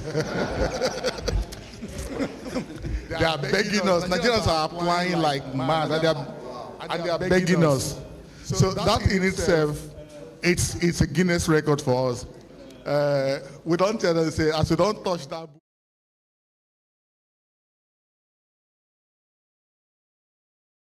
book. Not be us.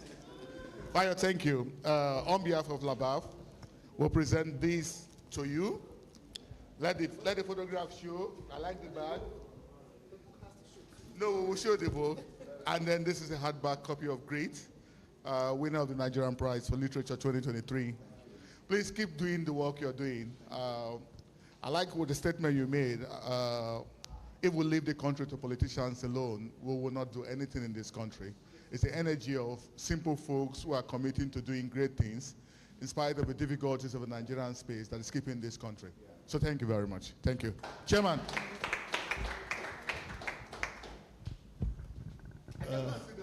Yeah.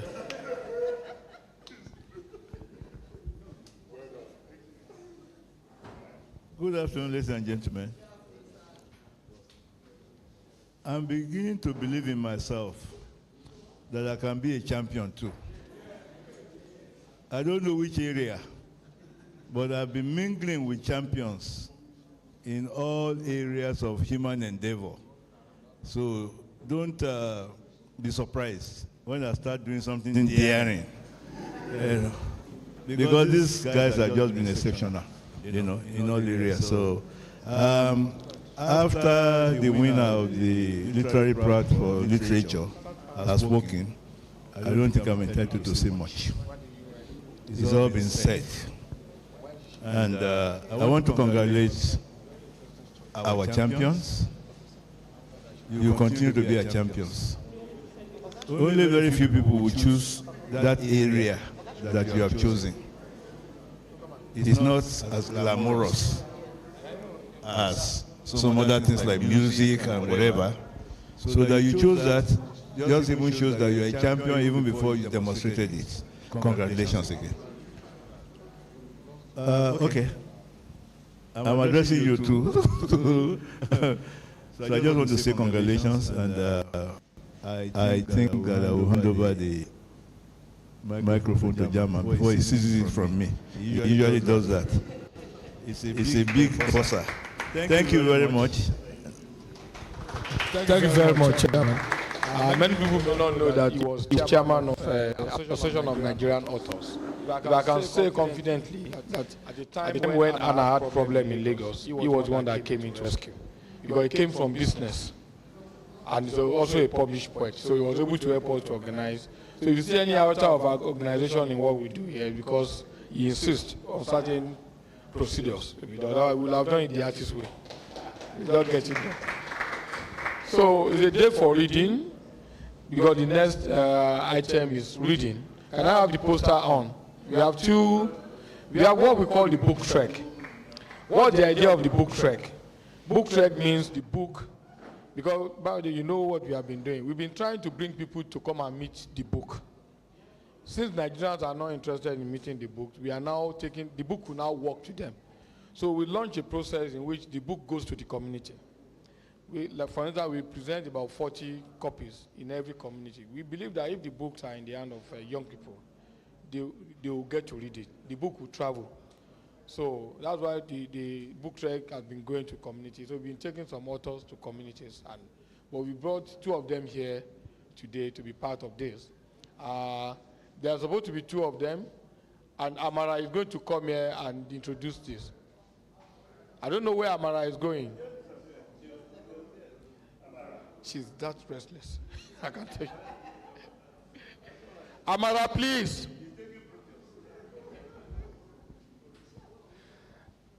Again, if you don't feel embarrassed, Prof, thank you very much, Stephanie. Stephanie is writing a book on Lagos. Where's your co-accomplice? Amara, we're waiting for you, please. This is your show.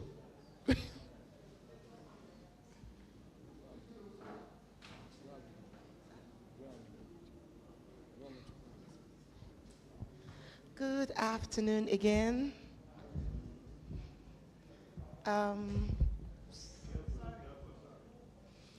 Good afternoon again, everyone. Thank you for being here. For those of you who came earlier and who did all the 4 sessions, thank you so much. You're actually the real MVPs. Thank you, sir. It's easy to come and sit here and talk, right? But to sit down and actually listen, that's, you actually deserve awards for that. So thank you so much. Welcome to the book trek session today, where we all know book trek is when we get people to come and read excerpts from their books, and then to tell us, the story behind the book, what's motivated the book. Sometimes you never quite know whether you want to read the book or if you will be interested if you don't hear, something like what we do at Book Trek. So our first book for this evening is There's a Heaven for Bad Girls, and it's written by Adereleni. Please put your hands together for the author.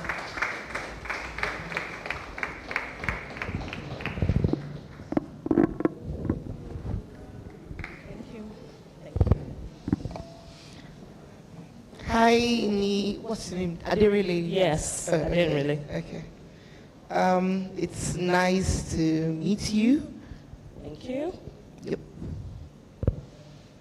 Okay, so There's a Heaven for Bad Girls is a collection of short stories that delves deep into the voices and experiences of young women and girls, addressing the profound impact of social issues on individuals, is written primarily for a youthful African audience with a unique Nigerian perspective. The book explores themes such as identity, resilience, love, entrepreneurship, and social change, aiming to ignite empathy, provoke conversations, and inspire young minds to actively participate in creating a more inclusive and just society. One notable aspect of this collection is its inclusion of a story narrated from a male perspective, offering readers valuable insights into the male experience within the context of the issues explored. This diversity of narratives enriches the book's storytelling and makes it a compelling contemporary literature. So that's a synopsis of the book that we're going to be looking that she's going to be reading first. Please put your hands together for her. Okay, so I've told you about the book. She's going to tell you about herself. Adorable, please tell us a bit about yourself and your writing journey. Yeah, okay. So hi everybody. I'm happy to be here. Some 10 years ago, telling you a little bit about myself. Some 10 years ago, I used to sit in the audience on the floor there. Yeah. So I've been in the media space for almost 15 years now. And in that time, I've been a newspaper journalist. Yeah. So I've worked in print media. And I was fortunate enough to be the art editor of a Nigerian newspaper before I transitioned from being a journalist into being a producer. And by producer, I mean working in the music space. So I've worked in the music industry for another 7 years. And then I took a break to develop myself further, acquire new skills. I stopped working as a project manager and went into skills acquisition. But in between that period, I didn't stop learning because I'm a student of learning. And so every opportunity within my work, my different jobs that I held then, I always had to do something and develop myself. And so when I stopped working as a project manager, that was when this book was born. Because although this skill, the talent to write books had been innate in me for a long time. But it was only when I had a breather and I was able to take a break from all of the noise that I was able to now draw out from within me and then start to put the words on paper. And this took about a year to write, and so we're here today. So that's me. Wow. Okay. Nice. So, you've been a broadcaster? No, sorry, a newspaper journalist. Yes. And in the art sector. Arts journalist. Okay. And a music producer. Yes. So it's not only nerds that can write books. That's what I'm trying to. Oh yeah. Okay. But don't you think I'm a nerd in a way? You don't look it. True that. But like I said, I'm a student of learning. I enjoy learning. I always seek out opportunities to learn. So in a way, I'm kind of nerdish, and I like science. I like tech. So even though I don't necessarily work in those sectors, but yeah. Okay. Yeah. So nerd is relative. Right. There's a heaven for bad girls. Yeah. This title. Yeah. Okay, so we know there's some hills that some Nigerians like to die on. We like to put ourselves as very virtuous people who promote virtue and all that. So how did you bring up a title with bad girls in front and yeah. So first things first, I always like to push the envelope. And I always, my mind works in a way where, I'll give you an example. So my dad and I were having a conversation one day, and he was on one certain position making an argument for, and I was making an argument against, not necessarily against, but just like, Dad, keep an open mind. And you know, we were having this exchange for a while, and he just said to me, you know what, you have a laissez-faire attitude to life, and I'm just going to let you be. And laissez-faire really, I think it's a French word, and it basically means a live and let live attitude. You know, the kind of person that says, look, leave this person, let them be. You don't need to conform people to your standards. Let this person make their own way, or let them live their life according to their roles.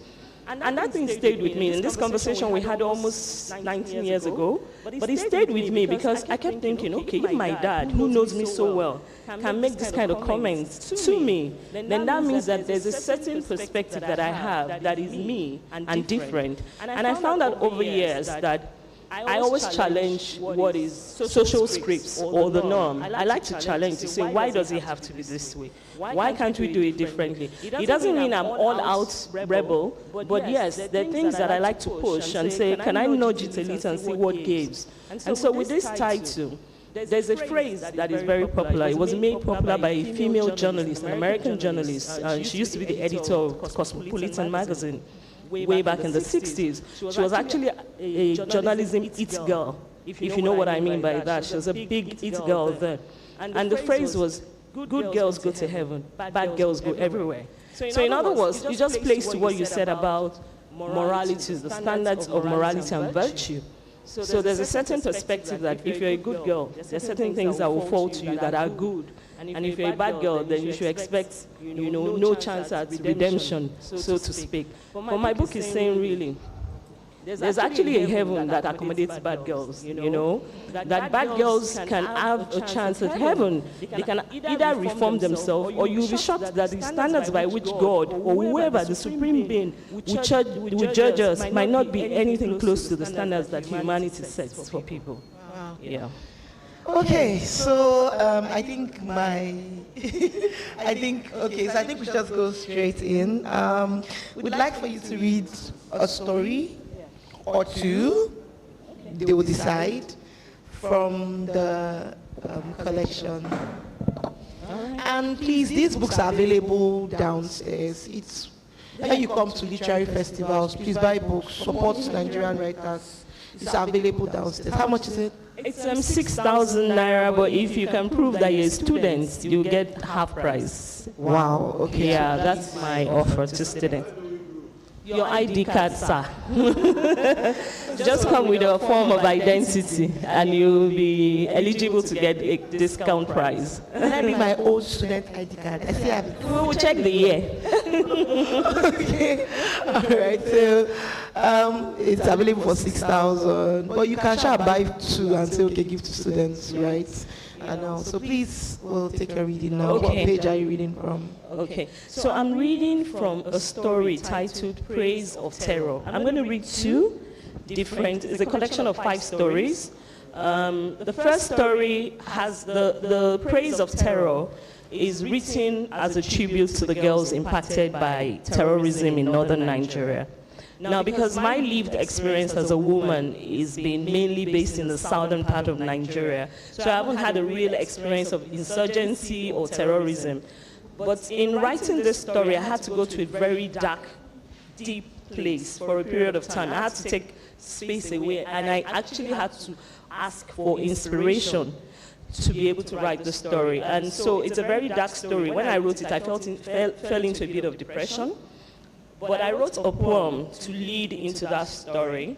And I'm going to read that poem to you, and then I will read the first chapter of another story called We Are Provoked Women.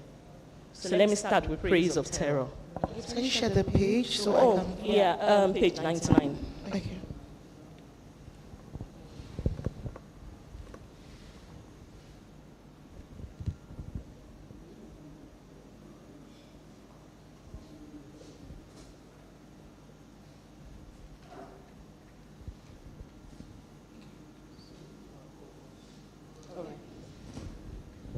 Okay, so, The cricket chirps to its friend. Let us make music, my friend. For villainous men who sleep and their noisy machines, we will play our staccato tune. Our songs will take them away to a distant realm, where eyes see odd wonders and minds roam imaginary places. Chirp, chirp, chirp, chirp. Chirp, chirp, chirp, chirp. Come, my friend, let us make music and hurry to our death ritual. For soon the praying mantis will pounce and feast on our bodies. Chirp, chirp, chirp, chirp. Chirp, chirp, chirp, chirp. Come, friend, let us make music, a sonorous sound of homage for doomed praise of terror.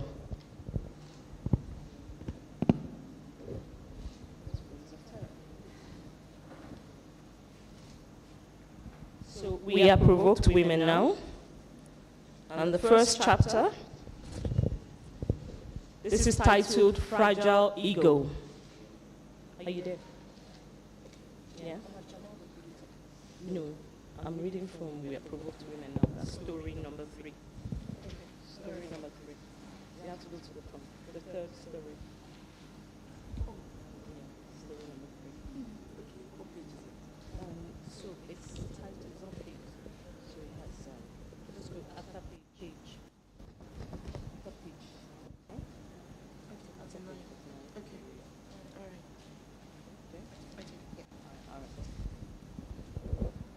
Okay? Okay, so chapter 1, Fragile Ego. Rolake's voice. So in this story, I have 2 main characters. The first one is Rolake, the second one is her international passport. So a little bit of background about the story. There's a growing social trend in Nigeria now about japa. Everybody wants to japa. That's the slang that says, it's a Yoruba word that means to flee or escape. But it's turned into a social Gen Z slang, and it basically just means seeking greener pastures in a foreign country or European country.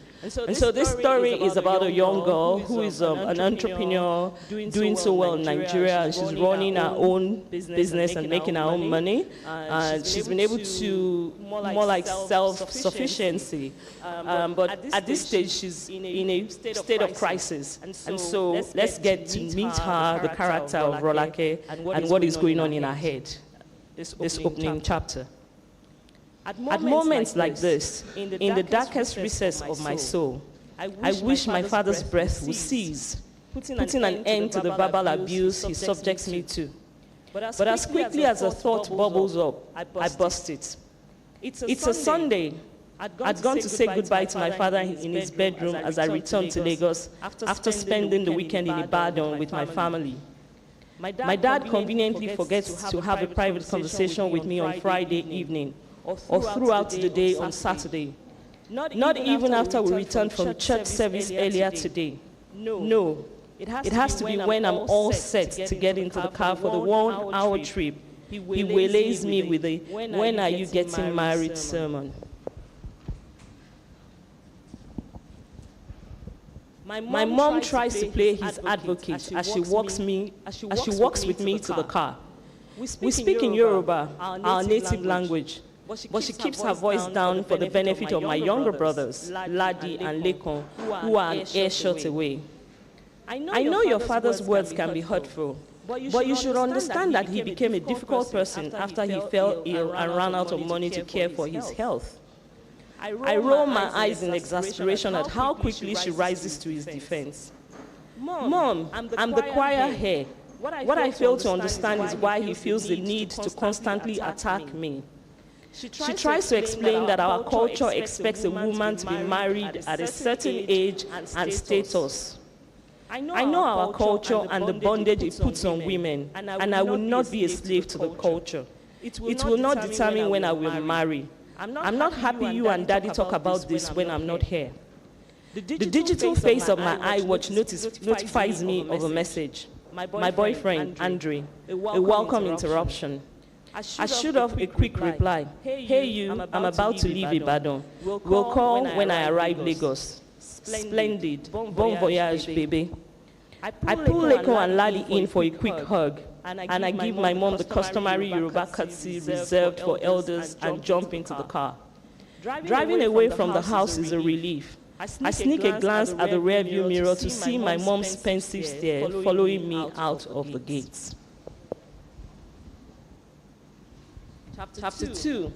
Hustle but don't die trying. I look forward to Mondays with expectation. My goals for the week are set by Sunday, and I power through them from Monday to Friday. Planning makes my life simple and predictable. The drive between my house in Ogba, a lower middle-class suburb of Lagos, and my office in the Upper Cross GRA reserved area of Ikeja is a decent 16 minutes, traffic-free. I have my work cut out for me between now and the last week in July, approximately 4 weeks, when I go on my official leave and travel to the UK for Fifi's wedding on August 9th. Speaking of which, this reminds me of my 2 o'clock appointment at the VS Best Global Center tomorrow afternoon to pick up my international passport. I'm so eager. It's my first trip to the UK. Oh no, I laugh at myself. Scratch that. My first trip ever out of the country. My girl Fifi is getting married in London, and I'm a chief bridesmaid. Looking back on how far I've traveled in life, the novelty of my impending trip overseas is overwhelming. Born to semi-illiterate artisan parents, but blessed with superior intellect, I graduated 7 years ago top of my class, bagging a first class in communication and language arts from the prestigious University of Ibadan. At 27 years, and as a fast-rising e-girl in the advertising industry, if I must say so myself, my recent promotion to social media manager of Ideas Factory Limited has its welcome perks. A chunky paycheck is one. The fat salary takes me away from the edges of living from paycheck to paycheck, an outcome of personal expenses in Lagos, helping out with my dad's medical bills and paying my brother's school fees, to having enough stashed away in the bank to travel. It's a quick in and out for me in London. I'll spend 15 days of my 30-day leave in London. Andre wants me to visit Paris with him for another 10 days, and afterwards I return to Nigeria to family and work. Ken and I bump into each other on the stairs leading to my office. We met on the job 5 years ago and have been best of friends ever since. We hug happily and speed catch up on our individual weekend side quest. 7:35 a.m. finds Ken, Andrew, and I sitting at the bar of Slush House, our favorite watering hole in GRA Ikeja. Andre and I have been dating exclusively for a little over 7 months. And over rounds of drinks, small chops, and barbecued catfish, we trade gist about my trip to Ibadan, local fundraising challenges Andre is facing on his job in Nigeria as an expatriate country director of a global advocacy organization, Fifi's impending wedding, and my visa application. It's almost 10 p.m. when we call it a night. Can we take a break now, or you want us to read on? Okay, so the audience should decide actually. Yeah. So this is just one story in the collection of 5 stories, yeah? It's part of, beg your pardon, it's part of the story. So I read 2 chapters of one of the stories called We Are Provoked Women. And this is just a build-up. But if you have any questions or you want us to read some more. Okay, so that means you guys don't want to buy the book. Okay, so I would go to another story. Let me read from the story that borrows the book its title. It's called There's a Heaven for Bad Girls. Yeah, so that's go to page 74. I'm just going to read from the inside.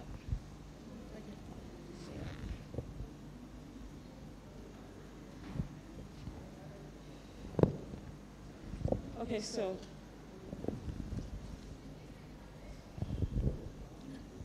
There's a Heaven for Bad Girls, Hungry and Desperate, Chapter 1.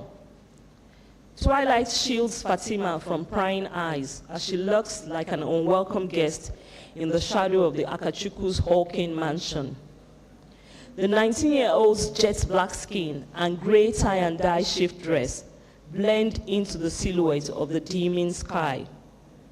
Fatima is crouched in a tight space between 2 manicured hedges that make up the gorgeous horticultural landscape of the mansion.